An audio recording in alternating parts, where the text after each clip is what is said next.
Kenya to Colombia, from Iraq to Korea, in slums, in schools, in prisons, and in theaters. Every day, people gather at TEDx events around the world to hear the best ideas bubbling up in their communities. Today, you are part of a global conversation about our shared future. So what is this TEDx? TEDx is an initiative of the TED Conference, a nonprofit devoted to ideas worth spreading. We grant free licenses to allow TED-like events to spread globally. This event today is based on the TED Conference format and ideals, but is independently organized by your local community. So please make sure to thank the team of volunteers who worked so hard on today's event. It's their ideas, dedication, and time that made it all possible. It's they who booked all the speakers, and the views you'll hear today are, of course, those of those speakers, not necessarily of TED's. But we hope their talks spark an exciting conversation among you. This is a day for curiosity and for skepticism, for openness and for critical thinking, for inspiration and for action. The more you enter into it, the more you'll take out. And now, on with the show.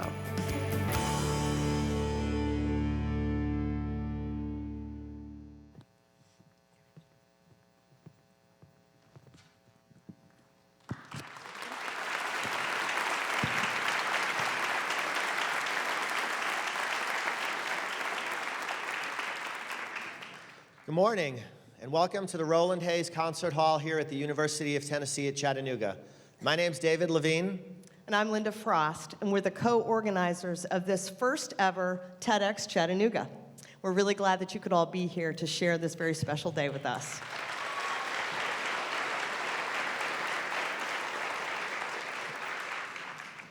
We also would like to welcome those of you watching from around the world via live stream, and we encourage you to post throughout the day using our Twitter feed, TEDx Chat.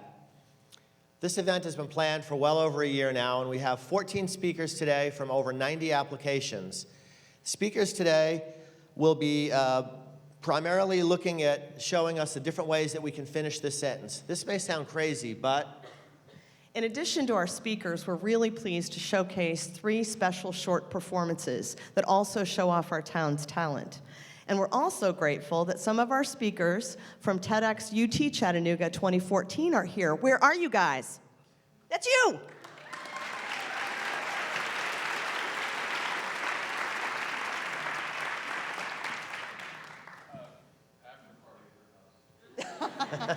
Thank you, Kevin. Kevin Bate. And Hill Craddock. We also want to thank all of our sponsors. Some of our sponsors gave us money, some gave us a lot of time, some just gave us some cool stuff. So we really want to thank the Benwood Foundation, EPB, the University of Tennessee at Chattanooga Honors College, College of Health, Educational, and Professional Studies, and the Department of Theater and Speech. We also want to thank Blue Cross and Blue Shield of Chattanooga, Chattanooga State Community College, the Footprint Foundation, the Lamppost Group, Girls Preparatory School, Chattanooga Magazine, Encore Design, and Modern Way Printing. We also have a host of participants in this year's Chef Showcase. More on that to come later. Of course, it's not just sponsors who make an event like this possible. Literally dozens of people have donated their time and energy to make this day happen. Our steering committee helped get the ball rolling and offered the wide support that such a city-wide event requires. Jed Marston from EPB was an early believer, and Cindy Todd has been our connection to our iconic Tennessee Aquarium, which will also be the site for tonight's after party. Thanks to all of our steering committee members, all of whom are noted on our website. Our organizing committee, which is a different group, managed all of the critical details that can make or break an event like this. These folks are the unsung, unpaid heroes of this event. Thanks here go. In the envelope, please. Chris Gilligan, who built our website. Lindy Harp, who managed our budget. Med Dement and Larry Miller, our photographers for the day. Rachel Tucker and Michael Miller, who took care of our social media.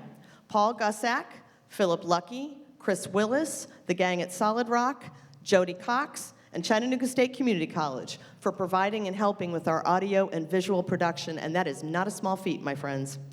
Adam Michalika, who designed and built this very cool out-of-the-box set. He has had no sleep for 3 days. Ronna Renee Jackson and her staff, yes, thank you. Ronna Renee Jackson and her staff, who coached all of our speakers and has for weeks before this event. Hannah Turcott, our SGA president here at UTC, who had the initial vision to bring TED to our town. Laura Cagle, who took care of ticketing and countless other logistics. She checked you in today, along with Emily Forrest, who kept our donations and our good humor rolling in. And April Cox, who truly owns this event. April is our production manager, our communications queen, our designer in residence, and the one who pulls it all together. Thank you, Richard.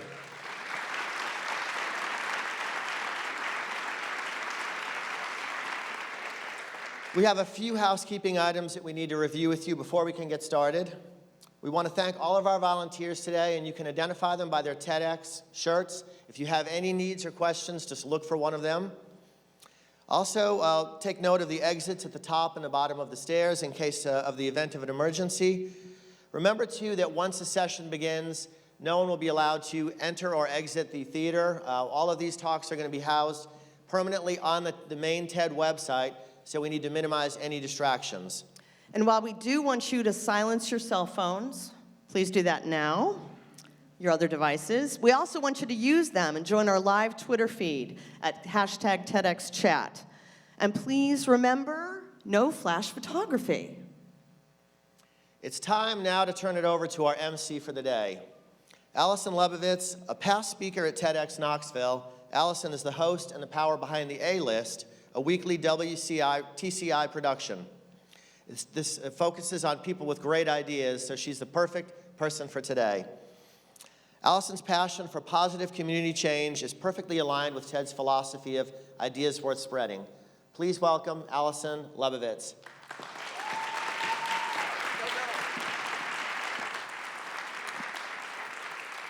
Good morning. What a great crowd, and you are in for an amazing, amazing day. We have the most incredible lineup of speakers and performers here that proves that we are a city with ideas worth spreading. So before we get started, I just want to introduce to you our semi-host for the day, Dr. Stephen Engel, who is Chancellor of our University of Tennessee, Chattanooga.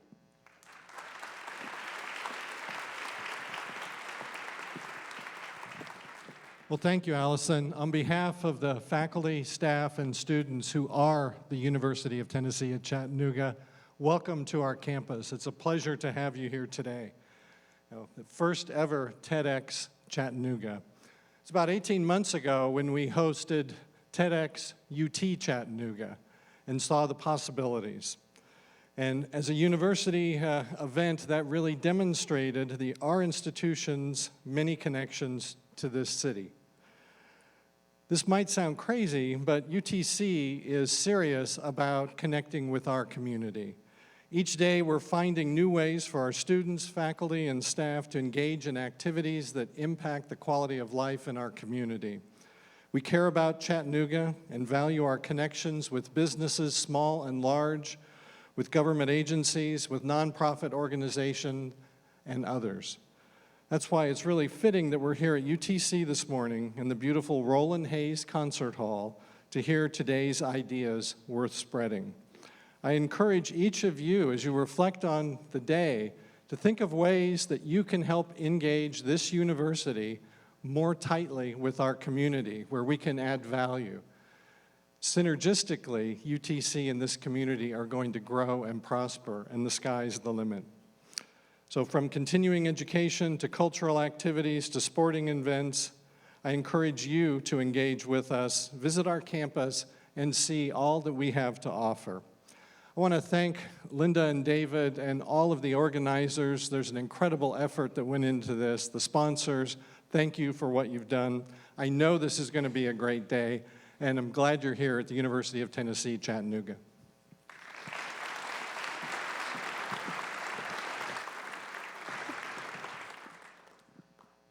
So we talked a lot at rehearsal about the fact that just stepping up here is stepping out of a lot of people's comfort zones.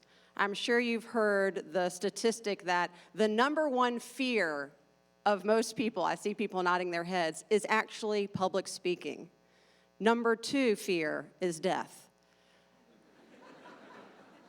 So the chances are if you're at a funeral, you would rather be in the coffin than giving the eulogy. Please keep that in mind as you see our speakers and performers here today.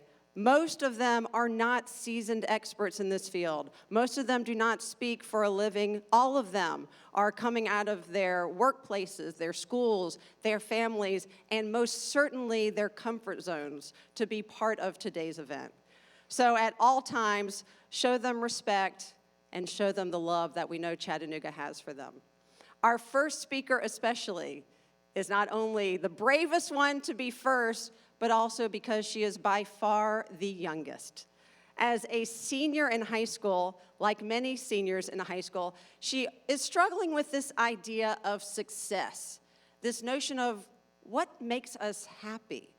And how do we not calculate that by merely looking at the ideals of our society? But how do we really create a pathway for ourselves that defines happiness according to what we want to do and not possibly what we're supposed to do? Please help me welcome our first TEDx Chattanooga speaker to the stage, Rachel Raisin. Thank you.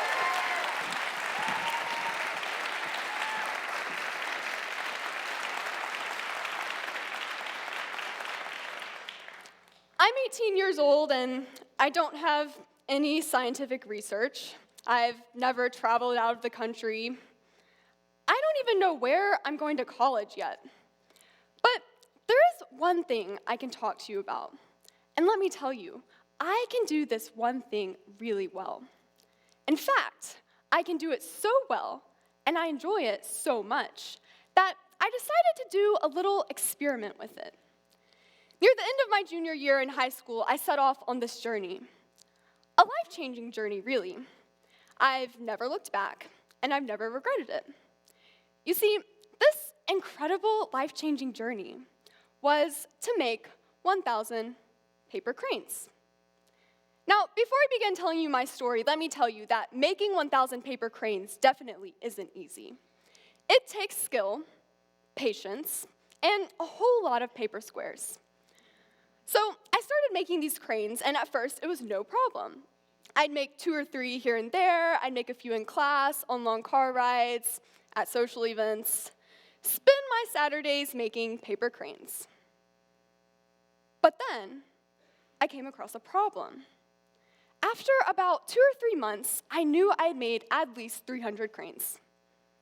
But when I went to count them, I only had 53. You see, the problem was that I wasn't actually keeping them. Instead, I would leave them on desks at school, at restaurants, and just randomly give them away. Now, when I would explain to people what I was doing, they typically did one of 2 things. They either stared at me blankly or laughed at me. So sometimes I would explain how I got into making paper cranes to begin with. You see, I started making cranes to get out of my habit of picking my nails.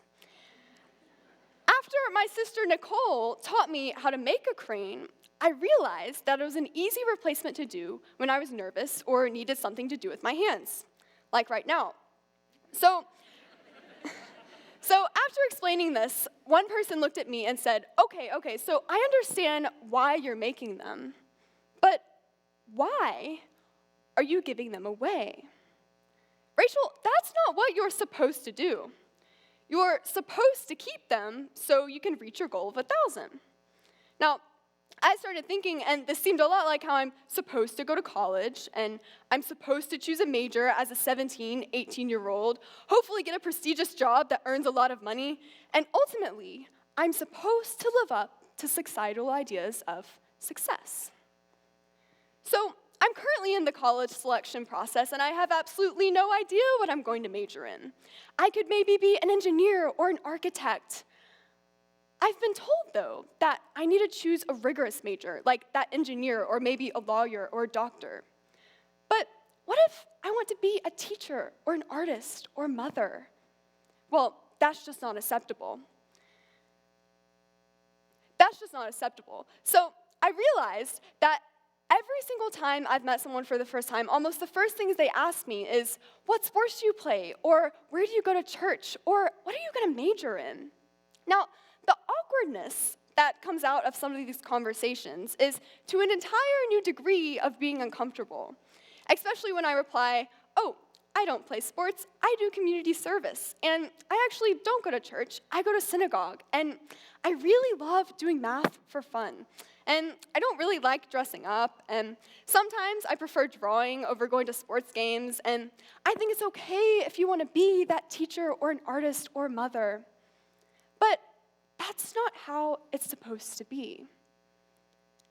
And sometimes the conversations end at those replies. But then there are those special people who look at me and say, me too, or tell me more. These are the people who you need to keep an eye out for.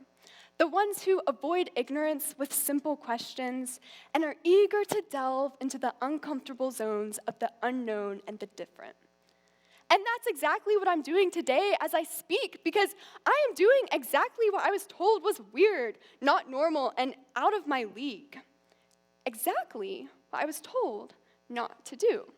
Let me explain.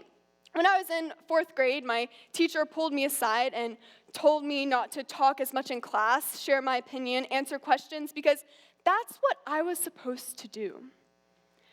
I was supposed to sit quietly and let others have a chance, which typically ended with a silent classroom. For me, though, this was a huge problem because I love asking questions and being silly and being creative, so to be told not to participate as much in class really diminished me and my personality. From then on, I was often labeled as the quiet one, and unless you knew me well, I was probably still labeled as that or something similar. Now, back in elementary school, I was waiting on a hero. I was wishing for a hero, someone to tell me that it was okay to be myself, to share my opinion, to answer questions, to own my personality and my ideas, to tell me that everything's gonna be okay, that I have more supporters and enemies, that I can actually change the world. But that hero never came until the end of my junior year. Now, yes, I have role models and people I look up to, but that hero, the one I'd been waiting on, didn't come until recently. I needed a hero, so I became one myself. I threw away the misconceptions, the labels. Thank you. I threw away the misconceptions, the labels, my labels, and decided to look at what was right in front of me. I decided that I had no right to complain about something if I didn't try to fix it first. We all know that saying, it could be worse. But you know, I think it can also be better. And it's up to us to make it better. So I set off in our community, tutoring after school, building houses for Habitat for Humanity, holding a position on a nonprofit, having a philanthropic summer camp at my house. And every single time there was someone or something trying to stop me. You can't do that, you're too young, you don't have time, girls can't use hammers. But every time I proved them wrong. Being a teenager in this society with more options and rigor than ever before, I realized that I had to do what I wanted to do and what I thought I was capable of, which was certainly more than what most people expected from a high school girl. I decided that it was time to stop doing what many people around me pretended to like and to start trying to change some things. Even if this was within myself, within our school, within my community, this was the journey that I started at the end of my junior year. And I want to invite all of you to join in with me. You are all so dynamic, and it's time that we align our differences and recognize that you don't have to be a product of the falsely determined labels, ideas, and supposed tos. So, yes, I'm making paper cranes, but I'm making them in hopes to show you that you can do whatever you want with them. You can keep them, give them away, leave them on desks and hallways, on water fountains. You can make tiny ones and big ones and little baby ones and gigantic ones. You can make more, you can make less, you can stop making them. You can give them to random children to make them happy. You can put them on your shoulder, you can make them your best friends, you can bring them to parties. And sometimes people will try to stop you and slow you down and tell you that you can't or you shouldn't or you're not supposed to. I have literally had people crush my cranes in their hands and stomp on them and try to destroy them. But you know what? That's just a part of the process. That's what makes it so unique. That's what makes you so unique and strong and valuable. You have the power to do whatever you want with the cranes. You have the power to do whatever you want with you. And it's up to us as the city of Chattanooga to decide how we go about it. Now, whether this is through volunteering or traveling or becoming that teacher or an artist or a mother, the question isn't how many cranes are you making? The question is how are you going to use them to make a difference? Thank you.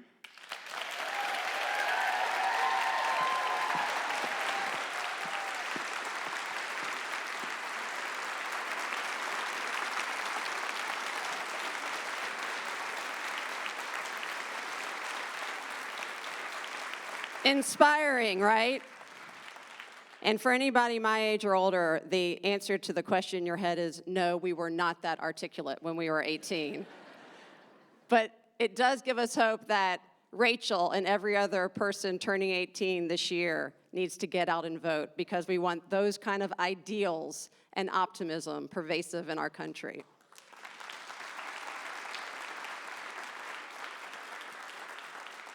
Our next speaker is one of my public education idols, and she is certainly an icon in this community. She calls herself a social impact specialist, and that's because Elaine Swafford believes that there is hope beyond the norm of public education. What if the lowest performing urban schools, the bottom 5%, were given an opportunity to be the top 5%?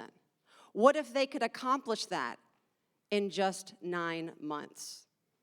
Elaine Swafford believes if our public schools, if our lowest performing were given that autonomy, were given the opportunity to get out of the boxes that the school system puts around them, they could leap into a world of possibility and hope and ultimate performance. Please help me welcome our next speaker to the TedX Chattanooga stage, Elaine Swafford.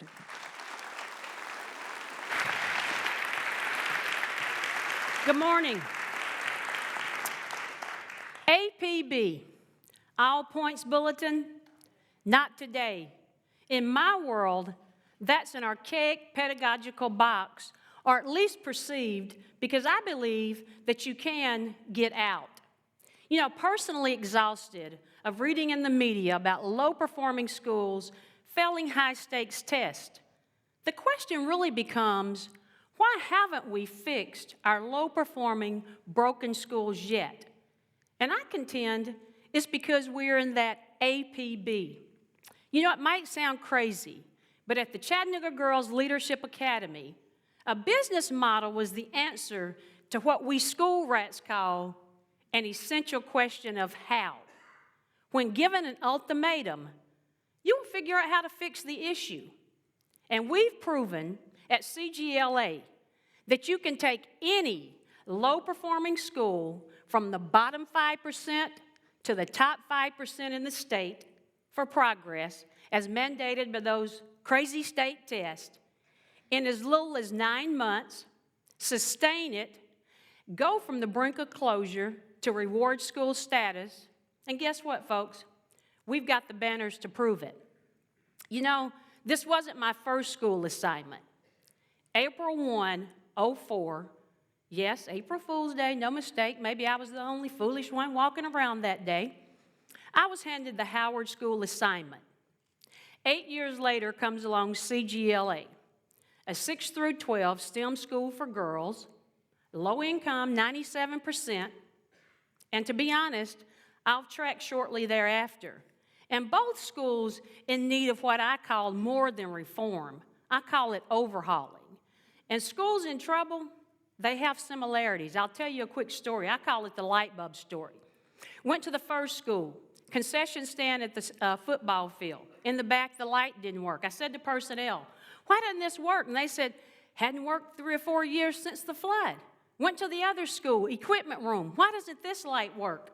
Hadn't worked since we've been here. Elaine makes a note of this. Monday morning, I go to the custodian and say, can you put a light bulb in those rooms and tell me what happens? He comes back and he says, hey, Doc, works just fine. I tell you that story to say sometimes it's not even the switch. It's leaders operating in what? An archaic pedagogical box and not asking the right questions. You know, changing schools is not that complex. Yes, is it difficult? And in a business model, we know that the devil is really where? In the details. I'll tell you, I think my first school reform book is going to be School Reform, is it the switch or the light bulb? But more importantly, do the leaders know? When I walked into Howard, I was handed a 26 proficiency rate in Algebra 1.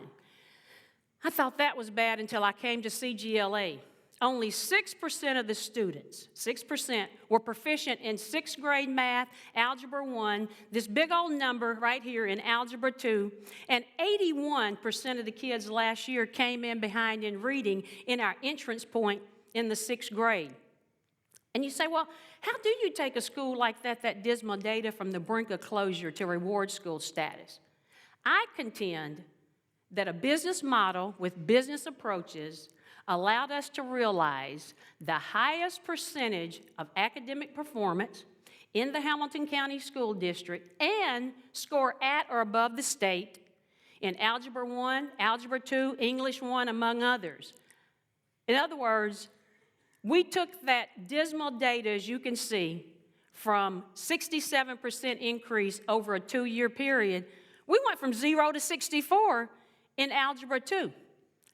Now, what if all schools, all public schools, had the autonomy of this public charter? And let me say, yes, where all God's children do and can attend. What would that do for education with that autonomy and your hands untied? I tell you, we looked at the paradigm at CGLA a little bit differently, that of a publicly traded company, if you will. If you educate at really high levels, you stand to gain a lot, don't you? But if you don't, boy, you lose a lot of profits. And are businesses allowed to continue to operate at a loss? I don't think so. And neither was CGLA. I remember in August 2012, the founder and I went to the superintendent and said, what must we do to keep this school open for our girls? And rightly so, he looked at us and said, improve that academic data. Well, Elaine knew right then that this slow molasses incremental change would not work. At the time, we were 1 of 6 schools on the low-performing list in Hamilton County. I like to say there were 6, now there are 5, and we're not one of them. And so you're not going to win any popularity contest running a business model, I can tell you that. I've always said I've never gone into one school and found one children issue. Nope. Adults deter education. Children are there merely to learn. And doesn't it seem kind of hypocritical that education systems would encourage exploration and innovation and yet put teachers and leaders in what? These archaic pedagogical boxes, particularly when you're talking about a low-performing urban school. Creativity is paramount if we're to beat the odds against us. And you say, what odds? Well, I have to take this opportunity, and it's probably for another one, but how about mandated tests causing what I call class distinction? And I'm not talking about upper school and lower school. I'm talking about between lower, middle, and upper class. You see, I have kids who come in that 81% behind in reading, no skills, no exposure, and I'm supposed to have them in a 9-month period in the same place as Advantage students. Well, you say, well, how did you create the innovative space to allow us to extinguish what? That APB. When, remember, just 3 years ago, we were one testing cycle away from closure. Well, I'll tell you, I think it's 3 things. I think it's leadership with passion, accountability, and understanding the pace of change. But we'll start with leadership as a verb. Achieving, believing, and processing. It's up to me as the leader to make sure that we're achieving at very high academic levels through measurements and accountability with purpose and passion. But it's also believing that you cannot take a low-performing urban school and bring it up to equal proportions. Folks, equal has never worked, it won't work, and we need to be thinking and fighting for equity in these schools. And then processing. We established what I call focal points. And for the sake of time, it was setting goals. It was making those explicit. It was making sure that we were operating at this high level. It was all of those things. And within those focal points, we planned to stay open in spite of the dismal data. As a matter of fact, we started renovating among all that time. We were crazy, yes. But we also, as leaders, set theme songs. And the first one was, staying alive, staying alive. And the second one was, I will survive. And by the 3rd year, we were singing what? In the 4th year? We are the champ. You get the message. We also had to look at administration. The school's been in existence for 7 years. I am the 4th administrator in that building. We had 3 different administrators for 3 different years. We committed to children. Because when we went, the kids said to us, we need someone who will stick with us and believe in us. And then we created what Elaine calls the home side of school. You have to be an aunt, an uncle, a mother, a brother, whatever you want to be. Some of them call me grandmother. I'm okay with that. I don't know if I look like a grandmother. I'm okay with that. We teach, we preach, we care, we mentor. We start at 7:15, we end at 3:15, but not really. We pay for a tutoring bus and keep them till 5:15 and put them on the bus with a healthy snack. And then you talk about accountability. Faculty, staff, student, and parent. Let's start with faculty and staff. First of all, it's culture. Again, it's up to me to set the culture in my building, because if I don't, culture will come, grab my climate, grab my strategies, they'll be in tow, and I'll be saying, where'd it go? And so we have to set the culture in the building. We ask teachers, why do you want to teach at a hard-to-teach, low-performing urban school? But more importantly, what percentage of it is it of yours that the students learn? How do you own the learning? And I want to hear 100%. I might take 95. I don't want to hear, you can take a horse to water, but you can't make him drink. Maybe 50%. They don't teach at CGLA. Because we make sure leaders hire teachers who believe, highly effective teachers who believe in our business model of measurements and standards and benchmarking. And then I stood up probably the first 4 months and asked a question that changed CGLA forever in faculty meeting. I said, can someone explain to me how 0% or 6% proficiency relates to these A's and B's on the transcript? I'm from the country, by the way, if you can't tell by now. My father would have said, you could have heard a rat tinkle on cotton. except his language would have been a little bit stronger. And then we made sure that we put an instructional model in the building that was based on literacy. When 81% of the kids come in behind in reading, they need to have their little behinds in that seat reading for comprehension and understanding. We read every morning at CGLA right after we feed them breakfast. And then we teach teachers how to teach, or we try our best in a low-performing urban school. If you don't think that's different, you probably don't belong in an urban school. You probably don't belong in an urban school if you don't send homework home because you think they won't or can't do it. Or you probably don't belong in an urban school if I send you out on an expeditionary learning trip. I do not do field trips. It has to have meaning. And you come back and tell me how they behaved rather than what they learned. You probably don't belong in an urban school. Because we hold students accountable and held them accountable to their true intellectual levels, not the perceived ones. I also stood up the first 4 months and said to kids, this is not your dismal data. You are smarter than this. This is an adult issue, and we're going to do better with you and for you.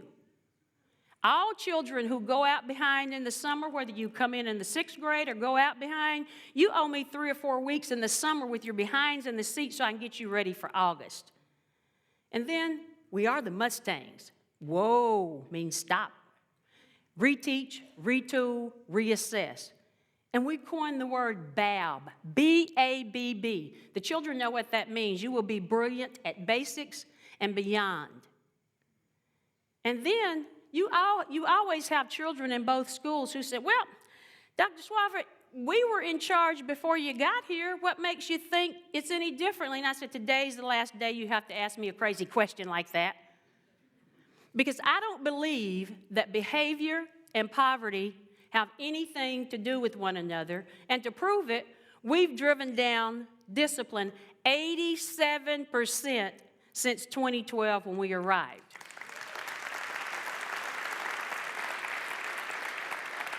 We try to protect discipline time. And then there's parents.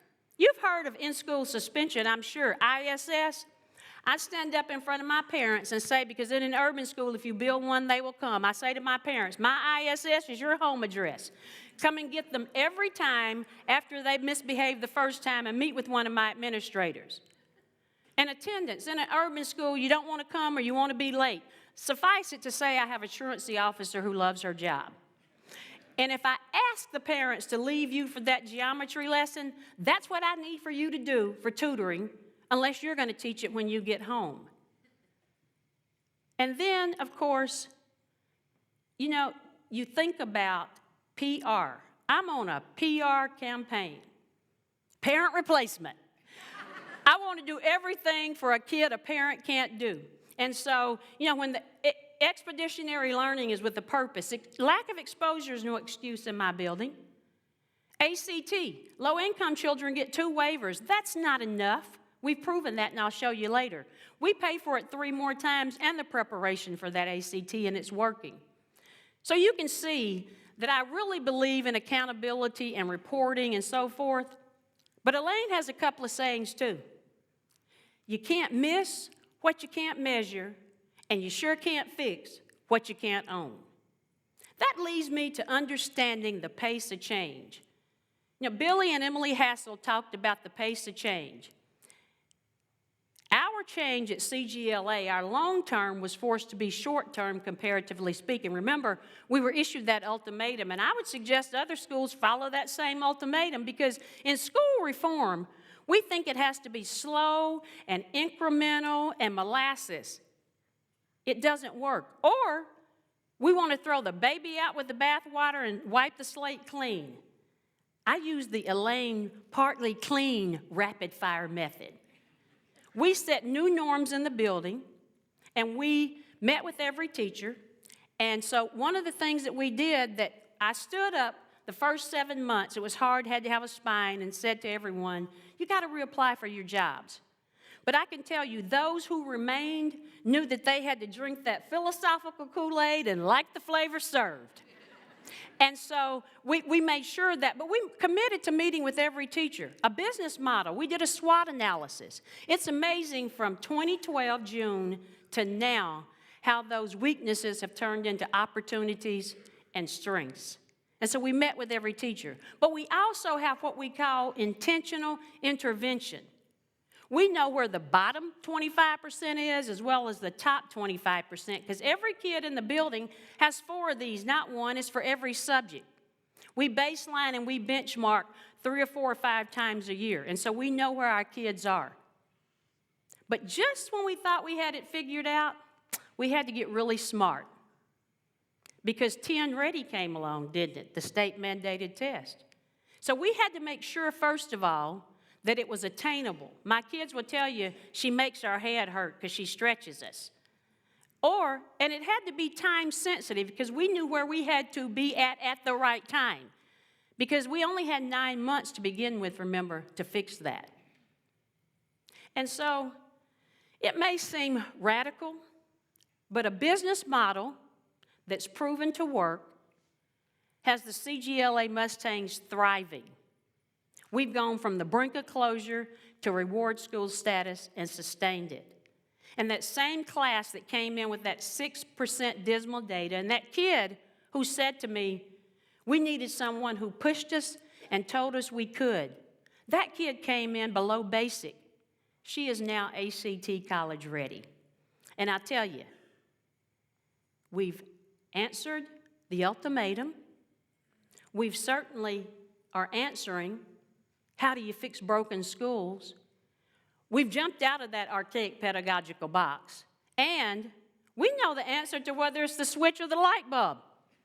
You know, I have kids who have scored 25 and jumped into the ACT 25 Plus Club. Why is that important? Because 3 years ago, we had 0 in the club. They've all applied to college. I started with a question, and I'll end with one. Can we really afford not to give ourselves an ultimatum when it comes to the sake of the children and get out of that box? I suggest we do and start experiencing student success. Thank you.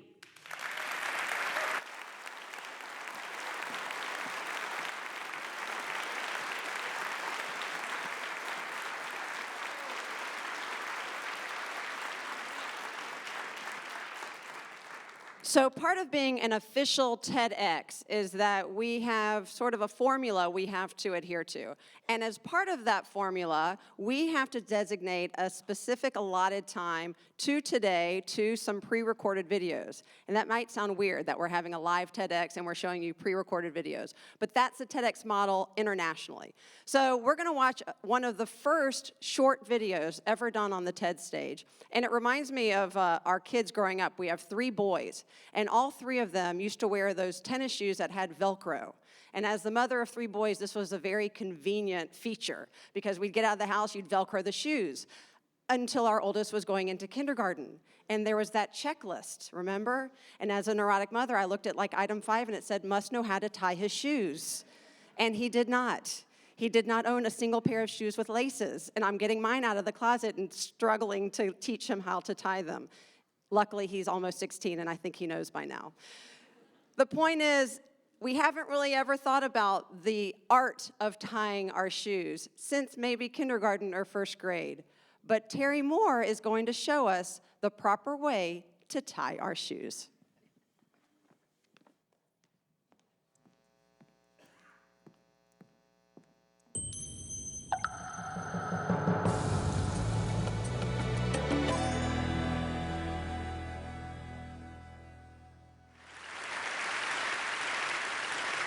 I'm used to thinking of the TED audience as a wonderful collection of some of the most effective, intelligent, intellectual, savvy, worldly, and innovative people in the world, and I think that's true. However, I also have reason to believe that many, if not most of you, are actually tying your shoes incorrectly. I know that seems ludicrous. I know that seems ludicrous, and believe me, I lived the same sad life until about 3 years ago. And what happened to me was I bought what was for me a very expensive pair of shoes, but those shoes came with round nylon laces, and I couldn't keep them tied. So I went back to the store and said to the owner, I love the shoes, but I hate the laces.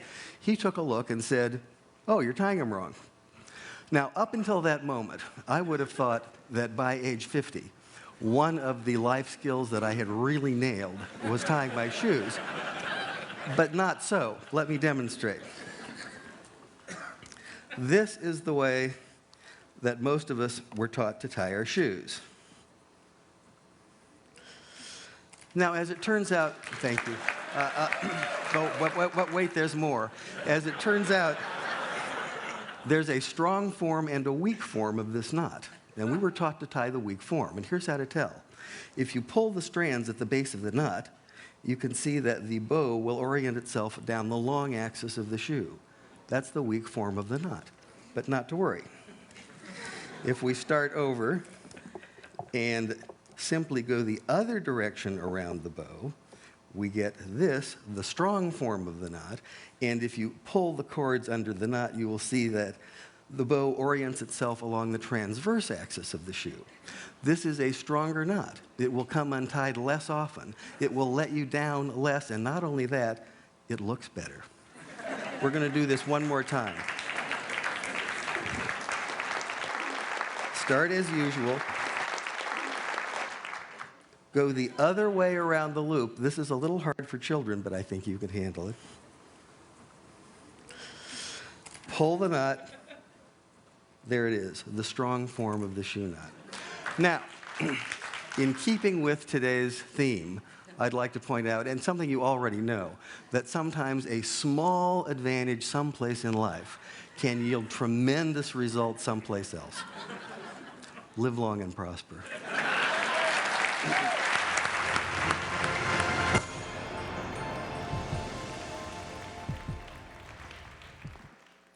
I'll give you a moment. All of our stage crew is now checking their shoes to make sure they're tied appropriately. We're actually going to move into a more serious topic now, and it's the concept and idea of sex trafficking.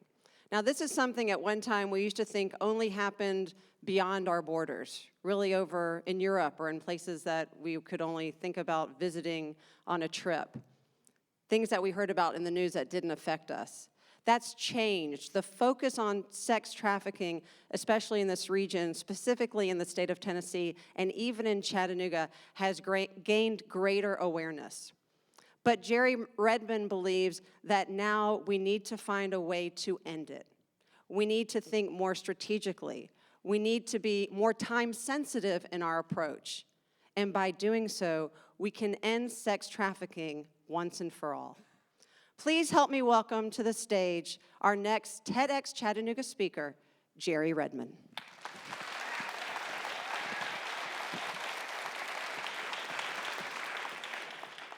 Good morning.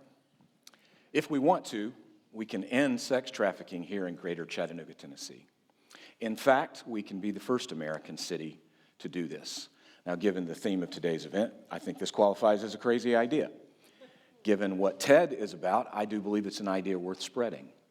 And I hope we all can agree it's an idea worth acting on. Sex trafficking, it's probably the most talked about social justice, human rights topic in the last decade. It's not a new crime, but it's new to most of us. And a decade into the modern anti-day slavery movement, most communities still don't understand exactly what the crime is, its presence locally for them, much less what they can do about it. And this thinking is true in a lot of Chattanooga here. I run into people constantly who have an incorrect or even incomplete view of what this issue is. I've worked in and on this issue for 9 years. I lead an anti-sex trafficking organization that's based here. I can tell you there is good news to tell. We've seen movement both in understanding and action, but yet we don't know all that we need to know, so therefore we're not doing all that we need to do. And so my job here today is the same as my job every day. It's to change the narrative about trafficking locally so that we can change our thinking about it. Only when we get our thinking right will our action be effective. And God knows, since this is literally a life and death issue, we've got to get our thinking and our action right on this. But before we go too far down this road, let me define the crime for you. This is according to the Trafficking Victims Protection Act of 2000. This is federal legislation commonly known as TVPA, which says sex trafficking is simply a commercial sex act that is induced by force, fraud, or coercion, or a commercial sex act in which the person providing the sex is 18 years of age. And what makes it commercial is simply two people agree that something has value, that changes hands, and a third party through force, fraud, or coercion has to provide sex. Or that person has not yet reached 18 years of age. A common misconception about this crime is that people have to be physically moved in order to be trafficked. Now, this can and does happen, but it's not necessary in order for it to be trafficking. In 2011, the Tennessee Bureau of Investigation, the TBI, along with Vanderbilt University, released the report, Tennessee Human Sex Trafficking and Its Impact on Children and Youth. This report measured trafficking in our state on a county-by-county basis. By the way, I'll share another crazy idea with you. We're the only state in the country that's done this kind of research on trafficking. This is a problem that is everywhere, but this report is an example of the fact that here in Tennessee, we are taking steps to address it. 85% of all Tennessee counties reported some level of adult trafficking in the 2009-2010 period. 72% of our counties reported some level of minors being trafficked in that same period. And here in Hamilton County, we had over 100 cases of adults being trafficked reported, over 25 cases of minors being trafficked. This report shocked and outraged many people. There were lots of folks who said, these numbers have to be inflated. We've seen no evidence of this. So there was a lot of this not in my backyard kind of stuff that was coming out. The shock, the outrage, and the denial are just indications of the fact that our thinking about this crime has to change. By the way, many people tend to think that trafficking is primarily or even strictly an urban problem. But the report also showed that 49% of the reported cases came from rural areas. There's nothing new about sex being commercialized, and there's nothing new about people being exploited through commercial sex. I will tell you, here in Chattanooga, one of the needed changes in our thinking is we have to stop acting like we are so special that we are somehow immune to this crime. This is not only head in the sand thinking, this is dangerous thinking. And it's lethal for trafficking victims. So what do we do about it? If trafficking can in fact be stopped, how do we do it? And what do we need in order to do it? In order to make this happen, we will have to marshal resources and partnerships that have begun forming but are not yet fully in place. So I'm going to lay out 5 action steps for us today. It's not a complete list of everything we need, but it does describe the overall scale of what our response needs to be if we're going to end sex trafficking here in Greater Chattanooga in the next 50 years. And by the way, these steps I believe are replicable anywhere and everywhere. So if your context is somewhere other than here, I hope you'll put them to work in your own hometown.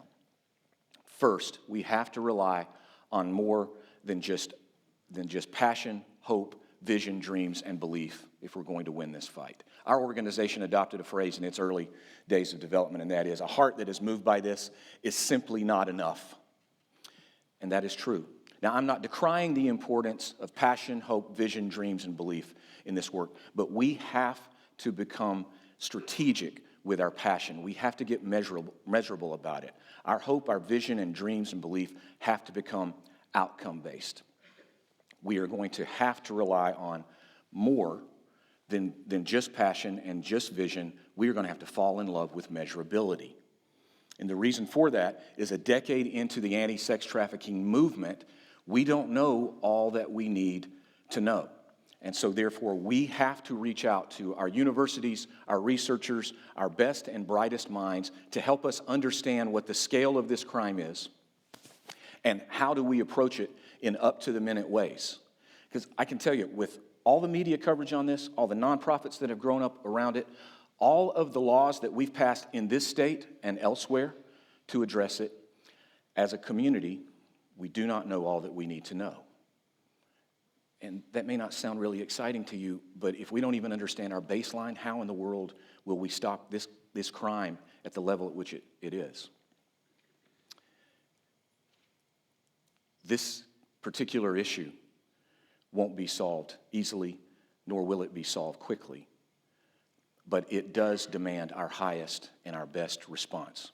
And so for that reason, we will commit to the process of finding out exactly what we must know on this issue in order to know exactly how, from a strategic standpoint, leveraging human and financial resources, we have to address it. And we will do this for as long as it takes until we can end the crime. Secondly, this is all about money. There are a lot of factors that go into trafficking. They're all many, they're all complex, but at the heart of this is money. If there's no demand, there's no issue. People are willing to buy people for sex, which means people are willing to sell people for sex. This is chilling, this is hard, it's inhumane, but it's a fact, and it's a function of supply and demand. Research shows that trafficking in the U.S. is a $9.5 billion annual issue. That's billion with a B. We don't yet know what Tennessee's share of that $9.5 billion is, which proves my earlier point about the need for better research. But let's just say we take that $9.5 billion, we split it up 50 ways, therefore theoretically assigning a nearly $200 million annual trafficking issue to Tennessee. Here in Chattanooga, we're the fourth largest city in the state, which means, in terms of dollar volume, we have a significant trafficking issue on our hands.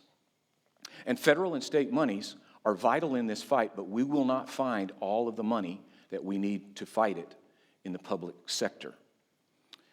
We have to educate our community on this issue. We have to take our community and engage it in the work of advocating for better, stronger legislation. We have to ensure that our law enforcement partners are fully resourced in order to fight it.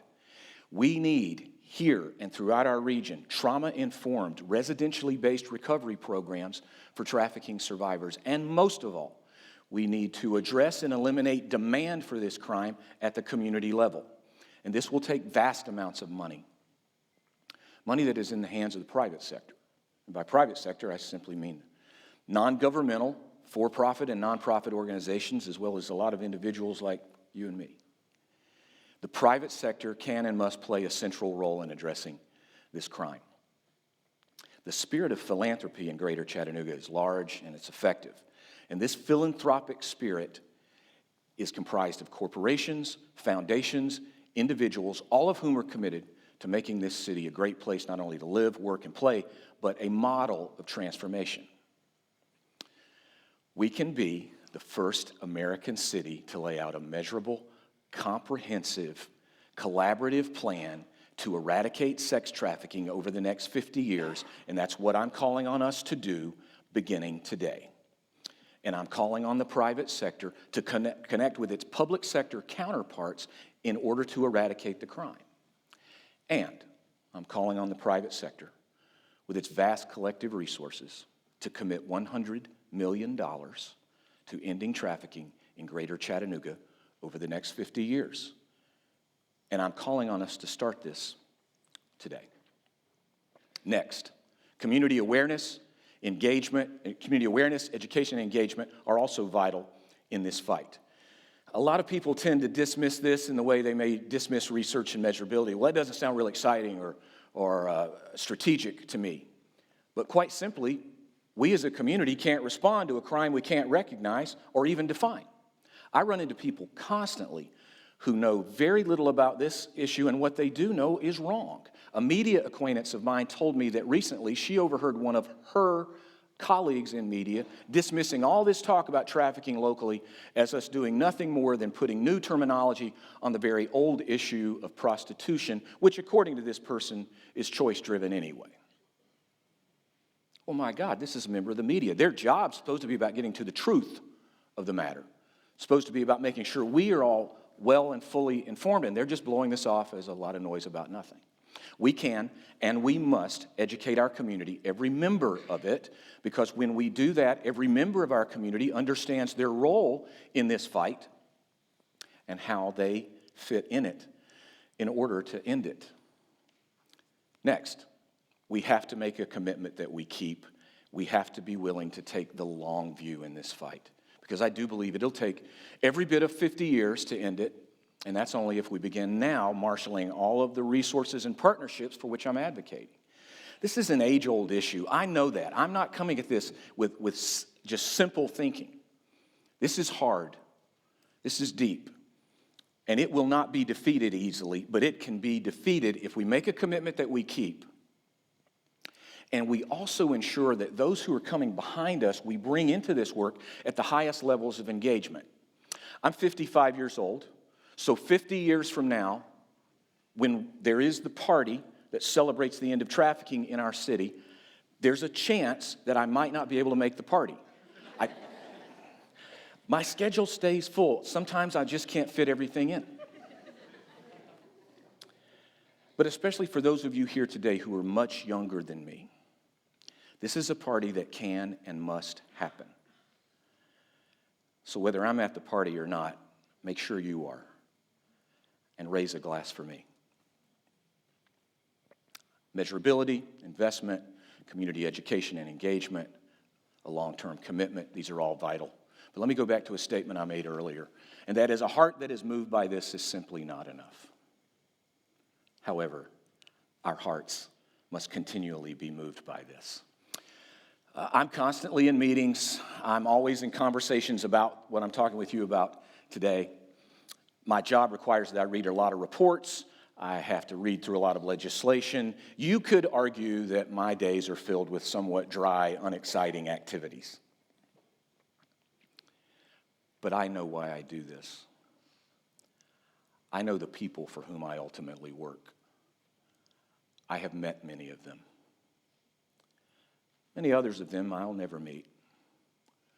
But I sit in meetings and I read reports and I advocate for better legislation and I give speeches because my heart continues to be moved by this. I can't not do this. And I hope as a result of today, many of you will find yourselves unable to not do this as well. Finally, belief and desire may be the most important components of this work. The only thing that will stop us from ending trafficking here is believing that we can't. I've had multiple people tell me over the years, Jerry, you can't end it because it's not endable. And my answer is always, and says who? Where is that written? Where has that become a settled fact? When did we meet as a community and decide that we won't because we can't? Well, we haven't, have we? So let's stop acting like the trafficking of persons in our city is a foregone conclusion and therefore acceptable to us. When we tell ourselves and each other that we choose to believe not only that we can, but we will, we announce to sex trafficking victims they finally have reason to hope. And we also say to them, when we declare our belief and our intention that we will end it, hold on. Please hold on. We're coming for you. If we want to, we can end sex trafficking here in Greater Chattanooga and in our region. Is this a dream? Yep. Is it a crazy idea? Absolutely. Is it an idea worth spreading? Without a doubt. Is it a dream, an idea, a cause, a fight worth giving our hearts, our minds, our time, our resources, our very lives to? Without a doubt. This crazy idea is achievable. It will require that we do something truly amazing, but then who doesn't want to do something truly amazing? Let's end sex trafficking here. I believe we should. I believe we must. And I know we can.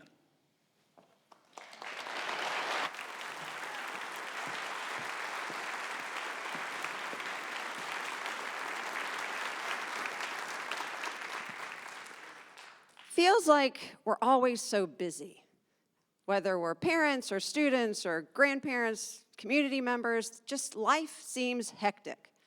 But sometimes you have to think, are the sacrifices that we're making for the sake of our children or ourselves to build success really giving us happier lives? The answer to that question might surprise you. It did surprise the Karish family, who you might consider the typical American family who went on a very atypical experience in order to pursue the answer to that question. What makes their family strong? What describes and determines a happy life? Please help me welcome to the TedX Chattanooga stage, Tracy Karish.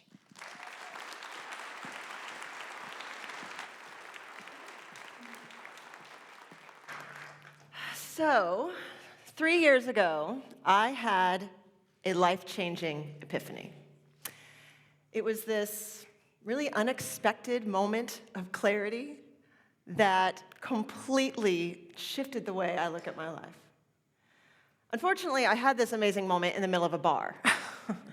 I was with friends for a girls' night out, and one of them asked, "So, what did everybody do this week?"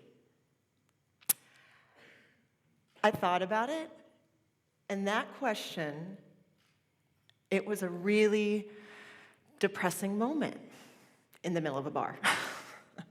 Because I realized I spent my week running from one thing to the next. I mean, it was just a rush of obligations. And this was a little surprising to me because we had the life we wanted, we thought. So my husband and I started talking about it, and we realized somewhere along the way, life had just started blowing by. I mean, it was one thing after the next, and yet we were doing all the things we should and kind of ignoring all the things we really wanted to do. So we did something a little drastic. We sold everything we owned. We pulled our 3 daughters out of school, and we set off on a trip around the world. And over the next year and a half, we saw some of the most breathtakingly beautiful things we had ever seen in our lives. We also saw some of the most tragic situations that are facing our humanity. I mean, this was a level of poverty we didn't really know existed until we saw it firsthand. And we saw all these things really up close because we were volunteering as we traveled.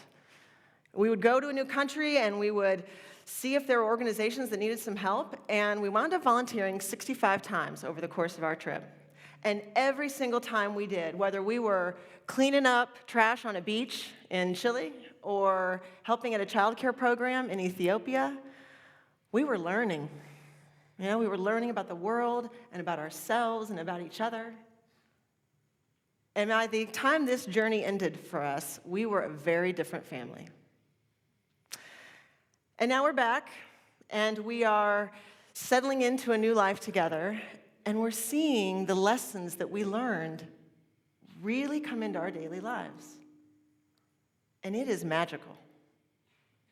And so I want to share a few of these lessons with you today, because we know that you don't have to go on some crazy trip around the world in order to understand them and maybe to incorporate them into your life and benefit from them.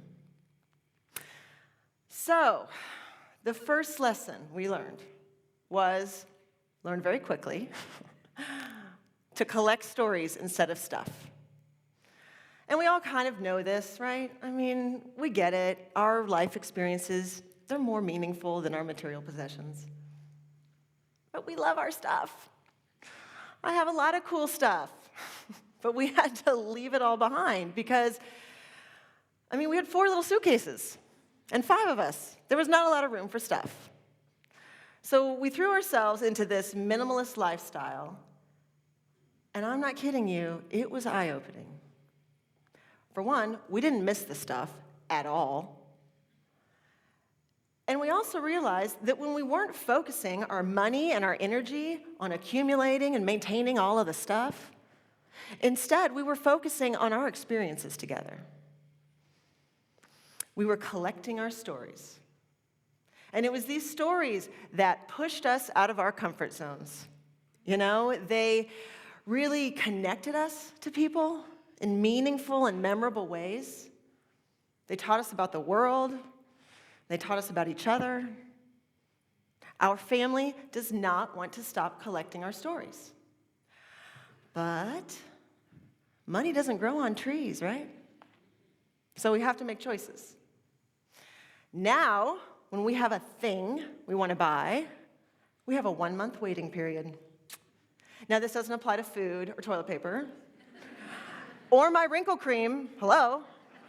But for everything else, all the big stuff, if a month goes by and we think, you know, we really need this, this is going to improve our lives, then we can buy it.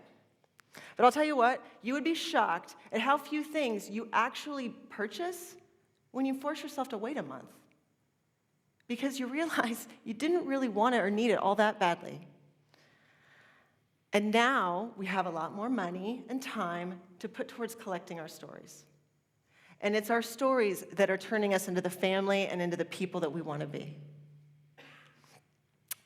So that's the first lesson. Less stories, more stories, less stuff.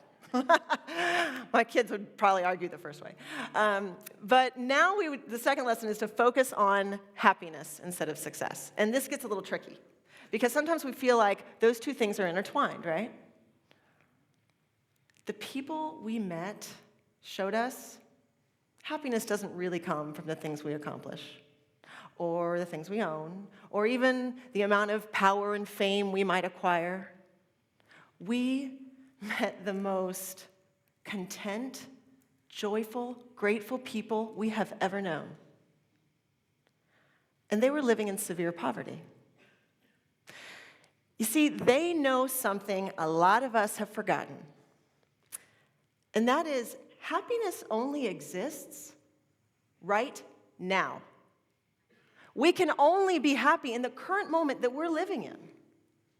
So if we want a happy life, then we need to stack up as many joyful, peaceful, grateful, loving, content moments as we possibly can.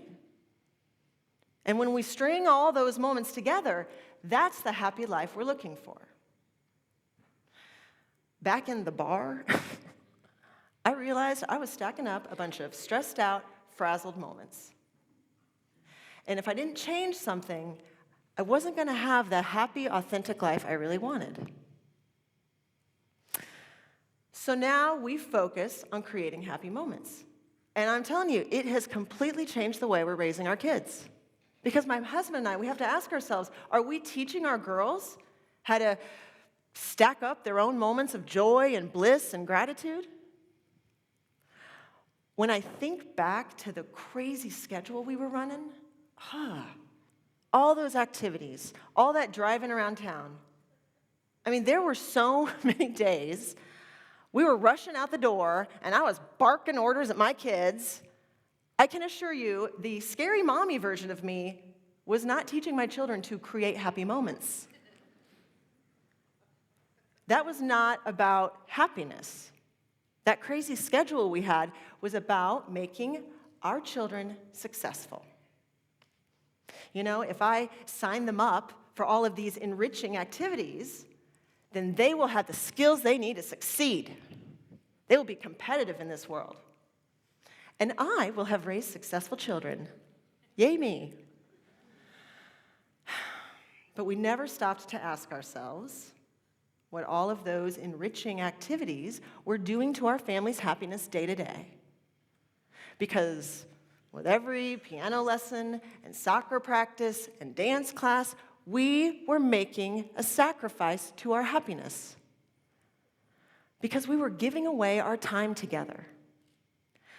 And we didn't realize then what a mistake that was.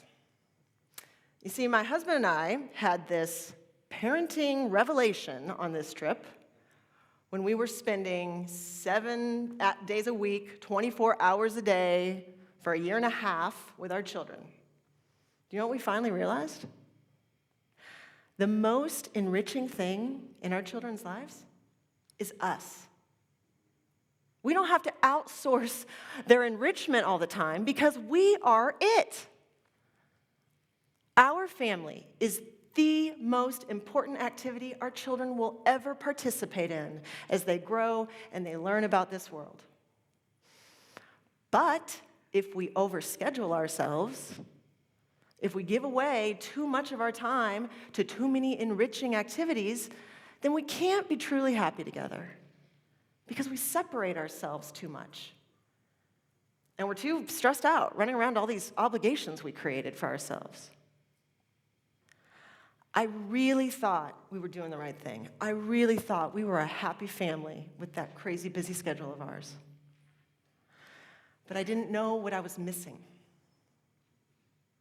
So now we focus on stacking up our happy moments each and every day. And we are very selective with how we give away our time. And guess what? Success comes with that. It's a more balanced and a more peaceful version of success. You know, it's success that's based on the things our girls actually really care about. And the road they're going to take to get to success is going to be an authentic and a happy one. That's what happens when you start focusing on happiness first. So, the last lesson I want to share with you, my family calls See the Water. And I realize that doesn't really make a lot of sense, so I'm going to tell a little story I heard a few years ago that'll help explain it. You might have heard this too. So there are these two little fish, okay? And they're swimming along, and they pass by an older fish. And as they pass by him, the older fish calls out, "Hey there, how's the water?" And then one young fish turns to his friend and he's like, "What the heck is water?" And I thought about this story a lot when we were traveling, because we were seeing people living such vastly different lives. And it made me think about the unique water that each of us swims in. You know, we have these aspects of our individual realities that really shape who we become and how our lives unfold. The country we're born in, the family we grow up with, our socioeconomic level when we're really little. I mean, so many things have tremendous effects on our lives. And yet we don't really acknowledge them that much because we're just so used to them. You know, they're just part of our normal. We don't see how important they are in creating us as people. We don't see our own water. And I didn't see my own water because, you know, I took a lot of credit for my life. I worked hard, and I studied, and I got a good job, and I chose to follow the path to a really stable, productive life. And it was a really easy path for me to follow. I mean, it was so obvious, I kind of had a hard time understanding when other people couldn't do it themselves. I don't think I had a lot of sympathy when people couldn't get their lives together. I did it. Why can't you? It's not that hard. But then I saw my water. I had two parents who loved me and supported me. They could afford to put healthy food on the table and nice clothes on my back, and they focused me on my education every single day. I had some clean, clear water. I was a lucky little fish. And when I saw my water, I started seeing the water other people have to swim in. And it's not always as clean and clear as mine. This really hit home for me when we were in Bolivia. And my husband and I were volunteering with an organization that would go out onto the streets, and they would offer food and warm clothing and guidance to homeless drug addicts. So we're out there on a cold winter night, and I'm, pouring coffee and handing out sandwiches. And I see this little girl. She's about 2 years old, and she's toddling around her mother's feet. And I look at her. It hits me. It's like, this is her water. This is what she swims in every day. Drug addiction, prostitution, hunger. She was sleeping on a dirty mattress on the sidewalk. This little girl swims in polluted, murky water. And there is nothing she can do about it. That path I followed to my stable, productive life that was so easy for me, she doesn't know that exists. Nothing in her world looks like that life. So how is she supposed to follow the path to it? Chances are she won't. This see the water concept was the most powerful lesson our family brought home from our journey. Because when we stand back and we see all the water that we're all swimming in, it profoundly changes the way we interact with this world. When we see the water, it changes the way we interact with each other. It makes us want to pull our fellow man to clean, clear water, And not just in big ways. I mean, going and volunteering, giving your time and your money, helping people like that little girl in Bolivia, absolutely, those big acts of kindness, they change our world. Our philanthropic actions are cleaning the water of our humanity. But I think just as important are the small actions each of us can take every single day. It changes the way we talk to each other when we see the water. And I think that makes a huge difference too. I'll give you an example. I was at the grocery store the other day, and the cashier was a total grouch. I mean, this lady was in a bad mood. And the inclination, is to be grouchy back, right? You're gonna be rude to me? Oh, fine, I'm gonna be rude to you. But now I see the water. And I acknowledge I don't know what she's swimming in. I don't know the problems she's having to face today. I don't know the battles she's had to fight in her life. I don't know her water. But maybe I can still do something to help clean it. Just a little bit, a few drops. A kind word, a smile, being a really grateful, cheerful customer instead of a cranky one. I have the power to make a small, positive difference in this world every single time I interact with another human being. When we show true, unconditional empathy, when we let go of our judgment of others, we're seeing the water. And I think that changes the world. So, my family invites you to collect your stories. Put your money and your time towards those experiences that are going to keep you learning about the world and about yourselves. And focus on happiness. Make choices in your life that will let you stack up as many joyful, peaceful, blissful moments as you possibly can. Because it's the happy road to success that we want to be on. And finally, let's all see the water. And let's do little actions every single day to help pull each other to clean, happy water. Thank you so much.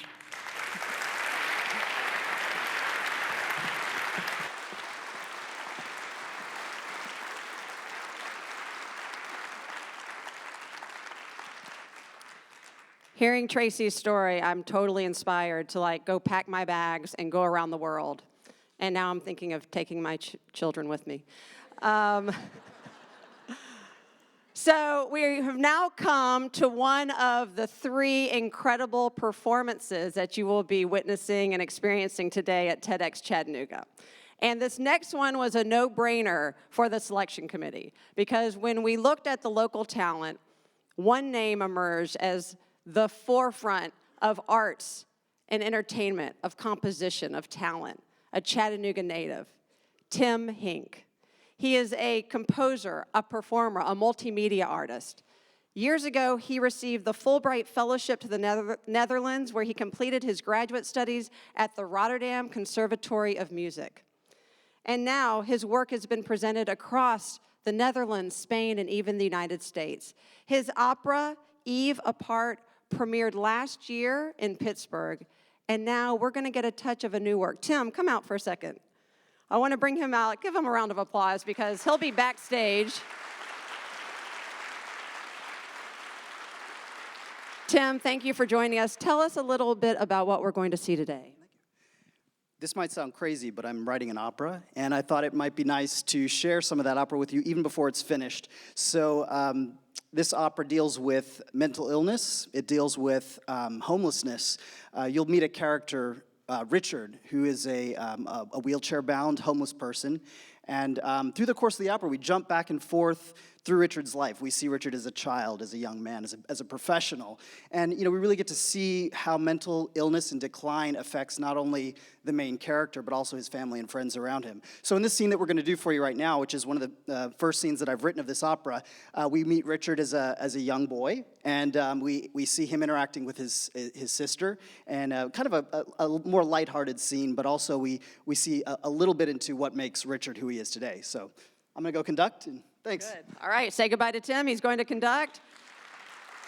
And let's welcome our cast members for a scene from Redbird.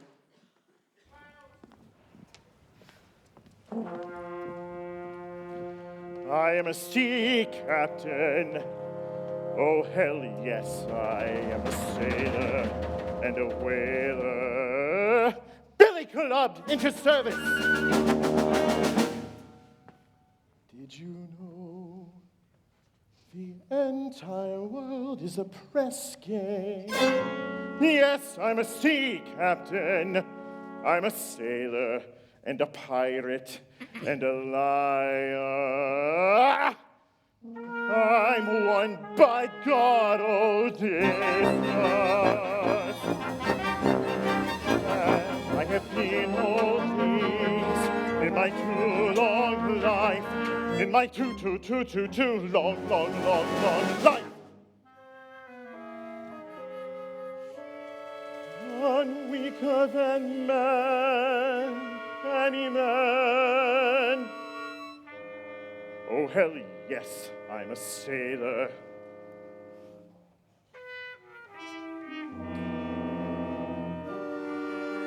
Just give me a star to sail by. But it's dark here and the clouds are close. The ceilings are low and your minds are closed. There's not one star to sail by. Do you see the stars? There's not one star to sail by. Do you see the stars? There are no stars. Just birds. Just stupid birds. If stars were never blue and sea was blue, then these would be the stars reflected in the waves. It's our backyard, Richard. No big deal. You're getting excited again. You know what happens when you get too excited. I know what happens when I get too excited.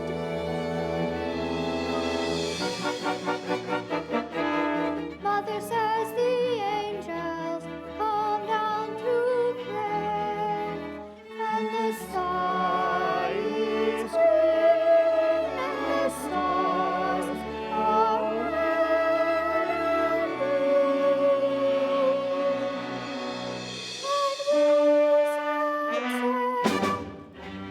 I'm Richard Sales, and I said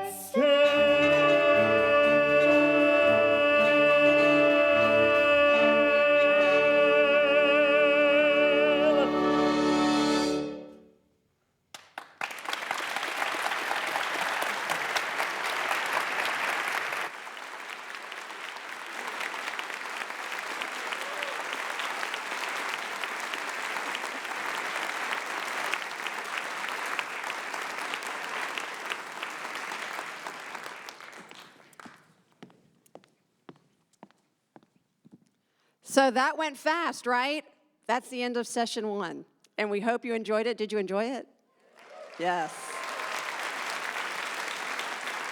Well, luckily, we have more in store for you. And for those of you watching us online, thank you. And we will be resuming our TED Talks this afternoon at 1:45 p.m. Eastern Standard Time. For those of you joining us at the Hayes, we not only have ideas worth spreading, we have food worth spreading. So, included in your ticket is an incredible chef showcase at our University Center.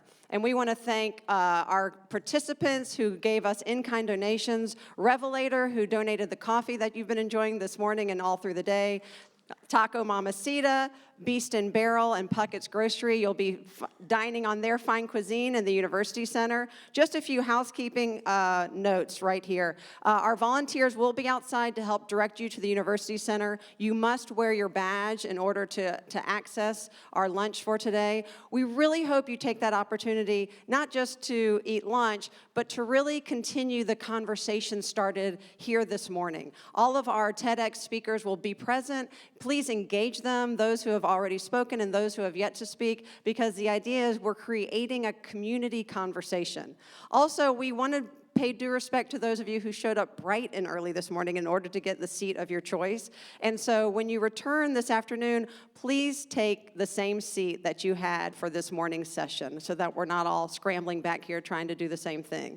Also, with that said, this is not a secure room. It will not be locked. If you have any valuables with you, we encourage you and ask you to please take them with you to the University Center. Again, we are breaking for lunch right now. There are volunteers who will be directing you, and we will see you back here. We will be starting promptly at 1:45 p.m. Thank you.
All right, they try to strip me of all my black clothing. I keep adding a piece every segment, so by the end, I'll look like a caretaker, but that's fine.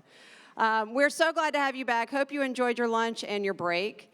And we have a special treat before we start our second session of speakers.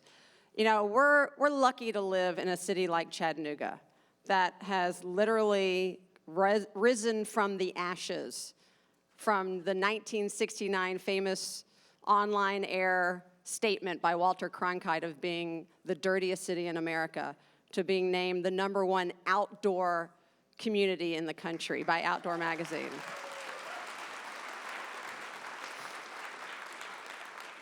And Chattanooga today is one of the most livable, progressive, mid-sized cities in the United States. And why? Because of our community, and because our community believes in electing a mayor who believes in a vision to continue us on that track. So please help me give a huge TEDx Chattanooga welcome to our mayor, Andy Burke.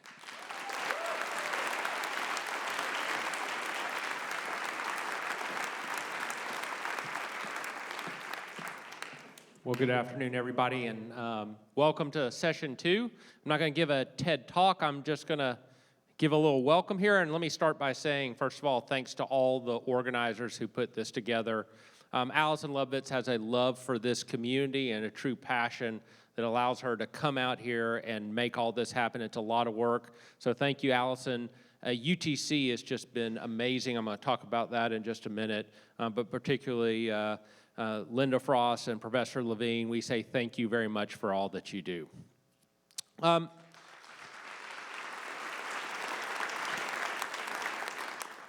So Chattanooga is a place that has always prided itself and made huge leaps when it comes to innovation. And part of that is the statement that is driving today's conference.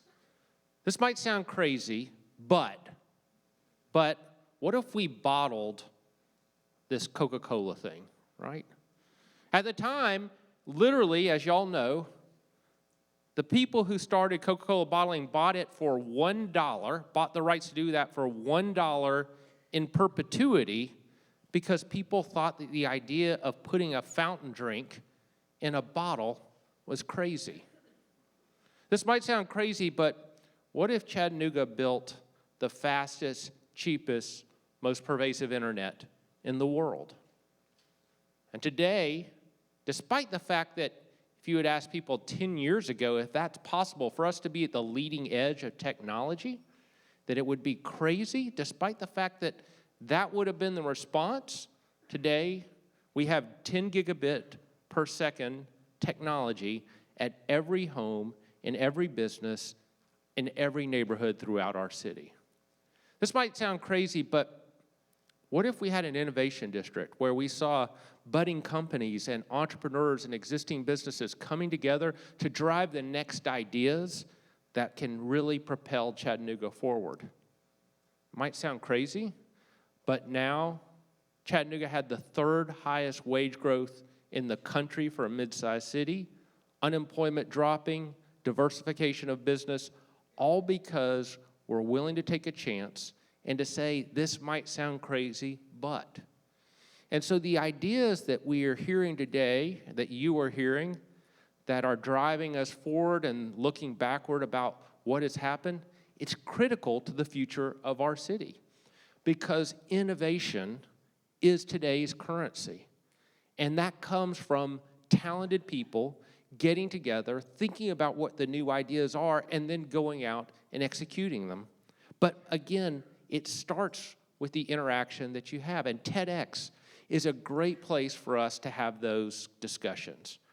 Because you can come out, you can laugh a little, you can get serious, you can talk about some outlandish things, but ultimately, it's the discussion that allows us to be creative and thoughtful and to use our energy towards those new ideas.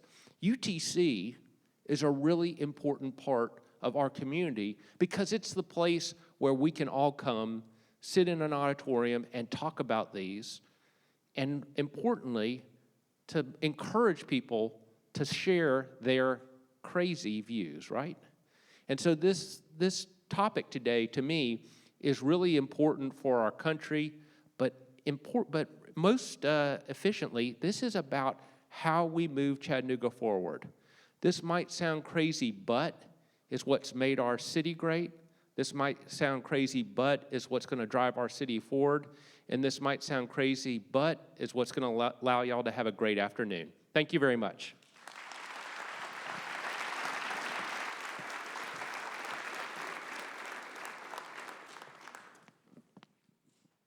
All right, 2 pieces of housekeeping before we start our session 2. One is, hi Mom, hi Dad, thanks for watching. 2, my name is Allison Lebovitz, not Annie Leibovitz, but I'm really glad she got a shout out this morning on Twitter apparently. So she is really talented and we have nothing in common. Martha Suma Chadwick has had quite the diverse array of careers. A concert pianist, an educator, even a computer programmer, and also an advocate of using music in therapy. Now, she was inspired to combine all of these crafts when she was asked to teach a student with autism to play the piano.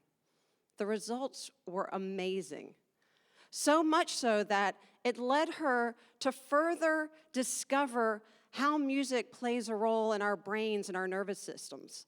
So much so that she is a firm believer that if we can combine all of these networks we have of doctors and therapists, of educators and musicians, of researchers and caregivers, and create this network to look at how music works with our brains, then music really can be this universal language. And in a way, and in the future, will benefit us all. Please help me welcome to our TEDx Chattanooga stage, Martha Suma Chadwick.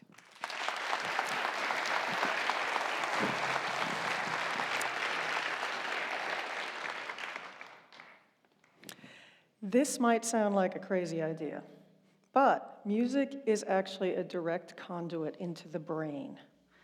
Now, I have been a musician all my life. I started playing the piano when I was 4 years old, have been playing it to this very day. I became interested in how music can really affect the brain and central nervous system, though, about 20 some odd years ago. The story began back in 1994. I had just started teaching at the Chautauqua Conservatory of the University of Tennessee at Chattanooga here, and had a great group of students. And one of these students had a sibling who was autistic. And the child would sit in the corner and spin around, and she'd kind of go around the corners of the room and butt her head into things. And about once every month, I'd hear her utter a phrase, and it was what they'd call echolalic. She would repeat something, but she never initiated speech. And at this point, she was 4 years old. And her mother then, at that point, said, well, can you teach her to play the piano? I said, well, gee, I'll give it a try. And so I taught her based on what I knew with working with neurotypical children. And I will confess that this was a disaster. And about 6 months later, I was ready to throw in the towel. And that's when the aha moment came. Her mother discovered that this girl was a whiz with computers. And so we loaded notational software onto my computer, we plugged the keyboard in, and this child learned to read music on the computer. And I remember the day that she started her very first piece, Mary Had a Little Lamb, and she was looking up and playing the notes. The hair on the back of my neck stood out. It was unbelievable. And we took her off the computer. She kept reading the music on her own at that point, took her over to the piano, and a really wonderful thing started happening. She started to sing. And as she was singing, all of her verbal capacity really started kicking in. It was amazing. And in first grade, she still had to go to a special needs first grade class, but in second grade, she mainstreamed into a normal class, and she has been going strong ever since. Last time I saw her was right before her junior year when she was at the University of Texas at Austin. Wonderful. So this taught me exactly how powerful music can be when applied directly in ways that we don't really normally think about. So the idea of music influencing the body really isn't anything new. I mean, the ancient Greeks had their modes, what we'd probably call scales now, something like that. And with these modes, some of them were designed to energize the body and uplift you for doing your gymnastics, and some of them were designed to calm down for, contemplative type activities. And the modes continued all through the Renaissance.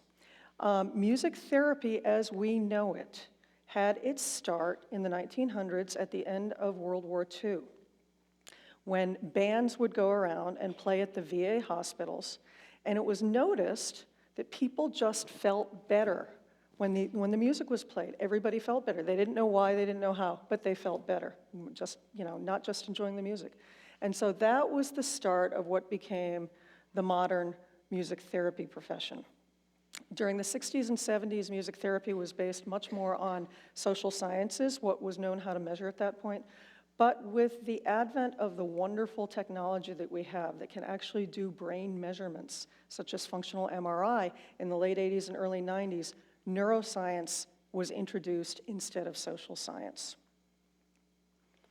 So what the research showed is that the brain actually uses music as an ancient natural language. And music is a reciprocal activity in the brain. The brain creates the music, the brain then engages in the music, and as the brain engages in the music, it actually changes and it develops and it grows in something called plasticity, and it keeps going with this cycle. So then we know, through the research, that rhythm is the key on this, the actual rhythm of what's going on in the body. There is no rhythm center in the brain. Rhythm is a part of the central nervous system, and therefore, various elements of the brain could actually be damaged by disease or accident, but you can use music and rhythm to help redirect and get into this neuroplasticity to regrow the brain. What works with rhythm? It is time-ordered, it is structured, it is intrinsic. The brain knows what to expect. Why is it intrinsic? What do we have going on? We have a heart rate, right? And that is generally mirrored with how fast our gait is. So we can tell, really, all the intrinsic parts of music in our bodies. So this led to the discovery of what's called biomedical music techniques or neurologic music therapy. And all of these techniques were developed by a terrific group of people at Colorado State University Center for Biomedical Research in Music between the years 1994 and 2015. And they developed all of these wonderful techniques that were based on motor, speech, or cognition. Now, how do we get all this to work? I'm going to show you an example of something called entrainment.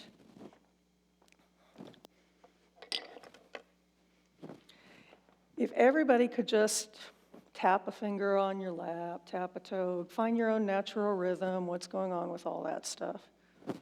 And now watch what happens.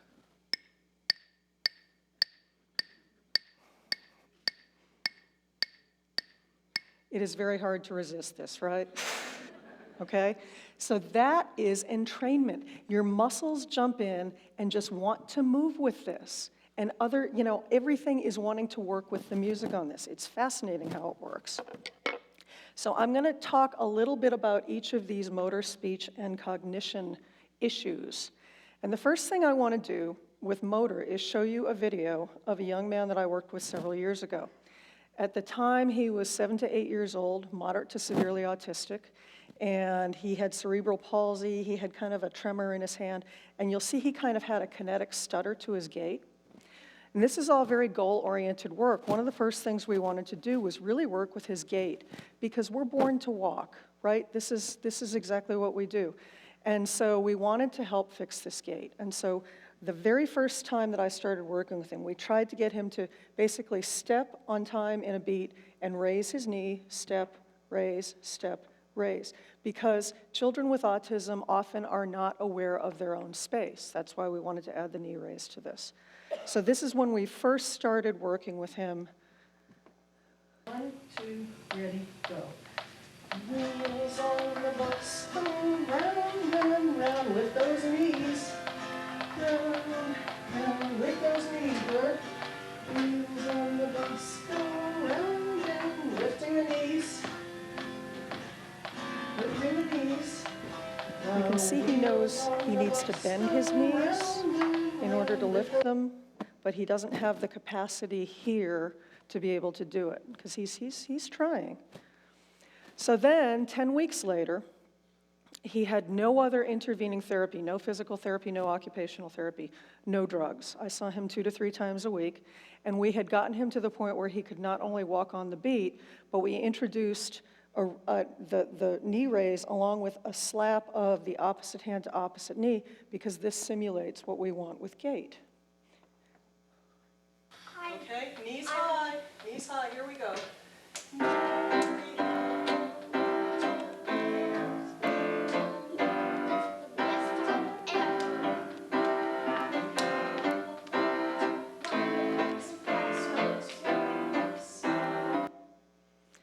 So you can see this is a really remarkable improvement.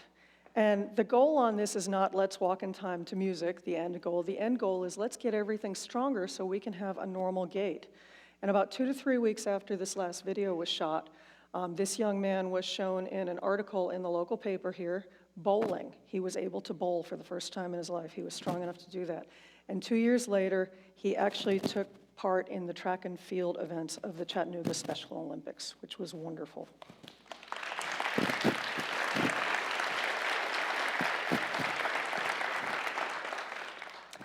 So, speech. Let me tell you a story about another little girl.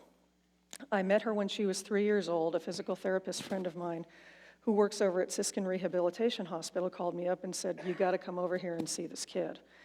And I said, "Well, okay, sure." Well, she had hydrocephalus. She was legally considered blind deaf and cerebral palsy. And they sat her, this 3-year-old who couldn't see and couldn't hear, they sat her down at a piano, and I saw her do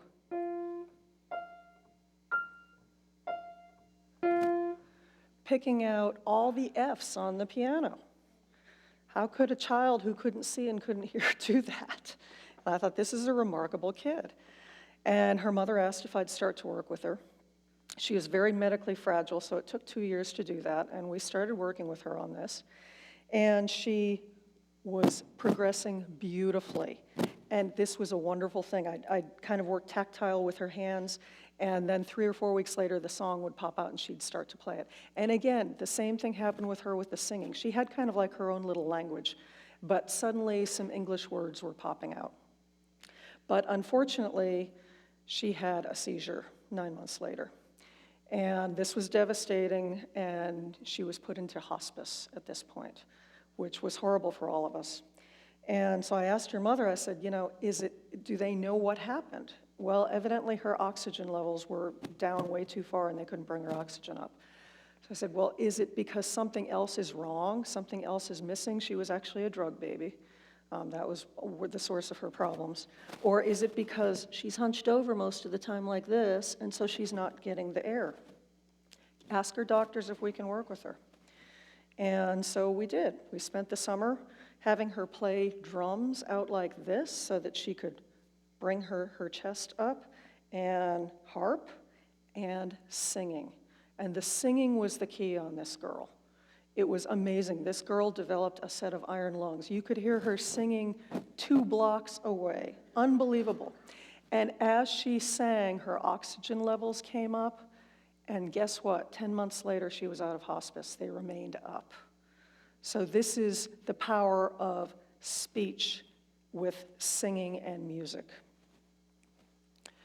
Cognition. This is an interesting one. One of the biggest problems there is like kids who won't pay attention to something. So I'm going to show you a little exercise. You get to participate. I want everybody to do what I'm doing with these claves, but just clap, okay? Clap along with me.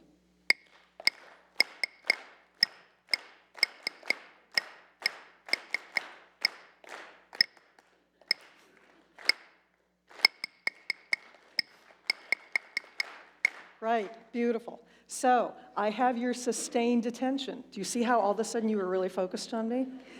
Okay?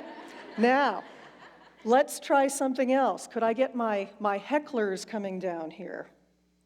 Do I have hecklers up there? Ah, I hear hecklers, yes. Okay. The hecklers, we're going to do the exact same thing, but on this, I'm going to try to get you to do selective attention, okay? Because what happens whenever we have, like, kids in a classroom sitting trying to learn and the door opens and all the heads swing out, okay? What we're doing now is saying, okay, don't pay attention to the thing that you shouldn't be paying attention to. Pay attention to me. We're going to do it again. Hecklers commence.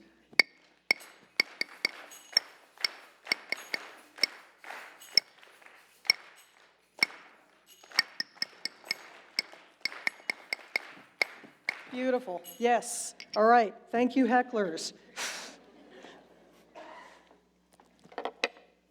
So you see, what we've just done here is we've done a motor, a speech, and a cognition technique. We've used music, and these are non-musical areas of the brain. Music is multi-hemispheric, and so it can reach into all kinds of areas that we wouldn't think about. So think about the possibilities on this. We could take a child with autism, or even a neurotypical child, who was trying to learn the alphabet, and they're like A, C, B, but suddenly they hear,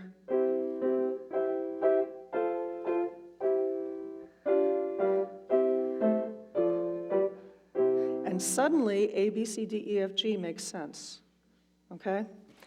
Think about a woman who had a stroke. She's working on getting her left arm kind of rehabilitated, and one of her occupational therapy exercises is to reach up like this so that she can get to the counter effectively. And so she has to do this, and it's really difficult. But what if we just add rhythm to it?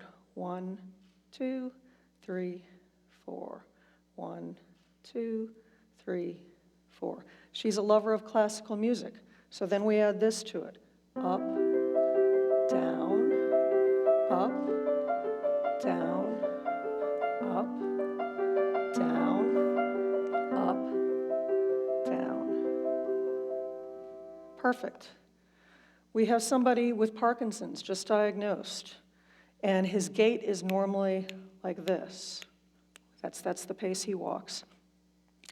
Parkinson's is something that we cannot really do regenerative work on, but we can make quality of life better, because if an auditory beat is heard with a Parkinson's patient, that kind of creates an assist network to substitute for what happened in the brain that's starting to deteriorate. So this guy's a Monty Python fan, so we play Always Look on the Bright Side of Life.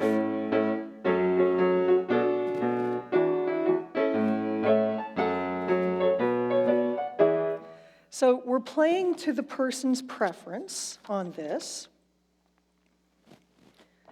And imagine the possibilities then when we open up the network and say, let's get the doctors, let's get the therapists, let's get all of these people together. We need the neuroscience information, we need the behavioral information, we need the knowledge about the patient, we need the caregivers to jump in on all this stuff, we need the musical knowledge. Let's all get together and create a facility where we can really do this and come out where we can even create more research based off of this. The research is fabulous now, but Chattanooga can be a place where this can really happen. The entrepreneurial attitude in Chattanooga is fabulous. So this talk is called Dance of the Neural Tango. And what would a dance of the neural tango be without hearing a tango? And so I'm going to play a short part of a Piazzolla tango for you, and as much as audience decorum allows, just feel free to move and see what it does to your body, and imagine, gee, that part of my body wasn't moving as well before.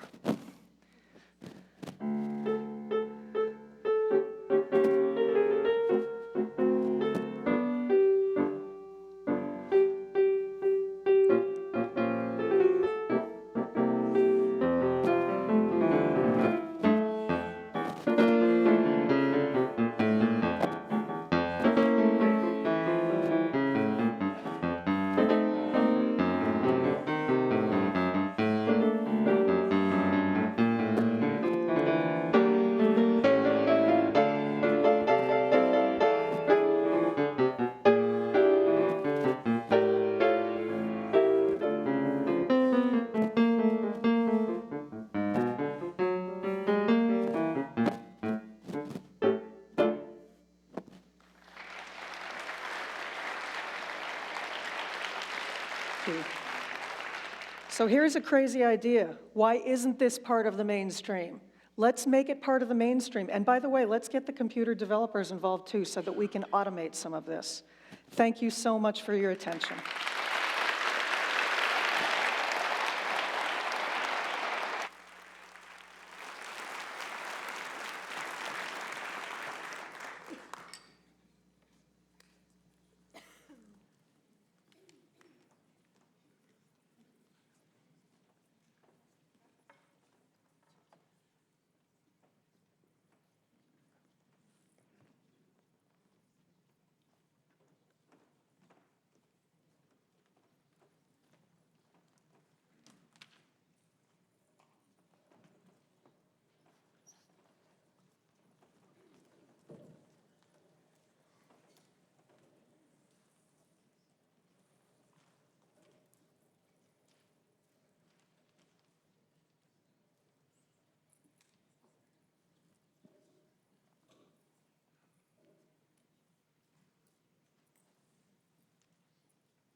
So my first job out of graduate school was working for the Japanese consulate in Chicago. I'd never taken Japanese, and I was determined to learn the language, and I did. I learned probably 15 or 20 phrases, including "watashi no mane shinai kudasai," which is translated loosely as "please stop making fun of me," and came in quite handy, I must say. So you can imagine how excited I was about our next TEDx Chattanooga speaker. Asami Nakano is going to teach us something that is a treasure in Japan, the idea that we must not waste. She comes from a small island country where that is a critical practice. And she's going to introduce two concepts. One is the concept of matainai, which is this idea that we must conserve, which we know is also a Chattanooga practice. It is also, she's doing this with an ancient craft that her grandmother would often use, called Japanese furoshiki. It's a small, plain, simple square cloth that really you can use for all sorts of things. I'm sure you've heard the phrase, one size fits all. Asami is going to teach us how one size can also carry all. Please help me welcome to the TEDx Chattanooga stage, Asami Nakano.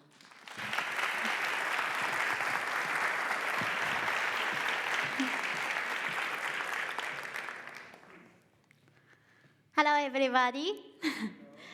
It may sound crazy, but I would like to introduce one of the Japanese culture can help Chattanooga become more environmentally friendly city. So the product is called furoshiki. Like Alison explained, it's very simple. I have furoshiki here.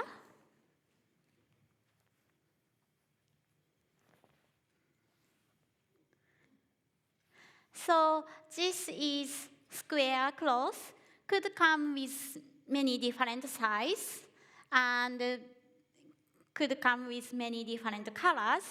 And the good things about this cloth is you can use for many things.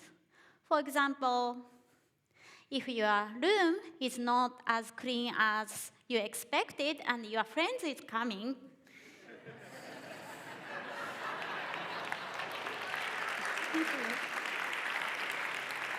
so you can cover the mess, and it could be beautiful tablecloth for you.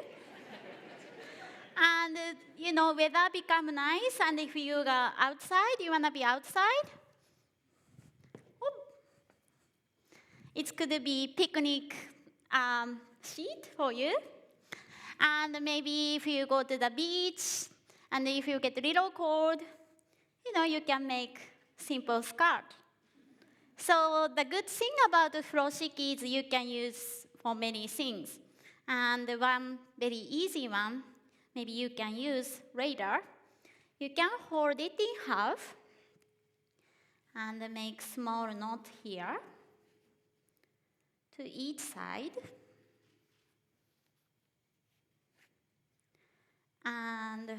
last note here. So this is a very simple shopping bag. You can use for grocery shopping. And you can carry like this.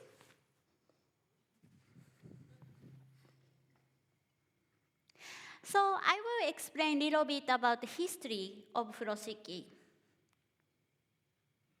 So can you see the furoshiki in this picture? So the culture of wrapping started in Japan around 700.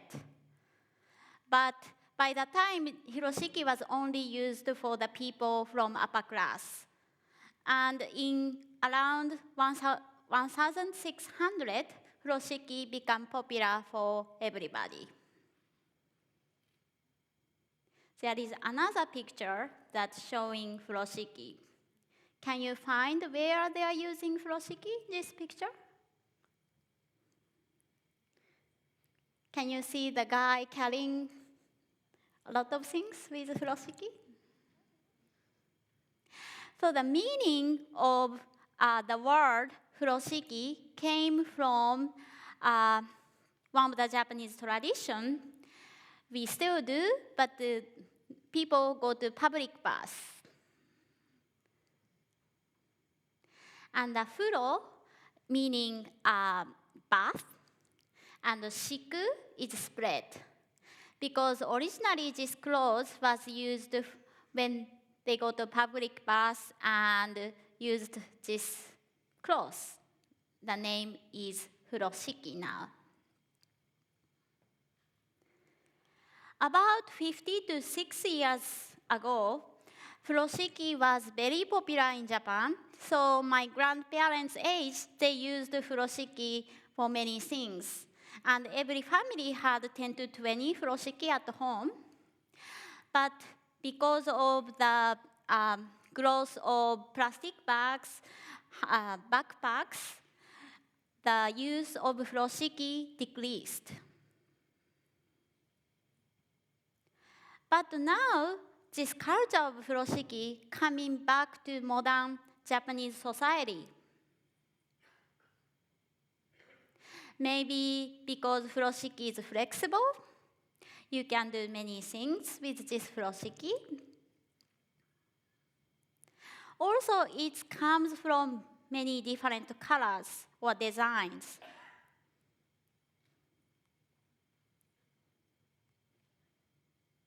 There is some waterproof one, and there is another one made by plastic bottles. So furoshiki is kind of old but new, kind of nostalgic Japanese culture. So if we use this furoshiki bag, which you can wash and you can use so many times, you can reduce all the plastic bags you will get every day at the store. So the idea of 3R is here. Reduce, reuse, recycle.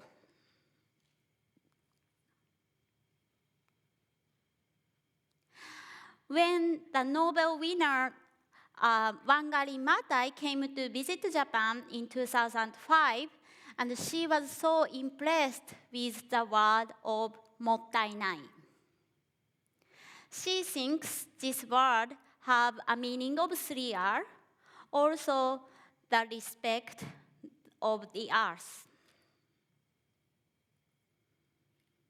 So what is mottainai? For example, you are in a room, and there are all the light is on and air conditioning is on, but no one in the room. That is mottainai. And if you have all the great environment for study, and but you just get lazy, you didn't study, and you will get very bad grade, that is very mottainai.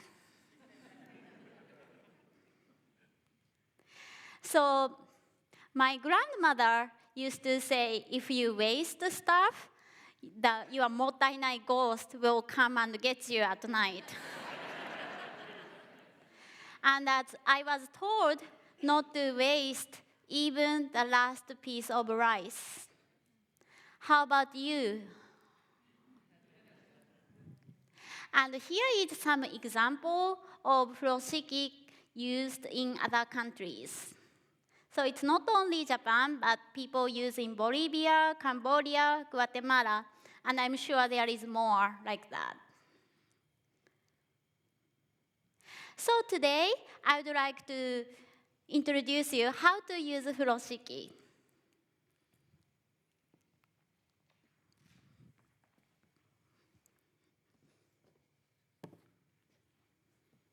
So first, you will spread the cloth in diagonal, and you will put the object in the middle, and you will wrap it and make knot here.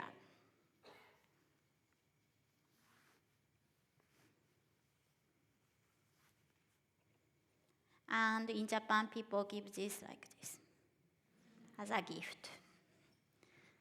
And maybe you are a student like me. You can use another furoshiki.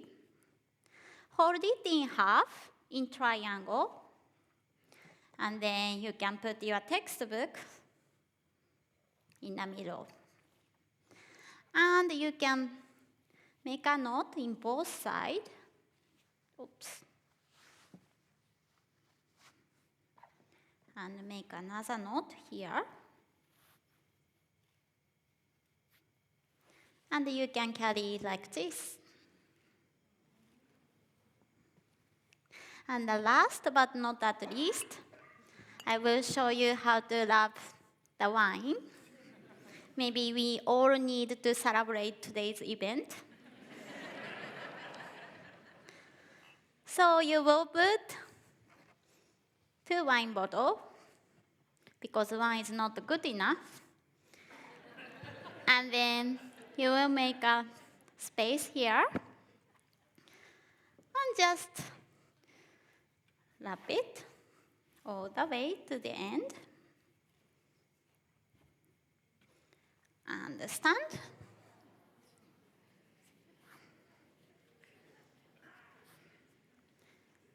And you can carry this very safely.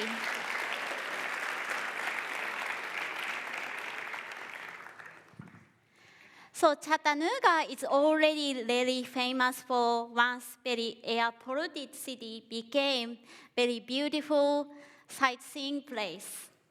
So let's use furoshiki and make this city more environmentally friendly. Thank you.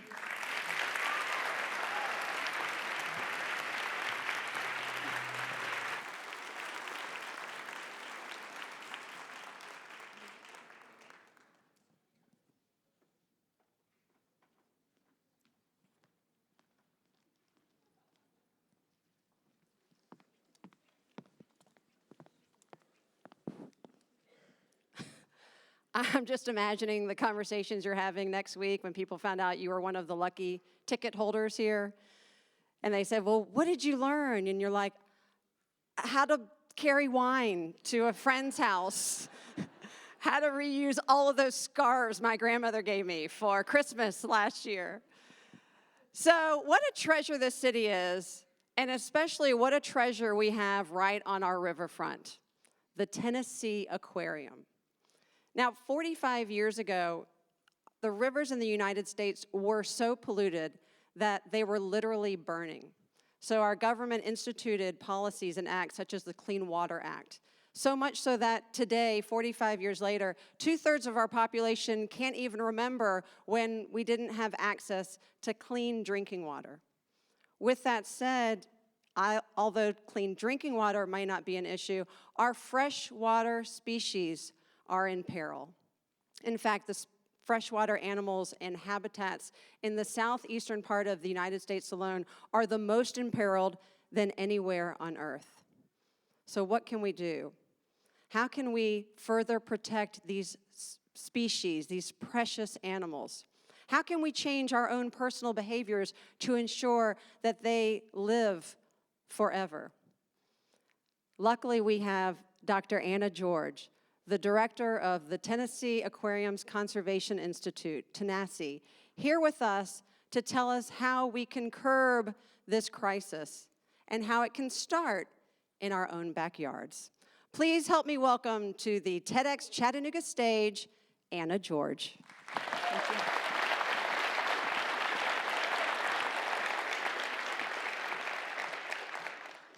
What do you first think of when you see a drop of water? Dew on morning grass, the slow beginning to a gentle rainstorm, spray from a nearby waterfall. Or do you think of hazardous driving conditions, the leaky faucet that you just haven't managed to get fixed yet, the last bits of your water bottle that you've got to shake out and dry before you can toss it in the recycling bin? Fresh water means so many different things to us, and it changes at different times. It is a resource and a place. It is a playground and a necessity. It is spiritual. It is a path. It is weather. It is a home. We can see worlds in a drop of water. And when I look at this drop of water through my lens as a freshwater biologist, the worlds that I see are in the animals, the life teeming beneath its surface. Here in the Southeast, we live in an underwater rainforest, life in vibrant colors, like these minnows spawning in the upper Tennessee River. We have an incredible number of species in our backyard, so many that freshwater biologists around the world are in awe of our water's riches. Though we only get to connect occasionally to these animals in this place, the times in which we do fill us with wonder, joy, and gratitude. Through the memories of the crayfish and the tadpoles that we collected at the creek as children, through the clean water that comes from having mussels filter it as they feed, through a glimpse of a turtle scooting off the log into the water's safety as our canoe approaches, through watching schools of minnows, shad, buffalo, others that amaze us with their synchronicity as they school together by the tens of thousands beneath the surface, and through the scenic vistas from the mountains high above. Any 5-year-old will tell you that they'd rather color with a 120 box of crayons than an 8-pack. They, like I, appreciate the slight distinctions that come from diversity, the subtle beauty that comes from variation and change. Well, here in the Southeast, we have one of the best coloring boxes in the entire country. These heat maps show you just the sheer number of species living in our backyard. And each salamander, fish, frog, turtle, crayfish, mussel, snail is another crayon in our toolbox that makes the landscape of our backyard so beautiful. Regrettably, we're at risk of losing this incredible beauty. Worldwide, freshwater animals face rates of extinction 2 to 5 times higher than what we see in animals on the land or in the ocean. Here, closer to home, the risks are even greater. Every 5 years, the EPA surveys the health of rivers and streams across the US. In the east, along the Appalachians, 80% of our streams are rated in poor or fair biological condition, compared to 57% in the west, and that's still not a number to be proud of. The largest extinction events that have been recorded in modern US history happened in Alabama, when 40 species of mussels and snails were lost from the construction of dams in the Coosa River. Not only does that mean that millions of gallons of water can no longer be cleaned by these natural filters, but that's also like losing your maize, your goldenrod, your canary, your green-yellow, all of your gold-hued crayons, and then trying to draw a picture of daffodils on a sunny day. We all live downstream. Whether we're on the highest peak in the Appalachians or next to the ocean, water connects us all. Fresh water cycles through the atmosphere, falls to the ground as rain or snow, percolates deep into the earth as groundwater, or races across the surface, running to our rivers and streams, which flow towards the ocean. We are connected to others through our watershed, the area of land on which all water that falls drains to a common outlet. We are also connected by water through our history. As we think about the paths of early explorers, they never strayed too far from this crucial natural resource, following those drainages as they ventured into new territories. Our major cities are still perched at the outflow of large rivers or at the fall line the transition zone where our land changes from the flat coastal plain to the hillier uplands, and our waters changed from the large meandering rivers that were easy to navigate to shallower, steeper rivers with riffles and shoals. Our history was written by water, and our future will be written by the health of our water. But you cannot have healthy water without having healthy land, because every time that it rains, those drops of rain carry a measure of the land's health with them back to the river. In a forested landscape, the trees and plants have deep roots that bind up the soil and act as a filter for the water drops. When it rains in a forest, the rivers rise very slowly, and the water really doesn't change color. But when it rains in an area that's been clear-cut, or in cities where we have roads and parking lots and roofs, the water races on its journey back into the river. It moves too quickly and it picks up anything it encounters along the way. Dirt, oil, fertilizer, pesticides. It carries those with it to the river, and the water magnifies its impact. The biggest pollutant in our rivers these days is dirt.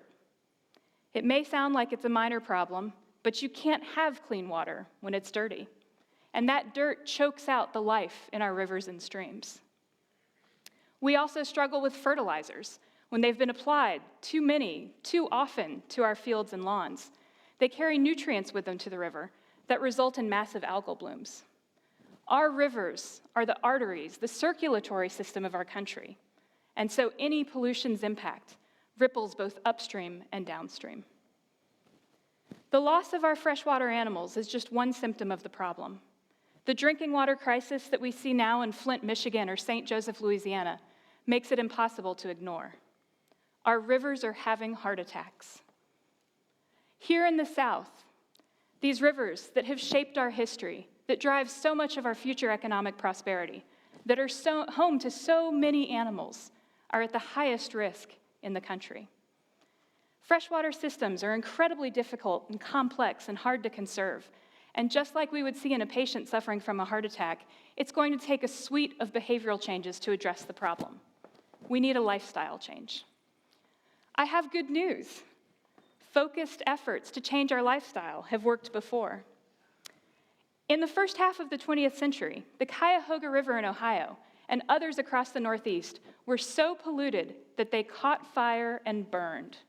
Water burned. The response from our country was to rise up together and create a strong legislative package at the federal and state levels, including things like the Clean Water Act, that ensured that this type of industrial pollution could not happen to our water again. Well, now we face some different problems, and so it's time to refocus our energy and our thoughts on the watershed, on the land where these problems are happening. So to begin, we're going to reframe how we think about a watershed. John Wesley Powell, a Civil War soldier, scientist, and explorer, moved beyond the scientific to define a watershed as that area of land, a bounded hydrologic system, within which all living things are inextricably linked by their common water course, and where, as humans settled, simple logic demanded that they become part of a community. 150 years ago, Powell knew that the landscape, our geography, our watershed, defined the community where we could make our impact. And so just like the drops of water that fall on a watershed rise to build something much greater in the river, our personal actions now together as part of our community will rise together to improve the health of our rivers. Just like a lifestyle change, there's not one simple thing I can tell you today that if we all did differently would make the key difference. Instead, it's a series of things to incorporate, almost a choose-your-own-adventure book. And it starts with the equivalent of a simple drop. First, discover your connection. Maybe you start to move to the right lane when you're driving on bridges just to see what the river looks like today. Find out what river your drinking water comes from and where does it head when it leaves your house. Learn the names of 5 animals that live in your watershed. Explore everything. Next, reduce your impact. This is the part of your adventure book with the most choices. Make a pledge to give up single-use plastics. Carry a reusable water bottle with you everywhere that you go. Turn off the water when you brush your teeth or do the dishes. Take your old medicines back to your pharmacies and your police stations to ensure that they dispose of them properly instead of flushing them down the toilet where they enter our waterways. Talk to your farmers at local farmers markets. Find out how much fertilizer they're applying to the fields. There's so many options here, but the ones that work for you are the ones you choose yourselves. Next, offer to help. All of those connections you made initially will really start to pay off here. Join your local watershed group. Join stream cleanup programs like the Tennessee River Rescue. Contact your elected officials and let them know that this is a problem that you care deeply about. Share this information with 5 friends and family. And finally, play and enjoy. It's a little dishonest of me to save this for last because most of us biologists chose this career to make sure we could play and enjoy the entire time we are working. And really, we should. It's one of the healthiest things we can do for ourselves and for our environment.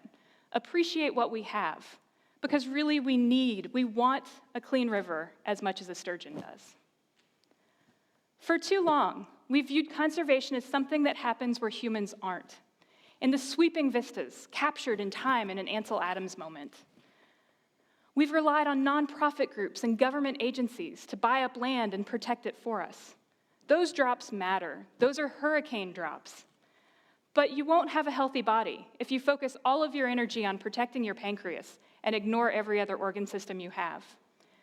And the protected land that we have set aside right now isn't enough to protect all the places that we treasure, let alone the 3.5 million miles of rivers and streams that are the lifeblood of our country. We need conservation that happens where humans are, in our homes, in the places that matter to us, whether or not they matter to someone across the country. We need conservation in the moments when we connect to something far larger than ourselves, or far smaller. We need conservation in the decisions that we make each day, the ones that seem really minor, but add up to something really important. The water magnifies our impact, for good or for bad. Make your drop magnify something good. Make your drop matter. Thank you.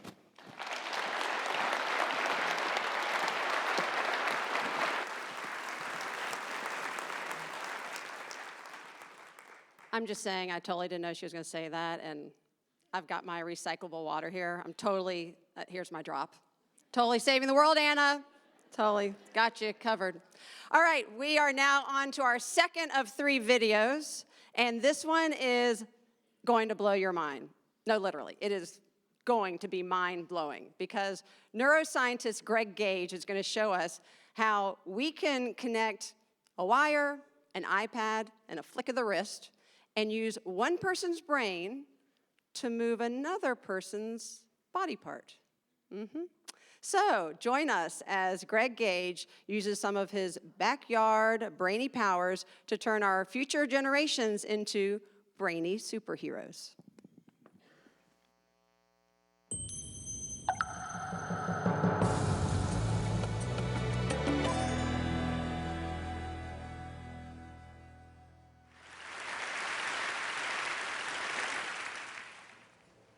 The brain is an amazing and complex organ. And while many people are fascinated by the brain, they can't really tell you that much about the properties about how the brain works because we don't teach neuroscience in schools. And one of the reasons why is that the equipment is so complex and so expensive that it's really only done at major universities and large institutions. And so in order to be able to access the brain, you really need to, dedicate your life and spend 6.5 years as a graduate student just to become a neuroscientist to get access to these tools. And that's a shame because 1 out of 5 of us, that's 20% of the entire world, will have a neurological disorder. And there are 0 cures for these diseases. And so it seems that what we should be doing is sort of reaching back earlier in the education process and sort of teaching students about neuroscience, and so that in the future they may be thinking about possibly becoming a brain scientist. And so when I was a graduate student, my lab mate Tim Marzullo and myself decided that, what if we took this complex equipment that we have for studying the brain and made it simple enough and affordable enough that anyone, an amateur or a high school student could learn and actually participate in the discovery of neuroscience. And so we did just that. A few years ago, we started a company called Backyard Brains, and we make DIY neuroscience equipment. And I brought some here tonight, and I want to do some demonstrations. You guys want to see some? All right. All right, so I need a volunteer. So right before, what is your name? All right, Sam. I'm going to record from your brain. Have you had this before? No. Okay. All right. I need you to stick out your arm for science. Roll up your sleeve a bit. All right. And so what I'm going to do, I'm putting electrodes on your arm, and you're probably wondering, I just said I'm going to record from your brain. What am I doing with your arm? You have about 80 billion neurons inside your brain right now. They're sending electrical messages back and forth and chemical messages. But some of your neurons right here in your motor cortex are going to send messages down when you move your arm like this. They're going to go down across your corpus callosum, down onto your spinal cord, your lower motor neuron, out to your muscles here. And that is electrical discharge. It's going to be picked up by these electrodes right here.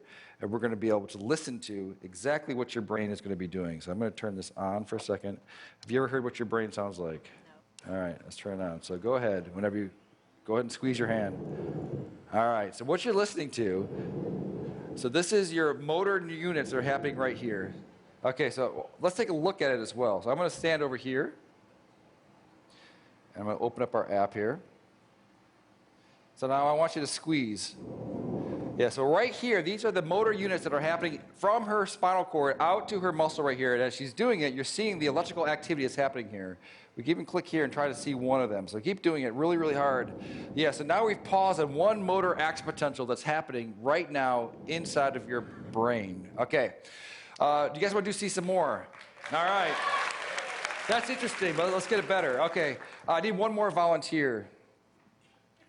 Okay, what is your name, sir? Miguel, all right. You're going to stand right here. So Miguel, when you're moving your arm like this, your brain is sending a signal down to your muscles right here. I want you to move your arm as well. All right, so your brain is going to send a signal down to your muscles. And so it turns out that there is a nerve that's right here that runs up here that innervates these three fingers. And it's close enough to the skin that we might be able to stimulate that. So that we can do is copy your brain signal that's going out to your hand and inject it into your hand so that your hand will move when your brain tells your hand to move. And so in a sense, she will take away your free will and you will no longer have any control over this hand, okay? You with me? All right, so I just need to hook you up. All right, so I'm gonna find your ulnar nerve, which is probably right around here. You don't know what you're signing up for when you come up and... So now I'm gonna move away and I'm gonna plug it into our human-to-human interface over here. Okay, so Sam wants you to squeeze your hand again. All right, do it again. All right, perfect. So now I'm going to hook you up over here so that you get the stimulus. It's going to feel a little bit weird at first. This is going to feel like a, when you lose your free will and someone else becomes your agent, it does feel a bit strange. So I want you to relax your hand. All right, and Sam, you're with me? All right, so you're gonna squeeze. I'm not going to turn it on yet, so go ahead and give it a squeeze. All right, so now, are you ready, Miguel? Ready as I'll ever be. Okay, so I've turned it on. So go ahead and turn your hand. Do you feel that a little bit? No. Okay, do it again. Oh, a little bit. A little bit. Okay, so relax. No, hit it again. Okay. Oh, perfect, perfect. All right, so relax. Do it again. All right, so now. All right, so right now, your brain is controlling your arm, and it's also controlling his arm. So go ahead and just do it one more time. All right, so that's perfect. So now, what would happen if I took over my control of your hand, and so just relax your hand, what happens? Nothing. Why not? Because the brain has to do it. Now you do it again. All right, that's perfect. All right, well, thank you guys for being such a good sport. This is what's happening all across the world, electrophysiology, and we're going to bring on the neural revolution. Thank you.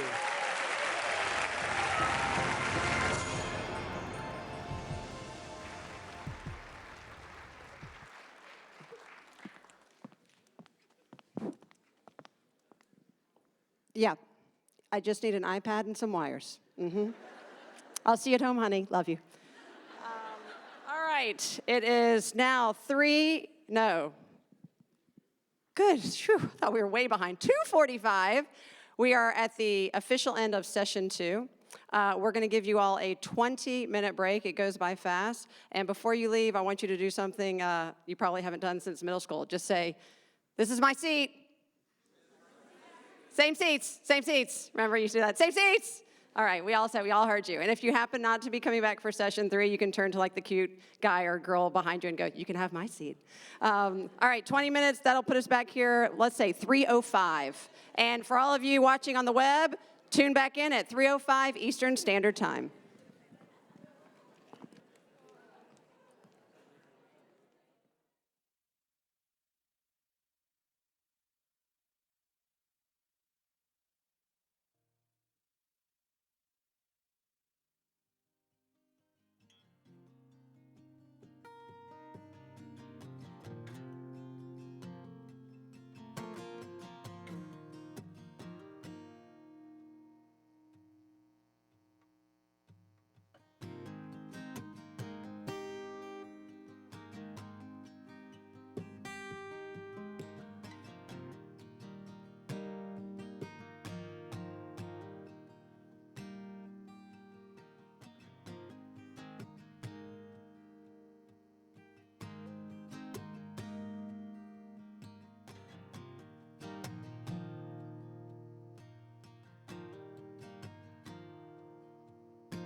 Welcome back.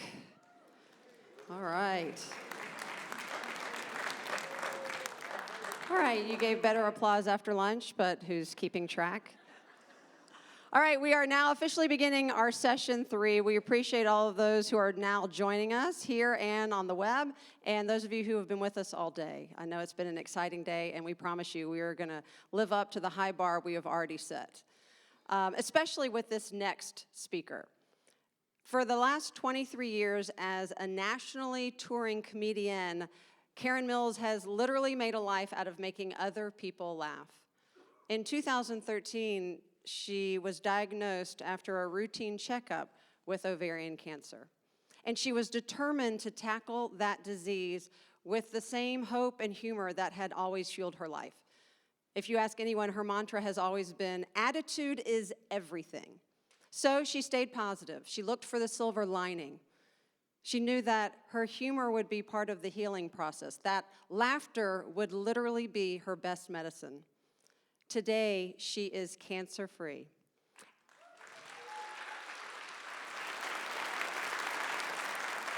And she is here to prove that sometimes cancer can be a laughing matter. Please help me welcome to the TedX Chattanooga stage, Karen Mills.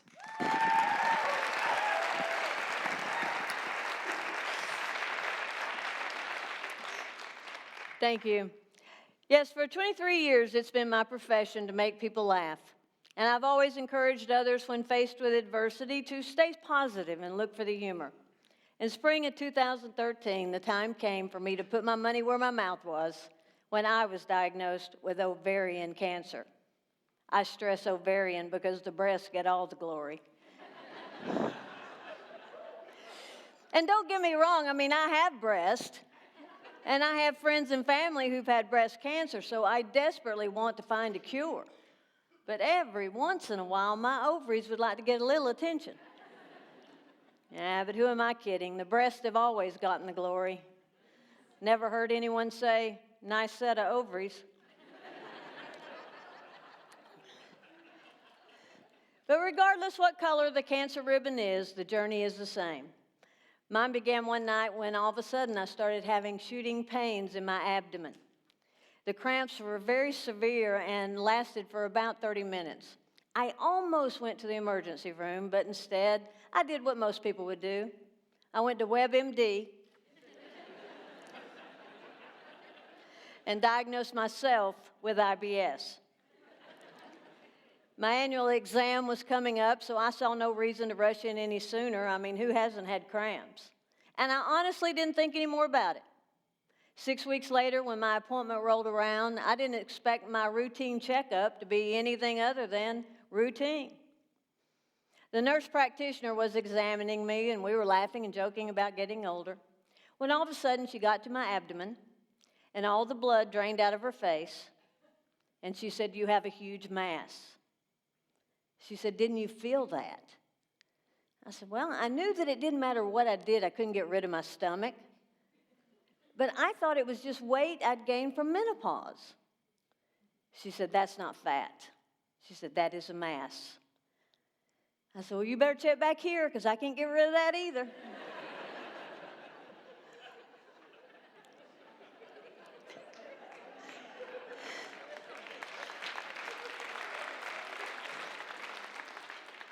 She immediately sent me for an ultrasound and sonogram, which didn't tell us anything new, just that it was indeed huge. They thought it might be attached to the right ovary, but couldn't be sure. She then ordered a CT scan and a CA-125 blood test. CA-125 measures inflammation in the body, and it can be a marker for ovarian cancer. This, of course, happens on a Friday afternoon, so I couldn't get the CAT scan or the results from the blood test back until the following week. I had a show the next night in Hickory, North Carolina, and the last thing I was going to do was sit at home and worry, so I got in my car and I headed to Hickory. And driving up there, my mind was racing, and apparently so was my car, because I was pulled over for speeding. And the officer said I was going 70 in a 55. I said, "Sir, I'm really sorry, but I need a break. I just found out that I have a tumor the size of your head. His eyes got big, and I said, I'm not kidding. It's huge. I said, I don't mean to imply that your head is huge. I mean, it's perfect for a head, but to be growing in my abdomen, not so good. He goes, I'll just give you a warning. I said, I think that would be best.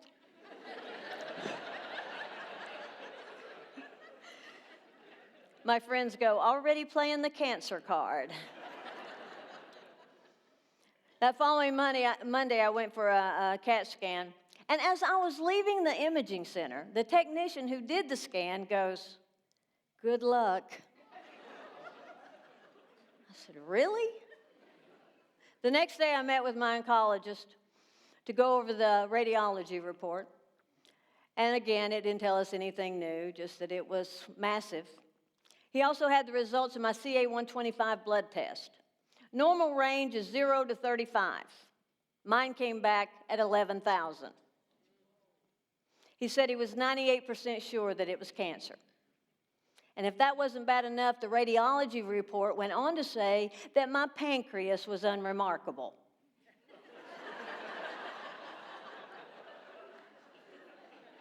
Which I was very offended by. I mean, yes, my ovaries let me down, but I've been extremely pleased with my pancreas.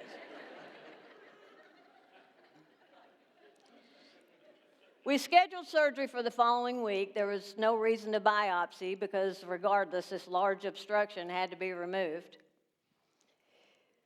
And he then talked to me and stressed the importance of keeping a positive attitude. Said it was as important to my recovery as surgery and chemotherapy. Of course, I've always believed in the benefits of not only staying positive, but also surrounding yourself with other people who are. Because negativity is its own disease, and it afflicts everyone around it. And carrying around negative feelings and emotions, I mean, it'll just eat you alive. That's why I never harbor any ill will. It doesn't matter what happens, I forgive and forget. Actually, I just forget, but it's the same.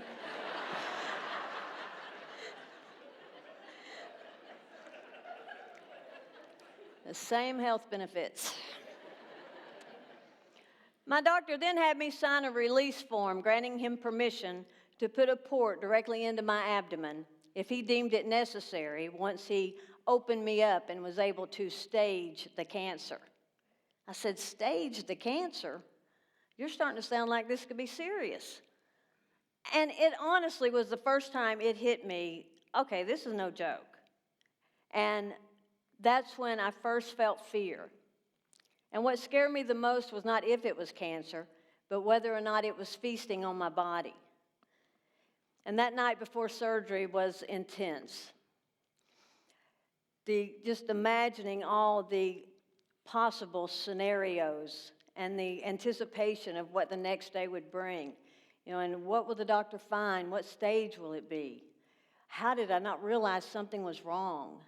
I should have gone to the emergency room when I had those cramps. This continuous loop of defeating thoughts just kept playing in my head. It was actually a relief when morning finally came and it was time to go. My college roommate was the nurse anesthetist who put me to sleep. And I suddenly became extremely grateful that while I was goofing off in college, she was studying. And I asked her, I said, is it hard putting people to sleep? And she said, oh, no. She said, it's easy.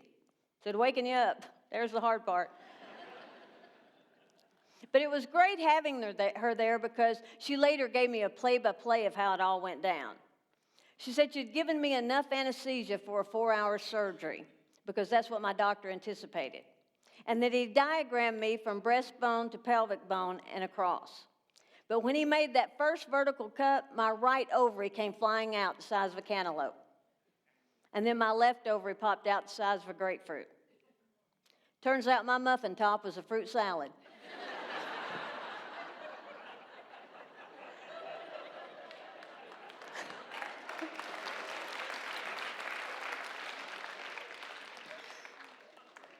And I travel all the time, which means I go through those x-ray machines at airport security a lot. Don't you think that at some point a TSA agent would have pulled me aside? Said, I don't see a bomb, but you're packing a fruit stand, lady. Call your doctor. But people still say to me, I can't believe you didn't have more symptoms. And looking back, I did have symptoms. I was tired, bloated, and I constantly had to go to the bathroom. I mean, just always felt like I could never empty my bladder. And, you know, that, of course, describes every menopausal woman I know. And that's what's so difficult about detecting ovarian cancer, is that the symptoms mask themselves as other issues. But I was extremely fortunate because the cancer was contained in my ovaries. And, you know, but everyone, because they were so large and they were just kind of mushed together, is why everyone just kept thinking it was one large mass. And by the way, mushed together is a medical term that used to describe what was going on up in here.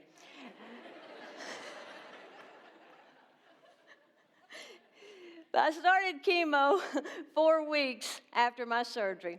And people would comment during my treatment that I was battling cancer. And I said, oh no, my doctor took the cancer. I'm battling chemo. And it is not for sissies. In fact, I sent a letter to the head of Homeland Security.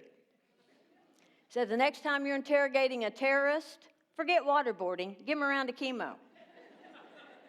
Check on him in about 3 days. He'll take you to his leader. But I had one treatment every 3 weeks, and days 3 through 10 were always the hardest. And on the days when I felt my worst, my friend Christy would put on Kelly Clarkson, What Doesn't Kill You Makes You Stronger, and we would get up and we would dance.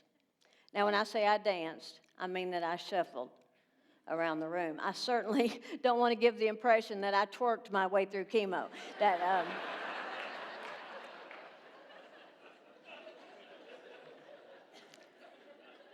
Or that I was hooked to the IV going, watch me drip, watch me nay-nay, watch me drip, drip, watch me nay-nay.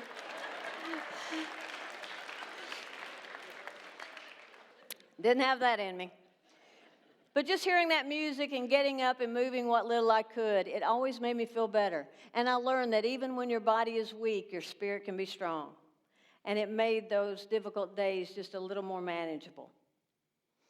I also learned that chemo brain is real. About 3 months after I finished my treatment, I was on my way out of town.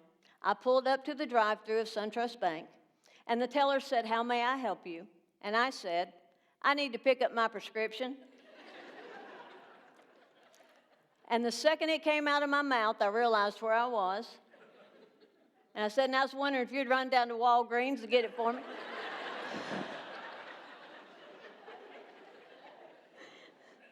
Let's just see how good your customer service is.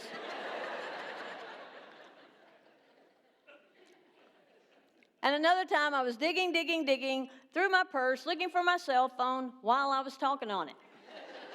I can't find my phone. I don't know what I've done with my phone. My friend goes, well, just talk to me on this one till you find it.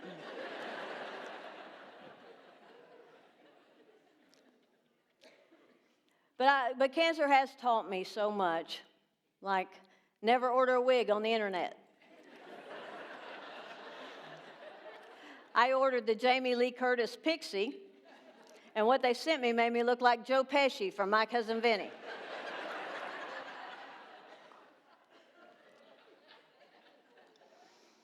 But right after I lost my hair, some friends were having a get-together, and I was going to go, and I was getting ready, and I couldn't get anything to look right. I mean, that wig was terrible, and I put on a baseball cap, and that made me look like Ernest T. Bass.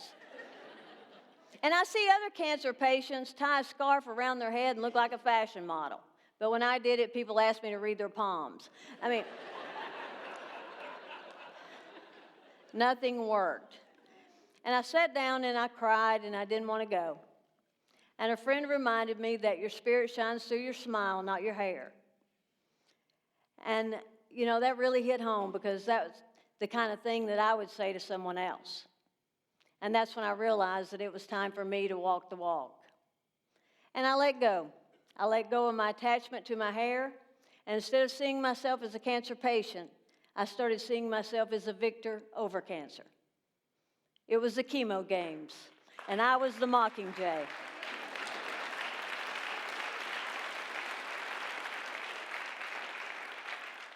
I want people to know that I'm alive and that we are at war. Hospitals are filled with men, women, and children, and we must fight back. I have a message for cancer. You can attack our bodies, but you will not destroy our spirit. We will fight you until we can cure you, and we will survive. Okay, so it wasn't exactly Katniss. But I did change my mindset. And whether it's cancer or something else, seeing yourself as a victor instead of a victim will change your experience. The next time I saw my doctor after I lost my hair, he said, "Oh, good." He said, "That lets me know it's working." So my bald head became a symbol of my fight, a battle scar, and I wore it loud and proud. Of course, the very last hair to fall off my body was Gladys, my devoted chin hair.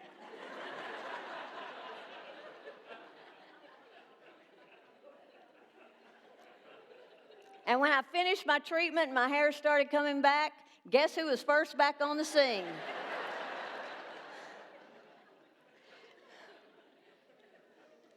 Cancer also taught me to live every day as if it's my last. Of course, that upsets my family because every day I call them and say goodbye. I'll miss you. But if there is such a thing as an upside to cancer, it's that it puts things in perspective and you realize what's really important, which is how we treat each other. I have a friend who works at a nursing home, and she told me a story about 3 ladies, all well into their 80s, who lived there. They've known each other their entire lives, but for 40 years they didn't speak because of religious and political differences. Now they sit around the nursing home and they laugh and tell stories and play games and just love each other. They're best friends.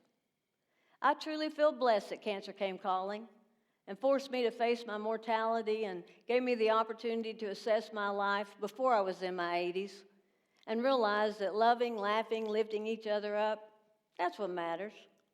People waste so much time and energy focusing on where our lives separate rather than where they connect.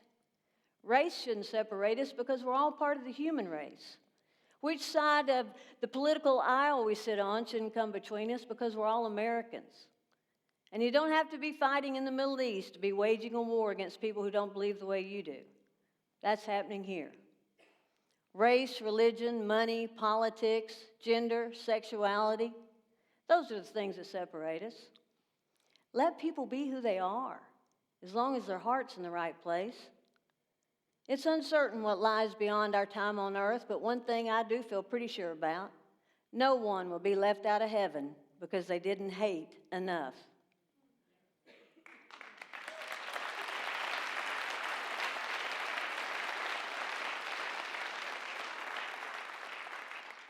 We can't lose our humanity. Let's choose to be kind and show compassion and focus on where our lives connect. There's a great lyric in the song Closer to Love that says, "We're all one phone call from our knees." Life can change in an instant. It's way too short not to celebrate it and to surround ourselves with love and laughter. I want to leave you today by saying that if you are ever faced with this terrible disease, always remember that your spirit shines through your smile, not your hair. And even when your body is weak, your spirit can be strong. And whatever you do, never, ever, ever order a wig on the internet. Thank you so much.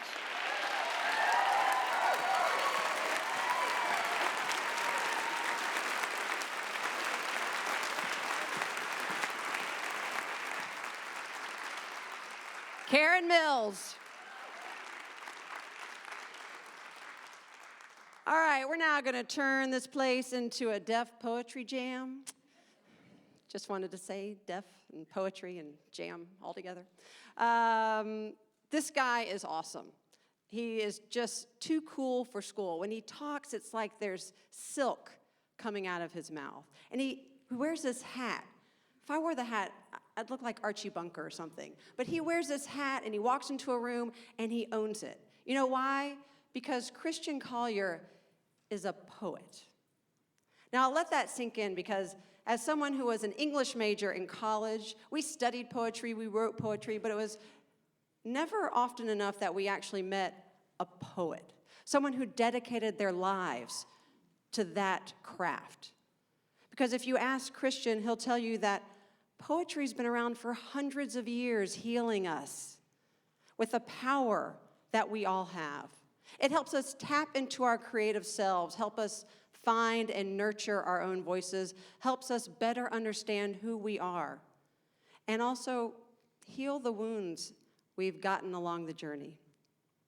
Christian Collier is here to share with us those powerful words, and in doing so, to show us the transcendent power of poetry. Please help me welcome to the TEDx Chattanooga stage, Christian Collier.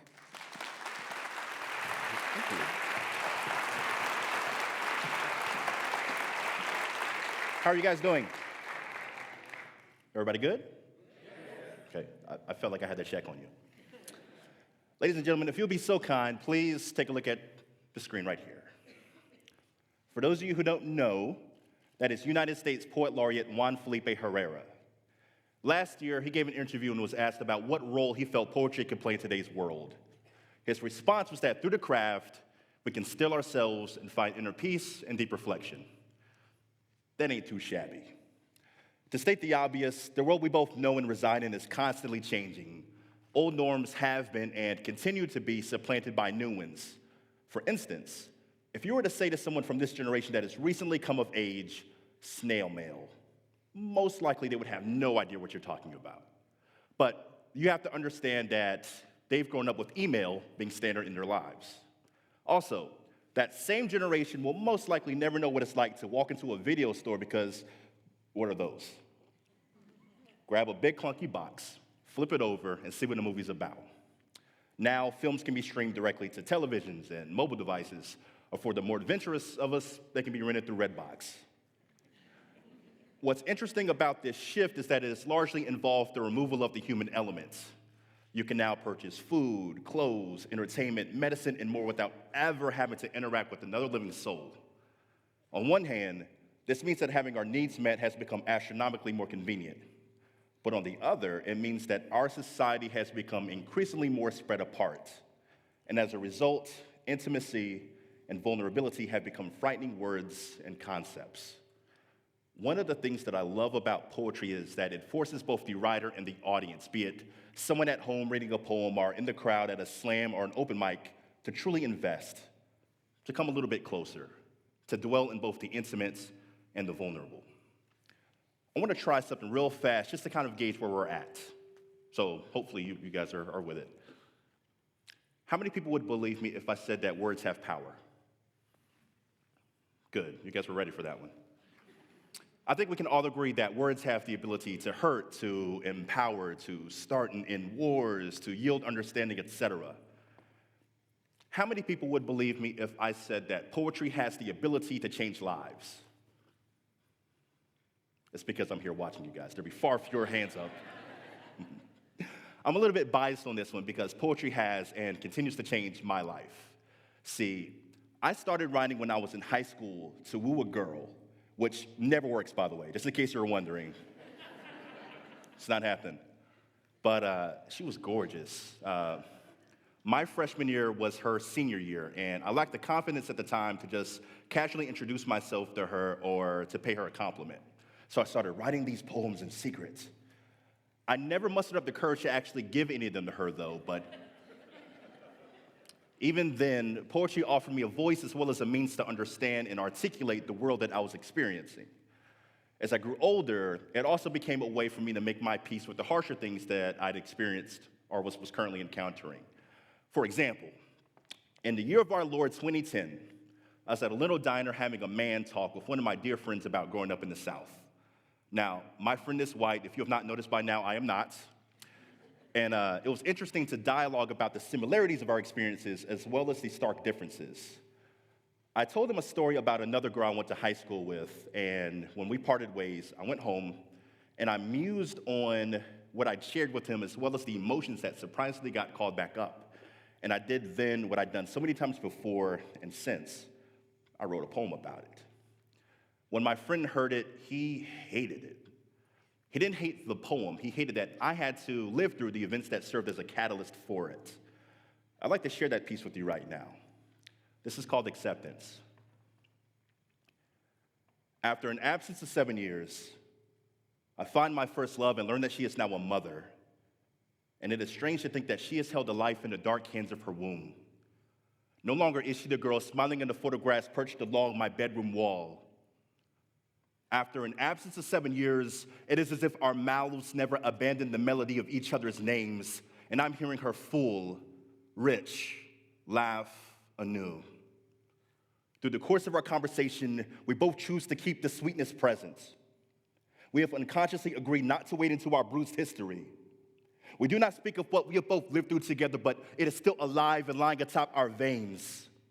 I do not have far to reach to remember the sting of the word nigger, tumbling like hail out of her father's lips toward me.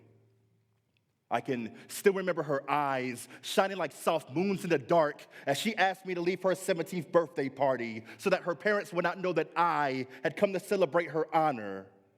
I can still remember how often I clasped my hands and prayed for God to grant me a different world to wake to instead of this hungry South, whose pride and tradition towered like a grim juggernaut of a choice.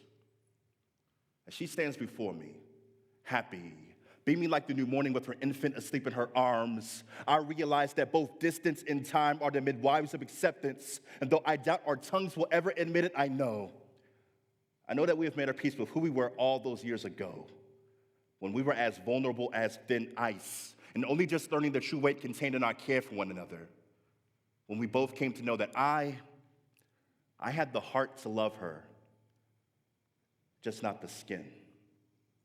Thank you.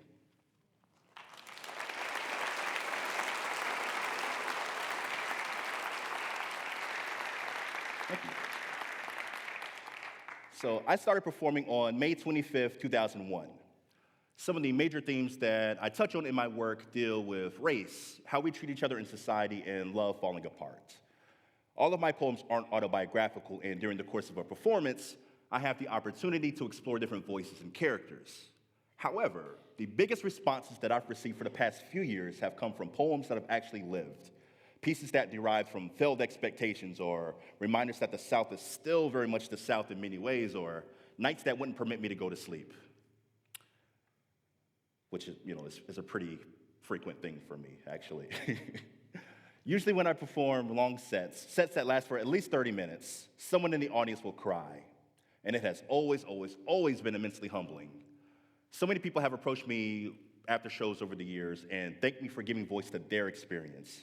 I've encountered so many people who've offered me huge hugs, regardless of how sweaty I've been, and then turned around and told me about how they were raped and were too afraid to tell anybody, or how racism threatened to break their spirits, or how rewarding it feels to have someone talk about how they've been mistreated due to the God that they pray to, or perhaps don't even believe in, or even who they choose to love. My life as a poet has shown me many things, more things than I could ever hope to cover in a forum like this, but to mention a few, more and more each year, I'm not only reminded of just how much power words have, but that poetry in particular has the ability to bring people from different walks of life together. It also has the ability to make you realize that your pain, depression, and loneliness are not solely yours. They do not solely belong to you. By facing your darkness, writing it down, sculpting it into a poem, and maybe even lending your voice to it behind the microphone, you can transform yourself. You can heal yourself on stage in the moment in front of largely strangers who've experienced similar things in their paths. There's real strength in being able to understand your pain, how and why it has hurt you, and perhaps even how you've kept it close to you and carried it with you on your journey. I believe that poetry is such an effective means of doing this because the act of writing it, of manifesting these words, is much like prayer or meditation. It slows time down, allows you to step outside of yourself and focus on where you've been as well as what you would like to convey. So many people have said over the years that poetry is too hard to understand, or that it's too highbrow and academic. They don't feel that it has any real punch or plays any significant role in their lives. But where do we turn to, say, around Valentine's Day, when we want to show somebody that we care? Or at any point during the year when heartbreak is set upon us? Often, we search for words and affirmations to center us, as well as motivate us to keep going. We tend to turn to poetry. To quote Tiny Buddha, which I don't like to refer to as a self-help website, even though it helps self, if that makes sense. Your needs and wants matter. By taking care of yourself, you're in a better position to help others. One of the greatest gifts I've received over the past 7 years is that I've been able to help other writers find and develop their voices through the open mics I've helmed, the shows I've produced, and most recently, this past summer where I taught spoken word and creative writing to a group of 24 teenagers. Go, young people. A few years ago, I released a record called Between Beauty and Bedlam. I wanted to give the listener an album's worth of experience and emotion on 6 tracks, which meant that I had to dig really deep inside to pull the material that I wanted to present to the world out. The first piece on that record will be the last thing I leave you with today. Now, because the project was so personal and, as fate would have it, because I was going through the deepest depression I'd known at that point while making it, I wanted to have something that would serve as an affirmation for me, if no one else. Something that would serve as a reminder of the things that I'd survived and overcome, as well as a challenge to always be thankful for the journey, perspective, and spirit that this craft has given me. During my record release show, my band and I kicked our set off by performing it. And at the halfway point of the piece, I looked out into the crowd, and I could see a woman in the back crying. I had this great sense of awe that not only something that I'd lived, but something that I'd scribbled onto the face of hotel stationery and gave my voice to had served to join the two of us right then and there. One of my favorite artists is an MC from Minnesota called Brother Ali. And he says on his song, Us, that there's no me, there's no you, there's just us. See, poetry allows us to strip away the things we hide behind on both sides of the equation, be you artist or audience, and see ourselves and then each other intimately, vulnerable, true. This is called Here, Home. This is a prayer for the silence that temporarily sat upon me and muted the music of my voice. Thank you for allowing me to miss these words and the weight of their bodies. It has taken the likes of heartbreak, hardship, hosannas, and a host of late-night conversations with God to get here, but friends, I'm here, home. Perched above my pencil, pregnant and pushing poems out into this world, leading lead onto the page, giving it structure, body, making it whole, giving it voice, making it sing. This is a prayer for language. Thank you for giving me purpose, giving me art, giving me the tools to turn poems into totems, chanting in the face of the sky. This is a prayer for me. Thank you for finally finding the courage to face and forgive yourself, for staring at your reflection in the bathroom mirror and apologizing for not loving yourself enough to be free, to liberate yourself from the clenched jaws of predators. Thank you for recognizing the strength of your beauty, that it is not cosmetic, but committed, consistent, that it is the kind of beauty that does not break, does not transform or change shape when the pressure comes. This is a prayer for redemption. Thank you for finding me, for rescuing me in my time of need, for salvaging me when I was lost and trapped between the shores of beauty and bedlam. Thank you for bringing me here, home, with the bevy of poems on my lips. Thank you. Thank you guys so much.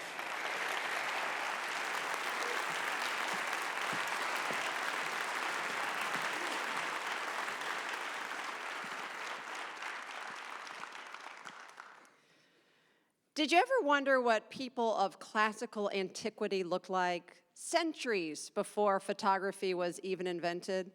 Well, even if you haven't, we're going to give you a look at what they did. Thanks to illustrator Siegfried Woldhack, we're going to see some illustrations of selfies of the famous artist Leonardo da Vinci. Please enjoy the third video of 3 today.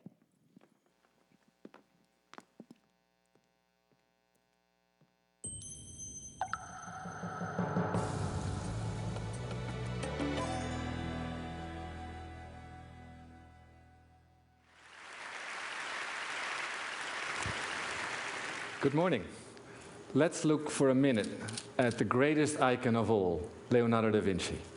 We're all familiar with his fantastic work, his drawings, his paintings, his inventions, his writings, but we do not know his face. Thousands of books have been written about him, but there's controversy, and it remains about his looks. Even this well-known portrait is not accepted by many art historians. So what do you think? Is this the face of Leonardo da Vinci, or isn't it? Let's find out. Leonardo was a man that drew everything around him. He drew people, anatomy, plants, animals, landscapes, buildings, water, everything. But no faces? I find that hard to believe. His contemporaries made faces, like the ones you see here, en face or three-quarters. So surely a passionate drawer like Leonardo must have made self-portraits from time to time. So let's try to find them. I think that if we were to scan all of his work and look for self-portraits, we would find his face looking at us. So I looked at all of his drawings, more than 700, and looked for male portraits. There are about 120, you see them here. Which ones of these could be self-portraits? Well, for that, they have to be done, as we just saw, en face or three-quarters, so we can eliminate all the profiles. It also has to be sufficiently detailed, so we can also eliminate the ones that are very vague or very stylized. And we know from his contemporaries that Leonardo was a very handsome, even beautiful man, so we can also eliminate the ugly ones or the caricatures. And look what happens. Only 3 candidates remain that fit the bill. And here they are. Yes, indeed, the old man is there, as is this famous pen drawing of the Homo vitruvianus. And lastly, the only portrait of a male that Leonardo painted, the musician. And before we go into these faces, I should explain why I have some right to talk about them. I've made more than 1,100 portraits myself for newspapers over the course of 30 years only. But there are 1,100, and very few artists have drawn so many faces. So I know a little about drawing and analyzing faces. Okay, now let's look at these 3 portraits, and hold on to your seats, because if we zoom in on those faces, remark how they have the same broad forehead, the horizontal eyebrows, the long nose, the curved lips, and the small, well-developed chin. I couldn't believe my eyes when I first saw that. There is no reason why these portraits should look alike. All we did was look for portraits that had the characteristics of a self-portrait, and look, they are very similar. Now, are they made in the right order? The young man should be made first, and as you see here from the years that they were created, it is indeed the case. They are made in the right order. What was the age of Leonardo at the time? Does that fit? Yes, it does. He was 33, 38, and 63 when these were made. So we have 3 pictures, potentially of the same person, of the same age as Leonardo at the time. But how do we know it's him and not someone else? Well, we need a reference. And here's the only picture of Leonardo that's widely accepted. It's a statue made by Verrocchio of David, for which Leonardo posed as a boy of 15. And if we now compare the face of the statue with the face of the musician, you see the very same features again. The statue is the reference, and it connects the identity of Leonardo to those 3 faces. Ladies and gentlemen, this story has not yet been published. It's only proper that you here at TED hear and see it first. The icon of icons finally has a face. Here he is, Leonardo da Vinci.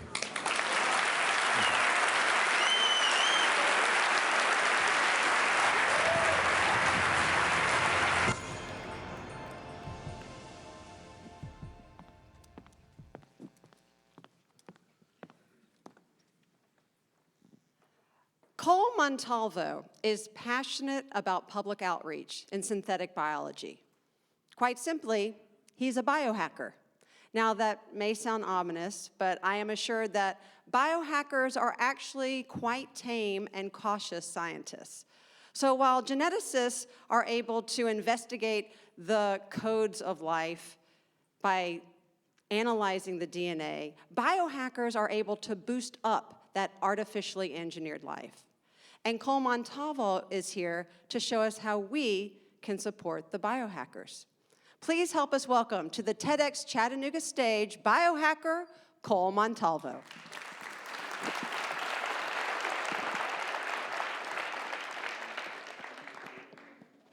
I want you to take a moment to look at the world around you. Really, look. We inhabit this planet, interacting with our environment every day, but rarely stop to consider the stuff around us. What is it made of? How did it get here? Or where will it go when we're done using it? From the chair you're sitting in, to the shirt I'm wearing, even the breakfast that we all really should have made time for this morning, we're constantly interacting with matter that actually comes from biology, stuff that is alive or was alive. It's called biomaterial. And the term might sound like something out of science fiction, but the reality is most of humanity's greatest technological achievements have been made of this stuff. We've been using it, well, since before recorded history, all the way to today. Let me show some examples. Clothing, from ancient to modern, shelters, traditional or today's homes, the ships which first enabled us to explore our planet, even the first airplanes, and food, bread, beer, cheese. We've even engineered foods like corn for millennia, shaping its evolution from barely edible to today's modern agricultural staple. And more recently, we've started directly editing its genes to make engineered versions called GMOs. Now, we've all heard of genetically modified organisms, but there's a stigma. We think of massive monocultures of crops, which can lead to pesticide overuse, or monopolies involved in patent disputes, but this is only the tip of the iceberg for genetic engineering, and it's old technology, 20 years old. These GMOs only have one gene added, but today, we have the ability to add multiple genes, genetic networks that interact with each other, carry out logic, build complex biomolecules. We can even rewrite an organism's entire genome, replacing every bit of DNA, and then boot up the cell with this synthetically created code. This technology is called synthetic biology, and synthetic biology will allow a new era of biomaterials. We're already on the verge. Instead of being limited to the biomaterials we can find in nature, for the first time, we're gaining the ability to program our own materials. Materials that can help solve some of Earth's biggest challenges: pollution, access to clean water. It may even be possible to fight back against climate change. But how can we do this with material? Well, go back to those questions that we asked about the stuff around us. How did these things get here? They grew. This is quite possibly the most important feature of biology, its ability to self-organize. Through interactions at the molecular scale, living things grow. They assemble themselves, adapt to their environment, and repair themselves. It's almost magical. Living things are self-assembling factories. Factories that have been programmed by nature to make complex structures like feathers or wood, even antibiotics.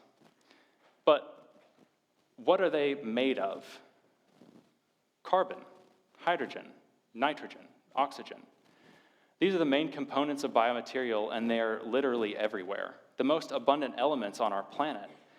Cells assemble these atoms into an infinite number of shapes, and depending on their conformation, they can be used for anything from energy, like this tiny glucose molecule, to information storage, like this strand of DNA, even functional proteins, like this neurotoxin, which is what discourages bugs from eating genetically modified corn. You probably know this neurotoxin by its commercial name, Botox. And instead of, like many of today's technologies that use mining to obtain rare earth elements, biology uses the elements it has on hand. Cells can even pull carbon directly out of the air and remove heavy metals from the soil. And instead of releasing harmful pollutants into the atmosphere, some cells just release oxygen. Life, it follows a cadence. Things are born, they grow, they die, and they decompose. Impermanence is the very nature of nature. So where will this stuff go when we're done using it? Well, instead of lingering in the environment for centuries like plastics, biomaterial generally breaks apart if it gets too hot or too wet, even too salty.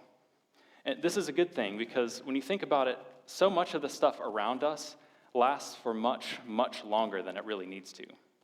Styrofoam, for example. It's used mainly as packaging material or in to-go containers, but these are both things that are only used for a very short period of time, and then they're thrown away, sent to a landfill or the ocean to sit. Tires are another example. They have to be replaced, but once they're removed, tires don't just go away.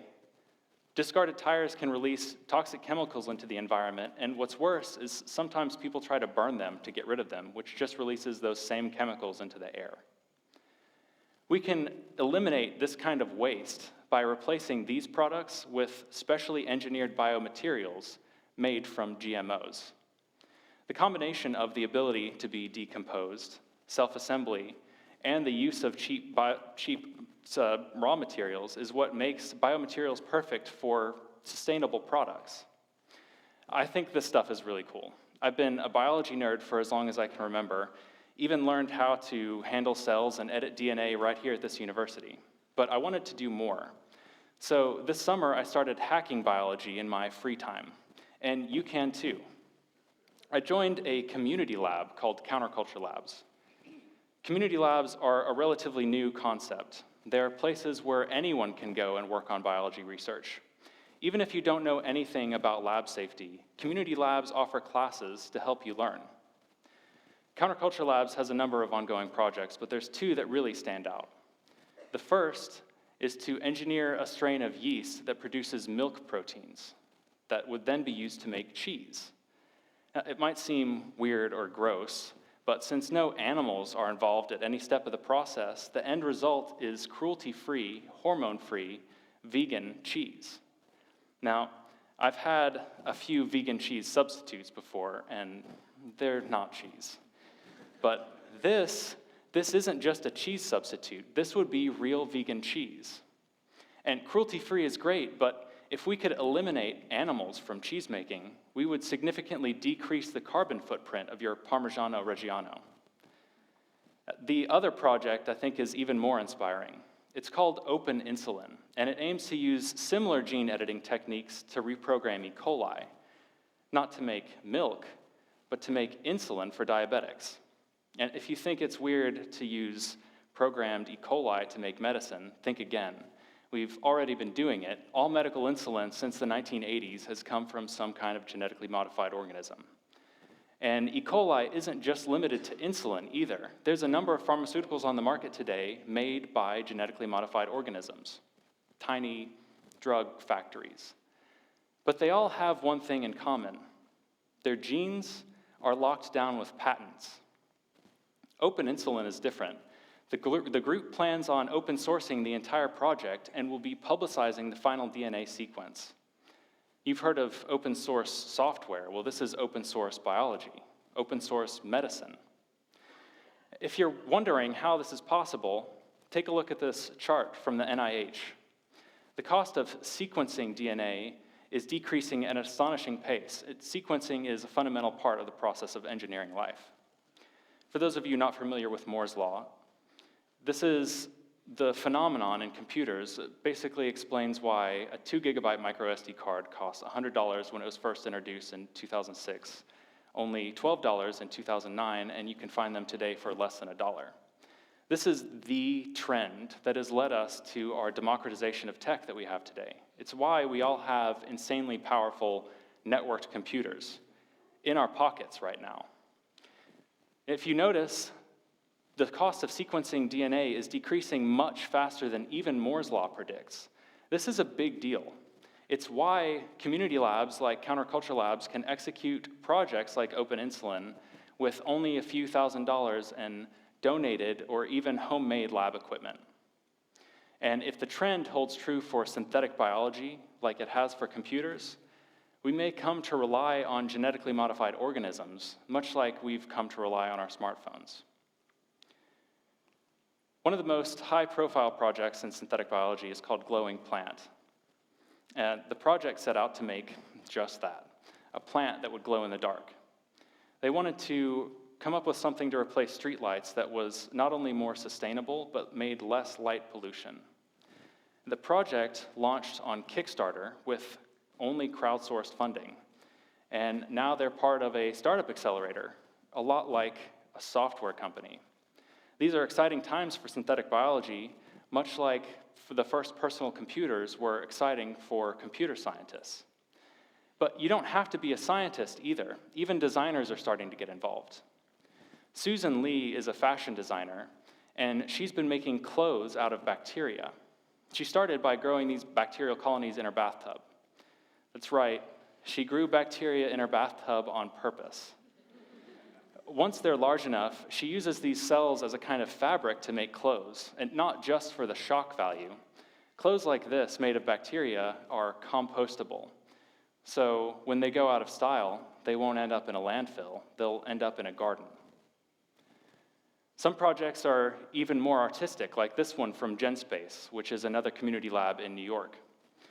Participants in this project have painstakingly gathered bacterial samples from across the city and cataloged them based off of where they came from. The cells were allowed to grow and then printed, block by block, in a pattern mimicking the city's street grid.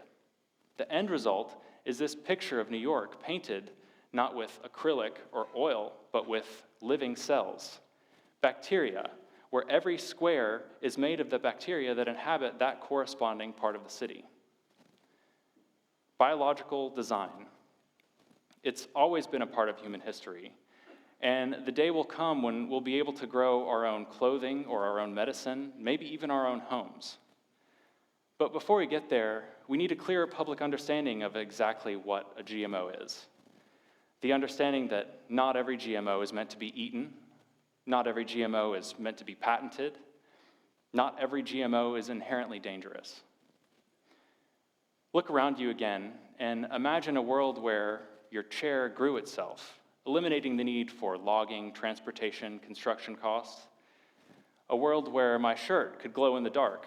I could go for a run or a bike ride at night without having to worry if drivers could see me. A world where the milk we had with breakfast this morning was made without animals and had a lower carbon footprint.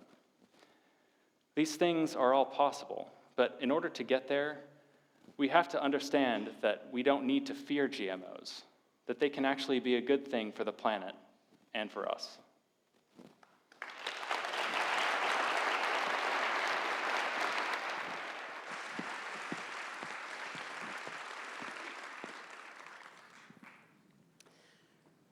There continues to be educational inequality, and especially in the rural areas in this country. In eastern Kentucky, we see that the coal mining industry continues to drop, and that we realize that in rural Appalachia, their greatest asset is no longer mineral, it is mental. Stephen Palmer knows this because he's been there. And he's been teaching in what they call coal country long enough to know that we must retain our greatest assets. We must train and retain the brightest minds in rural Appalachia in order to revitalize that region. If we can do that, if we can just keep the students who are our brightest innovators and creators from moving away, then this young-led revitalization might possibly be the largest economic turnaround in one of the poorest areas of our country that we've ever seen. Please help me welcome to the TedX Chattanooga stage, Stephen Palmer.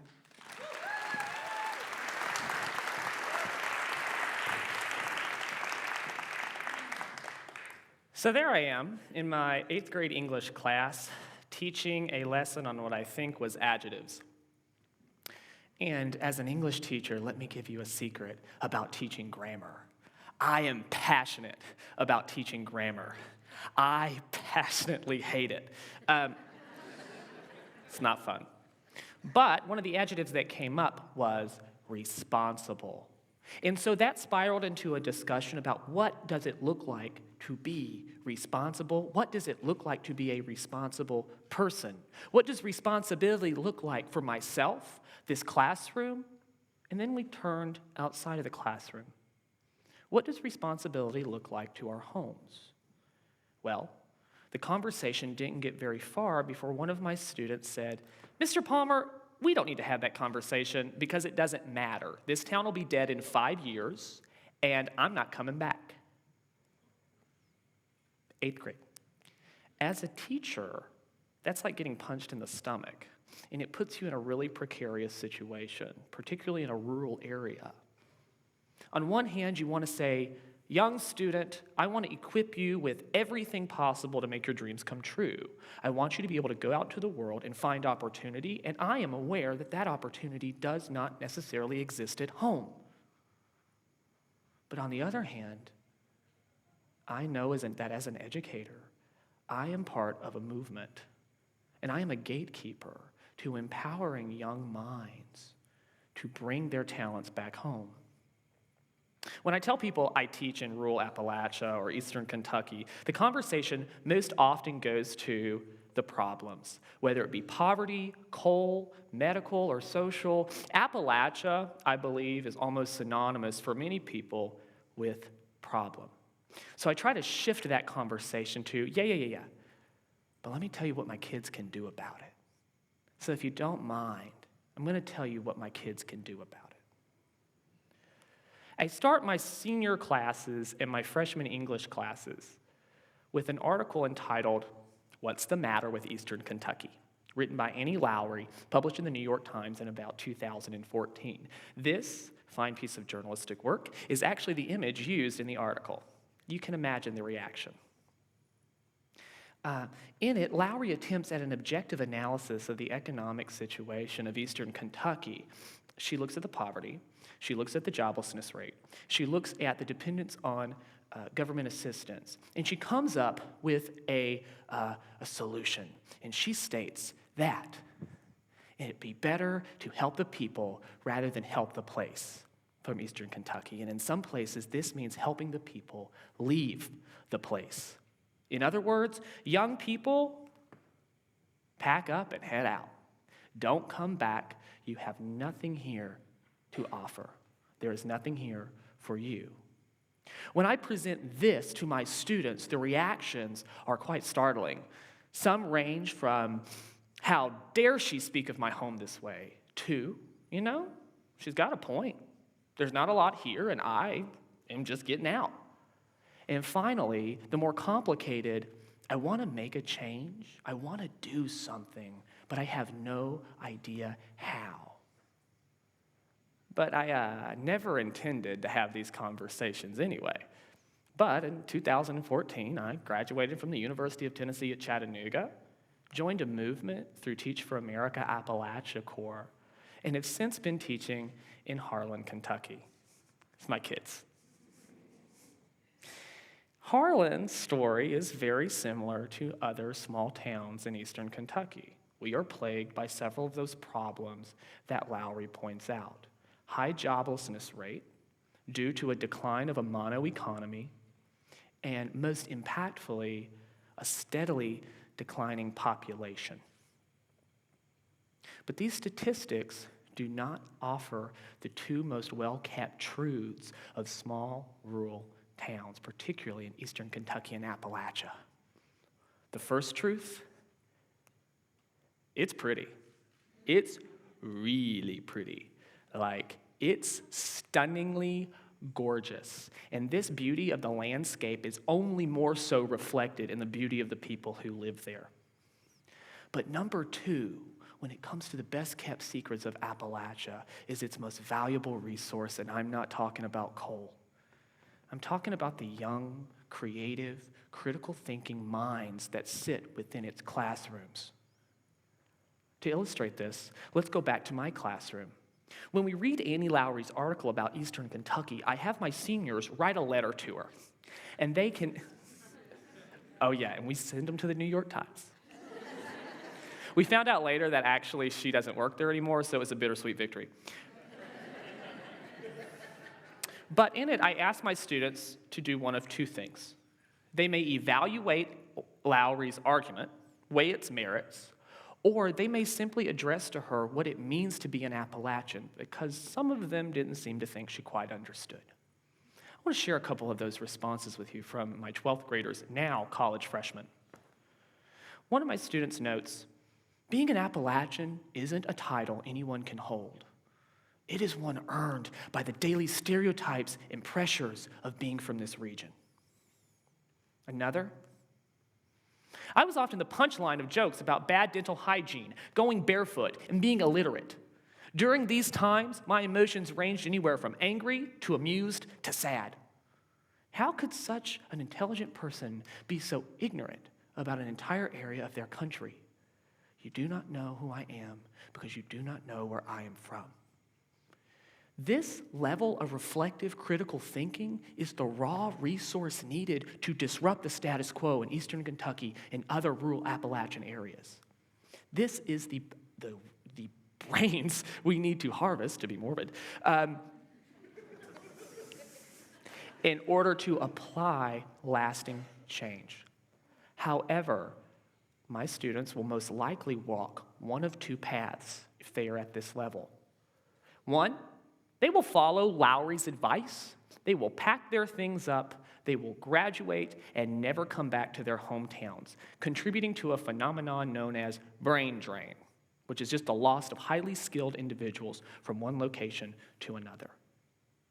Or they might return, but generally they will return to positions that do not allow for direct disruption of the status quo. Path-maintaining professions, not path-changing professions. Highly necessary, healthcare or teachers, but not opportunities to really shake things up. So what I am putting forward today are 3 actions that Appalachian leadership, state and policy makers, state and local policy makers, and teachers can take to really allow our young people to feel empowered to bring their gifts back home. Prioritize, empower, and incentivize. Number 1, we have to prioritize this as a major issue, particularly in the form of state and policy lawmakers. Loss of high-performing students is critical to the success of the region. It is not simply tangential to the rest of the issues. There is some current work being done by the Appalachian Regional Commission, which actually hosts several students across the Appalachian region to present research projects on specific concerns facing Appalachia. However, I would love to see more focus on student involvement in the state and local policy arena and really allow our policymakers to hear the voices of our young people. But we have to take it a step further. Number 2, we have to start in our classrooms to empower those students.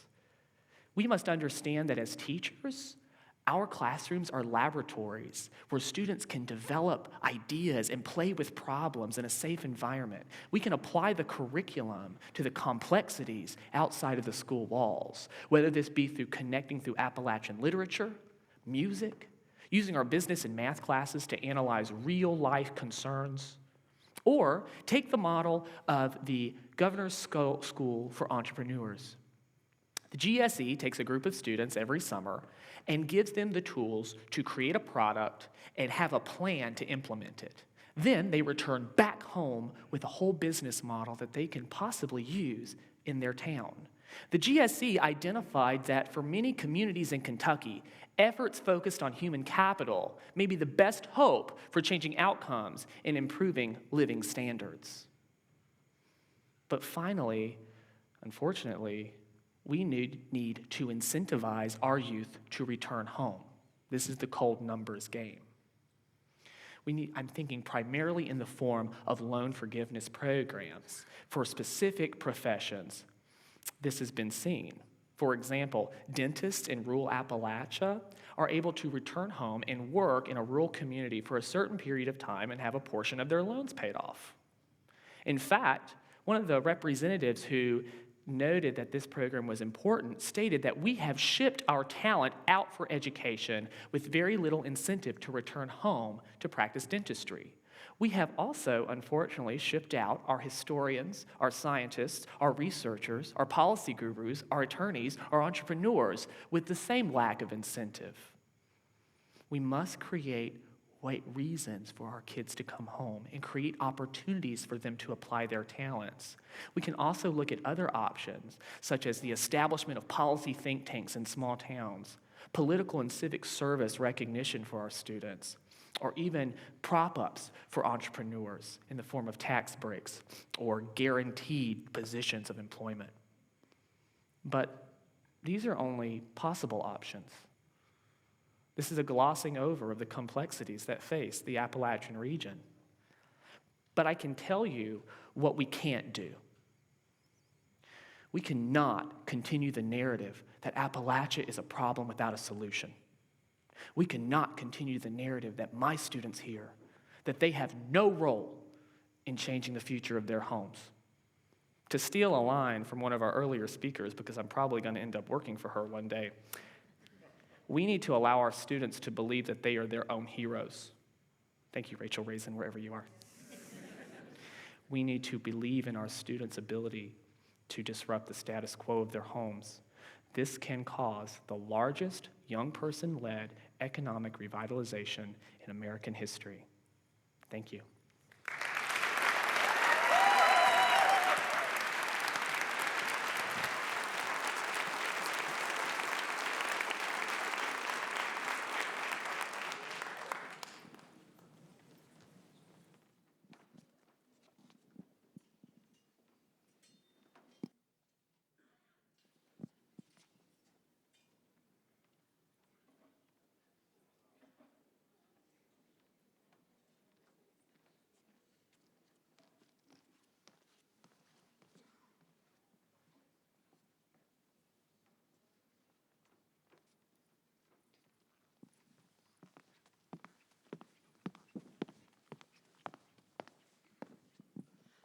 Someone said to me, Ann Law is performing at TedX Chattanooga. What is she doing? And I heard the other person say, we never know what Ann Law is going to do. And that's a compliment because we really have such high artistic, creative expectations of Ann Law and Frank Hay. As you might know, Frank Hay is the ballet master at Chattanooga Ballet, and Ann Law is the founder and co-artistic director of COPAC, which is the Contemporary Performing Arts of Chattanooga, and also the nonprofit that runs our own Barking Legs Theater.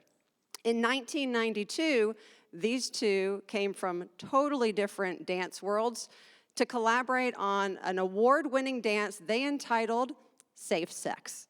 I asked Frank in the back, it's you and Ann who did the safe sex, right? He said, please be careful how you say that. And since then, they've been collaborating ever since. And shared love of dance is their common language. With 100 years of dance between the two of them, please welcome to the TEDx Chattanooga stage Ann Law and Frank Hay with Top Chef.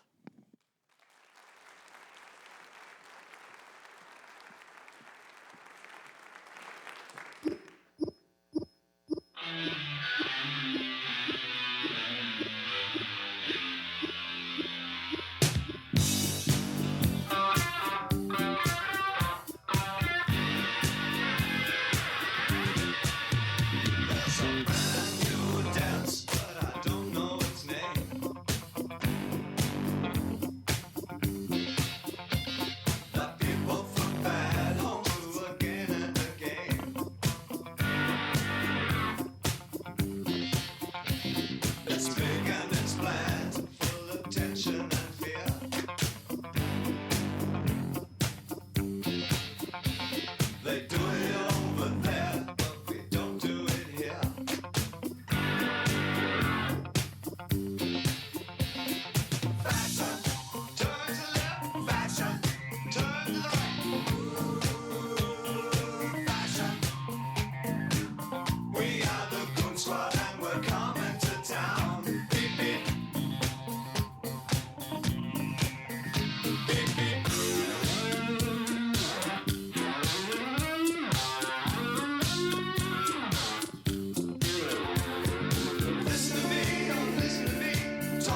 Okay, so that ends. I really have no idea how that got there. That ends our third session. And we will be starting, what does this say, 20 minutes? All right, let's say 4:45 though. At 4:45, we're going to be back here for our fourth and final session. And we promise you, if you've loved it this far, you're going to love it till the very end. Thanks for joining us. We'll see you back, and we'll see you back on the web at 4:45 Eastern Standard Time.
We've made it.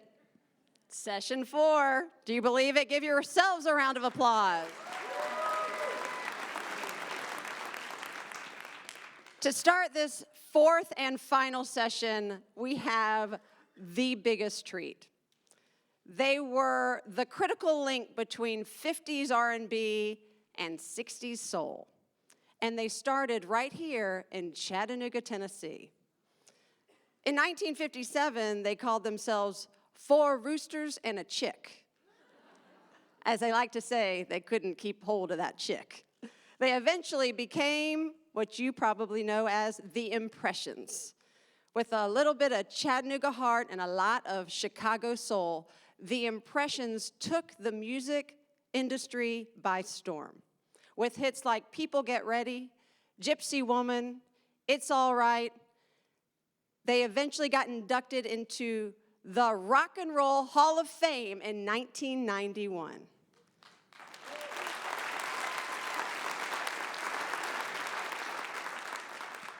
And today, they are here for what we're calling a special TedX Chattanooga couch conversation with our very own Nicole Brown, the gorgeous rock and roll woman who's with the UTC Communication Department.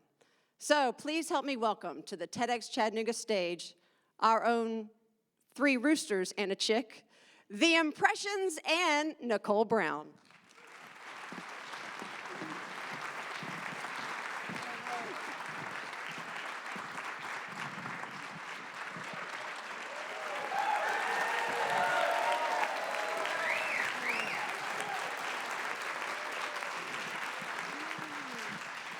Well, you can hear by the cheers that you still look good. Our very own Rock and Roll Hall of Famers, Fred Cash. Thank you. Hiram Hazley. Thank you. And we have Sam Gooden. Hello. Thank you so much for being here today. And of course, we're going to have our conversation on equality. Here we are listening to you today. It's 2016. But more importantly, back in the 60s, you all created the soundtrack for the civil rights movement. And I must say thank you. I must say thank you for that. So as you're listening to the Impressions music, you're hearing lyrics that are motivating people, Fred. You're motivating people to keep on pushing. We're a winner. Moving on up. When you all were in the recording studio, did you have any idea of what impact you would have on our country? We didn't.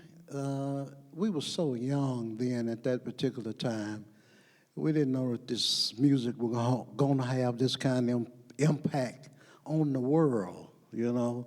We were just young guys, and Curtis was writing a lot of these songs, and we loved what he was writing, you know. So happened, here we are 50 years later, still doing the same thing and still loving it. So let's for clarification. When you say young, are we talking 25 years old, my age, or are you talking about younger? How old were you at the time? Well, I think I was about 17, 18. Curtis was about 13 or 14, somewhere in that area. We were very young. Very young, and the impact that you had with the civil rights movement. People were marching, trying to get jobs, trying to have voting rights, and just trying to have better access to education. So let's fast forward a little bit, Sam. April 4th, 1968, the assassination of Dr. Martin Luther King. Where were the Impressions on that date? Well, we was headed to Daytona Beach, Florida. We was going to do a college there. And when we got there, there was a lot of disturbance out there because everybody was hooping and hollering and going on. We didn't know what was happening. And somebody said that Dr. King had just got shot. So we was going to cancel the show before about that time. But the guy said, well, what I'll do, you go ahead and do the show. We'll let you know how he's doing. And while we was on stage, every time we would finish a song, we would look over there, and he wouldn't say anything. He wouldn't say he was dead or anything else until we came off stage. We finished the show, and he said that he had passed. Did you all get a chance to meet Dr. King? The day we did that show, the next day we were supposed to go to Atlanta to Morehouse College, and he was supposed to present us with some plaques that day and to take pictures and stuff, but he died. So for those who are actually listening across the web, you can hear the hums in the crowd right now because they're going, you didn't get a chance to meet Dr. King. Fred, what would that have meant to you to meet him? Would have meant a whole lot because at that particular time he was just doing such great work, you know, and we didn't have a chance to get out and protest and walk like the other people were doing, but we did it through our songs, you know, with the Keep On Pushing, We're a Winner, Choice of Colors, Move On Up. But it would have been an honor. It really would have been an honor to meet him. So let's switch gears when we're talking about honors. And Allison mentioned earlier, there was something that happened in the 90s. You got this big phone call. And it happened to be the information telling you all that you are now the 1991 inductees of the Rock and Roll Hall of Fame. And here you are, the peers of the industry, finally recognizing you. And then you also know that Eric Clapton says, they're my idols. The Impressions, they're my idols. And now we are looking at social consciousness and the Impressions music. So, Hiram, let's fast forward. Maybe we'll be here. We might not be here. The young people, pretty sure they'll be here. 2066. Do the calculator. 2066. Will we have a need for social conscious music like the Impressions? Yes, I think we will. You know, the society has grown a lot, but there's so much we still need to learn as a group, as a whole. And I think the effect that the Impressions left on us is going to be with us for the rest of our lives. So you know I got to dig a little bit deeper. Fred, this next one is for you. Trayvon Martin, age 17. Mike Brown, Eric Garner, Black Lives Matter. Are we in a situation here in this country, are we mirroring the images of the 1960s? People of authority, people who are having their right to bear arms. Where are we in your view in this country? There's some things that have changed for the better, but we've still got a long, long ways to go, you know. I see a lot of killing as far as the police are concerned. Now, don't get me wrong, there's some good police, but there's a few bad ones. They're just shooting and killing and asking questions later, you know. But a lot of these policemen are getting prosecuted at this point, you know, and I'm kind of glad to see that's turning around. But, hey, I just hope it gets better. We just have to work toward it. Absolutely. So there was an incident, a performance. Did you all watch the Super Bowl 2016? Yeah, there was a performance. The name of the song, Formation. And I'm going to direct this question to Sam. Believe it or not, he actually watched the Super Bowl. The artist name, Beyonce. Want to make sure that everybody hears that clearly. Sam, did you watch the Super Bowl? Let's get that clear. I did. And you saw the performance, Formation. I saw that too. So let's get a comment out of you. Great show, right place, right time. I salute her. Now, you all had a song called Choice of Colors. Remember that? Oh, yeah. And you all had a little, I don't know, little obstacle about performing that particular song, right, Fred? Yeah, well, we was out in Los Angeles, California, doing a television show, the Joy Bishop Show. And we was doing a rundown like you have to do before the original show comes on. And the producer came out and said, hey, y'all can't do that song on this show. So we was just about getting ready to pack up and go when Joy Bishop came out and said, well, what is the trouble? Well, we said, the producer said we can't perform this song on this show. And he said, well, is that your hit record? We said, yes, that's our hit record. And he told us, hey, go ahead and sing it. And that's been some years ago, but I still love him for that. I'm glad you had the opportunity to say that publicly. So here we are with TedX Chattanooga, and you used to perform back in Park City, MLK Boulevard, which at that time was 9th Street. Yeah. And, you know, what are your thoughts about Chattanooga now? One of the prettiest city in the South. I'll have to take my hat off because when we left and moved to Chicago, people didn't say anything about Chattanooga. It was just a little hick town down south that sits between Nashville and Atlanta, surrounded by mountains and ridges and stuff, and just a valley. But look how it's bloomed and grew, and it's still growing. It's going to be beautiful. Beautiful city, beautiful, beautiful. My son always, Daddy, why don't you move to Chicago or move to, no. I love it right here. Yeah, beautiful city.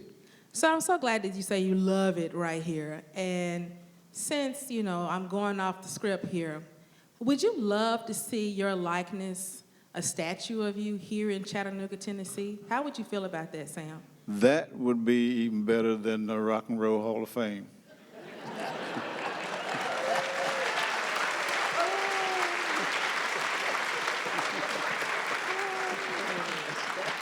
Why? Because then my grandkids, my great-grandkids, my daughters, my wife, my uncles, everybody would get a chance to see this all their life. I would be gone and it would still be there. That's really nice. Now you're going to make me cry. I got to keep this going. So I'm going to switch gears here and talk to Hiram. Are you all in the studio right now? And if so, what are you recording? Because we want to know. We are really nosy down here. Well, actually, we recorded This Is My Country at the legendary Studio East in Charlotte. Beautiful experience. Tim I love him to death, and very wise at what he does, and I think it's going to be very good. This was one of our old recordings that we recorded some years ago and had a hit on it. So with the way the times are today, we thought it would be appropriate to record it again and put it back out with a new spin on it. This Is My Country. I love when you say new spin on it. Yeah. I like that terminology. And Hiram, yes. Are you all touring? Are you going anywhere anytime soon? Yes, we're getting ready to go to London, Wales, and Japan. London, Wales, and Japan. I think I'm available for London. I'm pretty sure I'm available for Japan, and we'll work out Wales. Is that okay with you all? Now, don't act like you don't know me when you see me. But we truly appreciate your candidness about our equality conversation, because it's not an easy conversation. Particularly, you have seen it forefront when people were marching and they were very, very upset. But you've seen this country come to a better place. Would you agree with that, Fred? I definitely would agree, you know. It has come a long, long ways, but we still got a bit ways to go. And we just have to keep working at it, all of us. So let's do a little agreement right about now, since I think I'm going to champion for you all to have a statue. And I think I'm well deserving to be the next female member of the Impressions. And I've been tuning in out back. And so we are going to have a performance debuting Nicole Brown with the Impressions. And I am so excited because we're going to perform together for the first time worldwide. Right, fellas? And I hear crickets. I guess that is my cue to ask you, will you do us a favor? We'll do that. It has been since 2007 you performed with the Chattanooga Symphony, along with Leroy Hudson and Jerry Butler, and we are going to beat the 10-year mark today, right? Right. Even though you don't want me to perform, I came dressed for it, We're going to ask you to perform right now for TedX Chattanooga. Can we do that right now? Sure. Ladies and gentlemen, please give it up for the Impressions.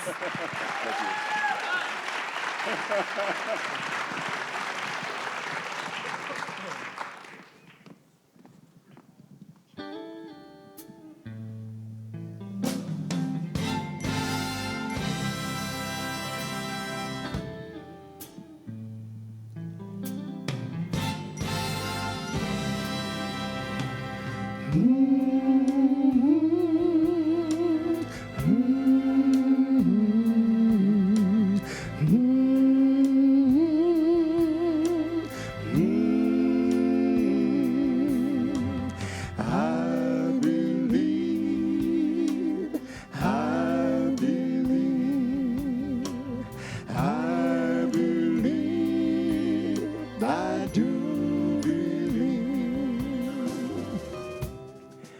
People get ready. There's a train a-coming. You don't need no baggage. You just get on board. All you need is faith to hear the Jesus humming. You just thank the Lord.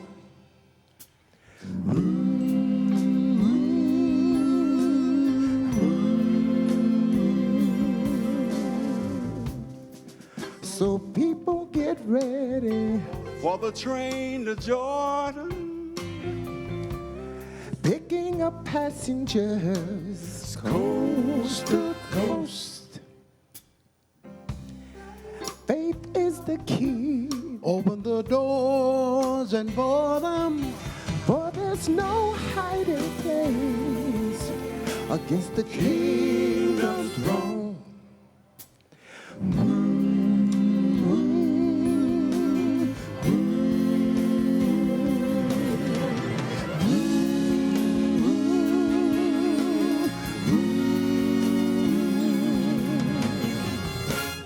There ain't no room for the hopeless sinner who would hurt all mankind just to save his own. Believe me now, have pity on those whose chances grow thinner, for there's no hiding place against the kingdom's throne.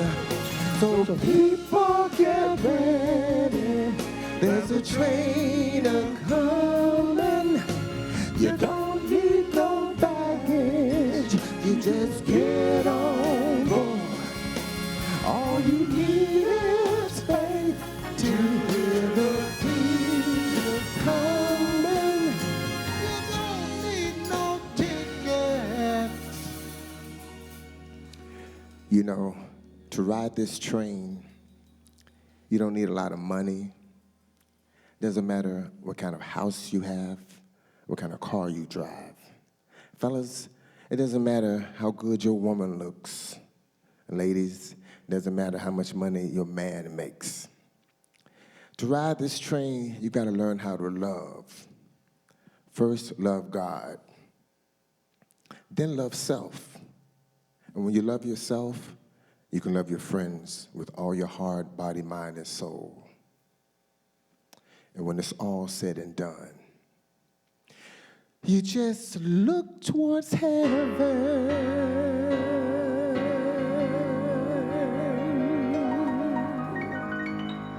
and just thank the Lord.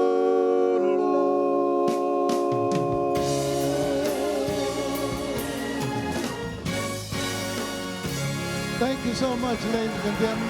Thank you. Thank you.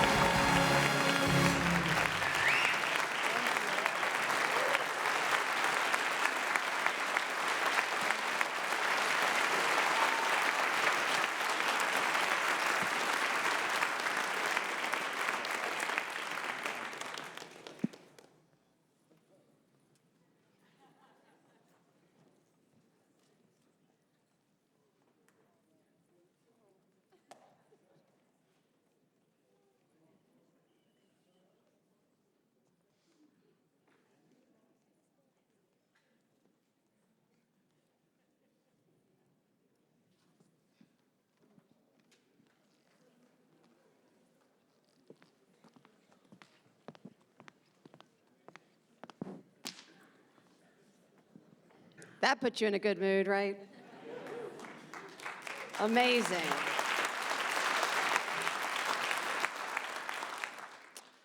So when you live in an underserved part of the city, the odds are already stacked against you. Add to that the loss of one of your parents, and the chances of success become even slimmer. If you're a man, statistically speaking, you probably won't graduate high school. If you're a young female, it's likely that you will have multiple children by multiple men. Linda Murray Bullard knows what it's like to grow up in poverty. She knows what it's like to grow up without a mother and to become a teen mother herself. But she also knows that your childhood does not have to determine your future, that your circumstances do not have to dictate your pathway to success. And she believes that with education, exposure, and empowerment, anything is possible. Please help me welcome to the TedX Chattanooga stage, Linda Murray Bullard.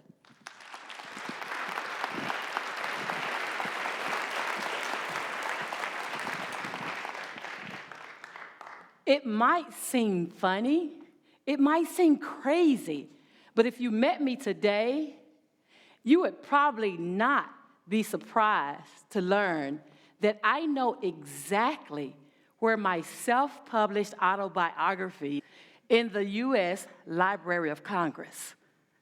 You see, it won an award from GANSPA in Atlanta last year.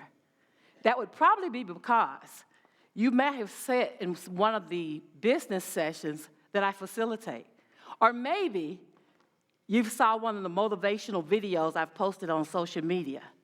You see, who I am today is very different from who I was before. In the words that the late Paul Harvey might use, I've come to tell you the rest of the story. It was Dennis Waitley that said there are primarily two choices in life.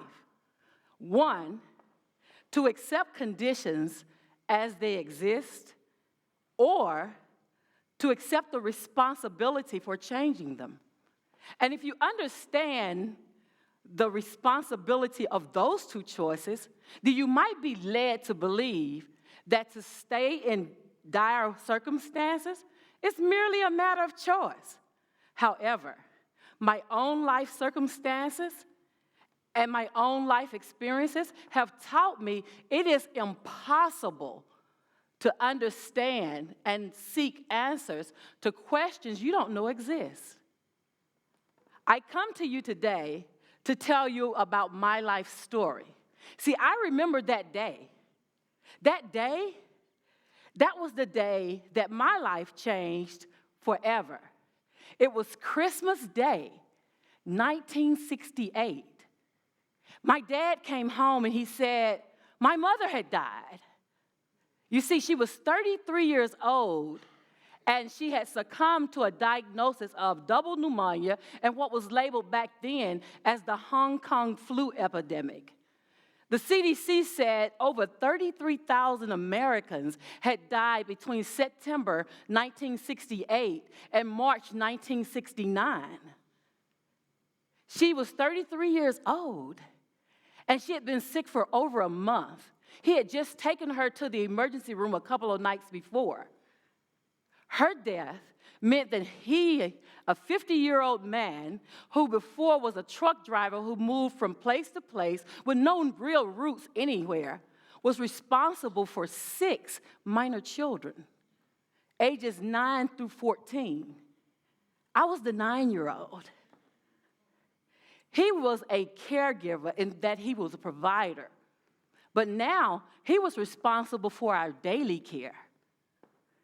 My dad was a proud man. He was a man who would rather raise his children, his family, in an inner city, shotgun-styled, cold house than to accept government assistance. You see, I can remember at the age of 12, going home with one of my friends to the Spencer Macaulay homes. I later learned that was the Alton Park Projects. And they had these things called food stamps. And I walked in the house, and the house was warm. And they had food stamps. And my friend said, oh, those things, they are free. You all ought to move out here with us. You see, these are free. And they had food and warmth. I went home to tell my dad. And I was so excited. And he waited for me to finish. And my dad looked at me very sternly. And he said, that's charity. We don't need that. You see, what I learned from my dad that day is if I wanted a good life, if I wanted to live well, then I would have to work for it.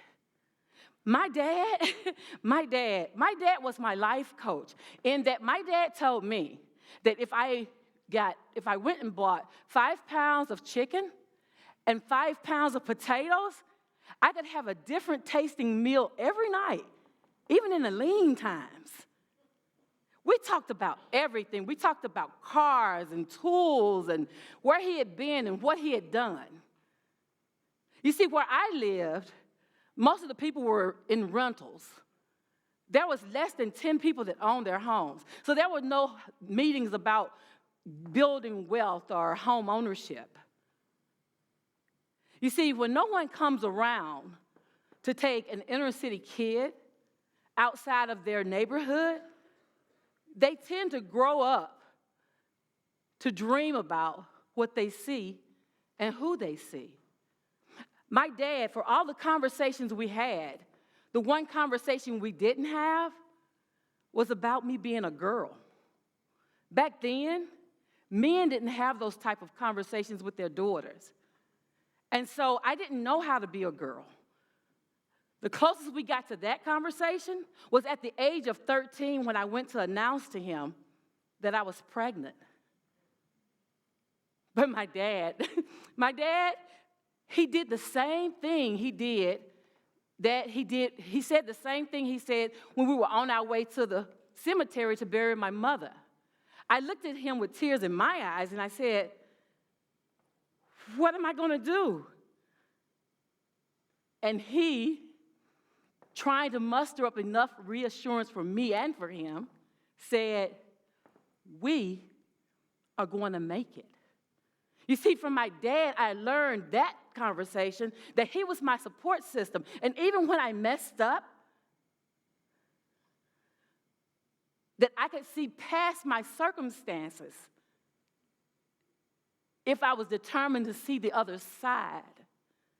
But for all the things that I learned from my dad, there was a hole in my education. That hole was so visible that in and out of my life, there were these random women that I honor and I respect and I cherish the relationships because they found themselves woven into the fabric of my life's path. They saw the gap in my education and they chose to help me move forward with being a woman. And they understood it would take more effort than money. These women, these random women. There was Dorothy. Dorothy became my big sister through my church. She was assigned to me. And Dorothy allowed me to have experiences. Dorothy, she would tell me to dress up, and we would go have lunch at the Miller Brothers cafeteria. Dorothy would buy me little handkerchiefs or a pair of hose. Even though I was a teen mom, she never made me feel like I was a mistake or that I had made a mistake. She always helped me to understand social issues so that I could form an opinion. Dorothy helped me to understand music and different types of music so that I no longer just dance to the beat, but I understand or understood music as far as what the composer was doing or what the songwriter meant. I felt their passion. You see, back in that day, in my neighborhood, our musical experience was going to the orchestra in school as a field trip. And then there was Miss Thelma Whitaker. Oh, Miss Thelma Whitaker was my 10th grade English teacher at the Howard High School. She saw me as a teen mom trying to make it, trying to wrap my head around the experience. And she told me, just like my mom had told me, that education Education could push you forward and could change the compass of your life if you allowed it to. You see, Miss Whitaker saw me, and she made me feel special and gifted. She saw my potential. And it's her that I hear when even today, I'm studying for my master's. You see, Dorothy, those experiences taught me about home ownership because her family owned their homes. And I think about her when today I own 2 homes. You see, it's those things that every one of us have the potential of doing in the lives of an underserved child. It's taking them outside of their environment and giving them the opportunity to have hope and taking them to a place of opportunity. That's what I do when I'm trying to teach young people. When I'm talking to my children, my 3 sons, when I'm talking to them, I'm teaching them about responsibility and the power that's in their choices. I'm exposing them. I'm telling them the importance of education. I'm telling them that they're empowered to make good choices. I'm trying to be the example for them that someone was for me. I'm doing that with young people when I'm teaching them vision boards. I take them to that place where I received hope and the opportunity to dream. When I'm talking to business owners, those people who are dreamers, I'm giving them relatable stories so that the information becomes tangible to them. When I'm talking to teen moms, I'm telling teen moms that although their lives are different, that their lives are not over. I'm pouring into them like people poured into me. And I'm trying to give them back some of that self-esteem that life took away from them. You see, I'm telling them stories about my son that I had at 14. He's a captain at the fire department now, and he's a husband, and he's a father, and he's a grandfather. He's a business owner. I'm telling them they can make it. You see, I stand before you today exposed, educated, empowered to recognize and use the power of my choices. Thank you.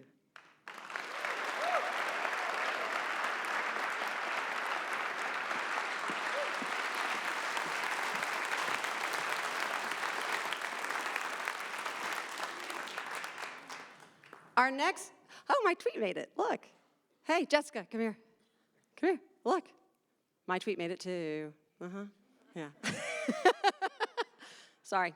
Our next speaker is understandably much more comfortable being on the other side of the camera. He's a documentary photographer, and we are so honored that Billy Weeks is part of this Chattanooga community. You probably agree that a photograph is still probably the strongest communication element in the world. And documentary images do and have always fueled social change. Think about photojournalists and what they cover: poverty, hunger, war, child labor, and often at their own peril and risk. Billy Weeks has traveled the globe looking into the heart and soul of those he meets. And today, he's going to help us understand and explore when the subject and the photographer actually intersect to create a single point of view. Please help me welcome our 14th and final speaker to the TedX Chattanooga stage, Billy Weeks.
actually started a career, and it starts something like this. It's about the second week of November, and it's cold and it's pouring rain, and I'm late for communications law class. So I jump in my silver Pontiac and I go down the road. But I didn't get very far because I was about to run out of gas. So I pulled into a convenience store, pulled up to the pump, thinking I'd get a few dollars worth of gas, and I would get down the road.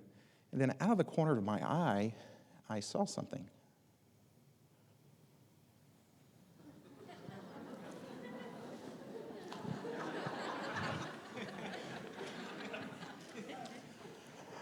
Well, I made 3 images. 2 of them were terrible. 1 was bad.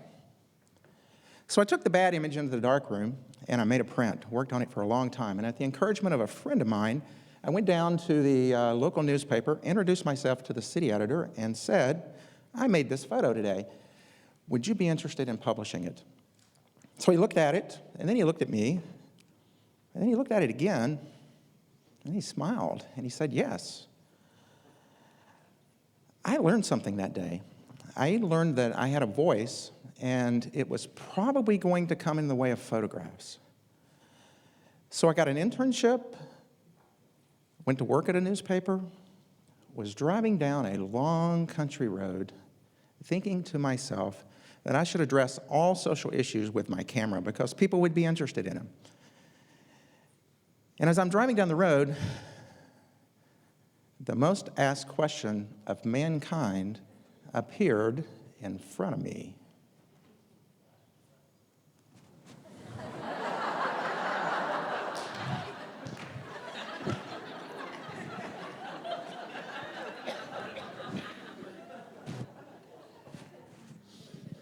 Well, this might sound a little bit crazy, but yesterday I photographed myself without being in the frame. I believe that we never wander too far from our past.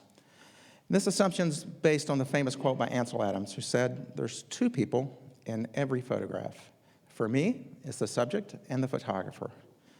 You see, I often go to places that I've never been before, and I meet people through the power of a lens. Often these people become subjects of my photographs, and I have to find common ground in the matter of seconds. You see, it's common ground that gives my photographs power. I also believe that the still photograph is one of the strongest communication elements in the world. Many great social issues are addressed by documentary photos. Wars, poverty, child labor are all addressed by photojournalists, sometimes at great personal risk. The great famous war photographer, Robert Capa, once said that if your photographs aren't good enough, you're not close enough. You see, Capa lived this statement and was eventually killed on the battlefield. But Capa knew something. Capa knew that in order to tell a story in photographs, one has to live a story. My photographs are a combination of the photographer's background and the subject's present day. One collection of photographs I have are from the Dominican Republic on baseball. View number 1, the photographer. I love baseball. I used to go out to the front of my house, and I had a block porch, and I'd take a baseball and a torn glove, and I would throw the ball against the block porch, and I would catch it. It would rebound back, and I'd plant the back foot, and I would throw again, and I would catch it. And I would do this again and again and again. I often wondered, because the ball would make a noise when it came off the wall, and sometimes the neighbors would come out and stand in their front yards and look at me. I just wondered what they were thinking about this crazy kid that would play baseball no matter what. You see, I had 2 goals. One was to be a photographer. The other was to play third base for the Braves. That didn't work out too well. But in the afternoon, I would grab a bat and I would try to hold it like Rico Cardi, or maybe field the ball like the Alou brothers. You see, they were from the Dominican Republic, and they played the game differently. They had heart and hustle, and I just loved it. View number 2, the subjects. Imagine for a minute being a baseball hitter and standing on a field full of rocks.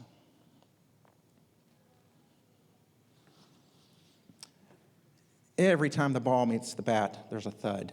It's the kind of sound that a baseball player never wants to hear because it represents a poor swing, maybe a mishit. But this is not an unskilled ball player. This is a young man from the Dominican Republic, and he has a goal. He has a goal of making the majors. And he knows that the only way he's going to make it is to master this game. You see, the Dominican Republic produces about 11% of all Major League Baseball players. Many of these players come from fields surrounded by sugar cane. And given a choice of playing baseball or working in the fields, they choose the game. Every Major League Baseball team has an academy in the Dominican Republic. You see, baseball in the Dominican Republic is played at a passion and level not seen at most fields in the United States. It's more than a game there. It's more than a game. It's more about life, because they know that possibly the only way they're going to make it is to play this game and to master it. Another collection of photos I have are out of Central America. View number 1, the photographer. I often get asked why I photograph in Central America. Here's the emotional reason. In 1999, I had an assignment to photograph the United States military on a humanitarian mission in El Salvador. El Salvador had been hit by a major hurricane, and there was damage, lots of damage. The military was there to help rebuild homes and schools, repair roads. It was Father's Day week, so I called up my dad and I said, "Hey, I'm going to El Salvador tomorrow. I'll catch you when I get back." He said 2 things to me. He said, "Be safe, make a lot of great photos." He never commented on my photos, never. So I boarded the plane and took off. Landed in El Salvador. As soon as the plane landed and the jet door opened, I heard this voice. And it was an officer in the military, and he was screaming my name. On the second William Weeks, I answered, thinking, well, he's got a truck, it's got air conditioning, maybe I'll get to ride with him, I am a member of the press. No special ride. He was to tell me that my dad had had a major stroke, was unresponsive, and I was to return on the next flight. You see, it's a place that you never want to be as a journalist. It's an unfinished assignment. But for a son, it was an unfulfilled request to make a great photo. I promised myself I would return. And with the help of several NGOs like BMDMI and Square International and other news organizations, I've been able to return. And every time that plane lands and that door opens, I can hear that major's voice. You know, it's a reminder.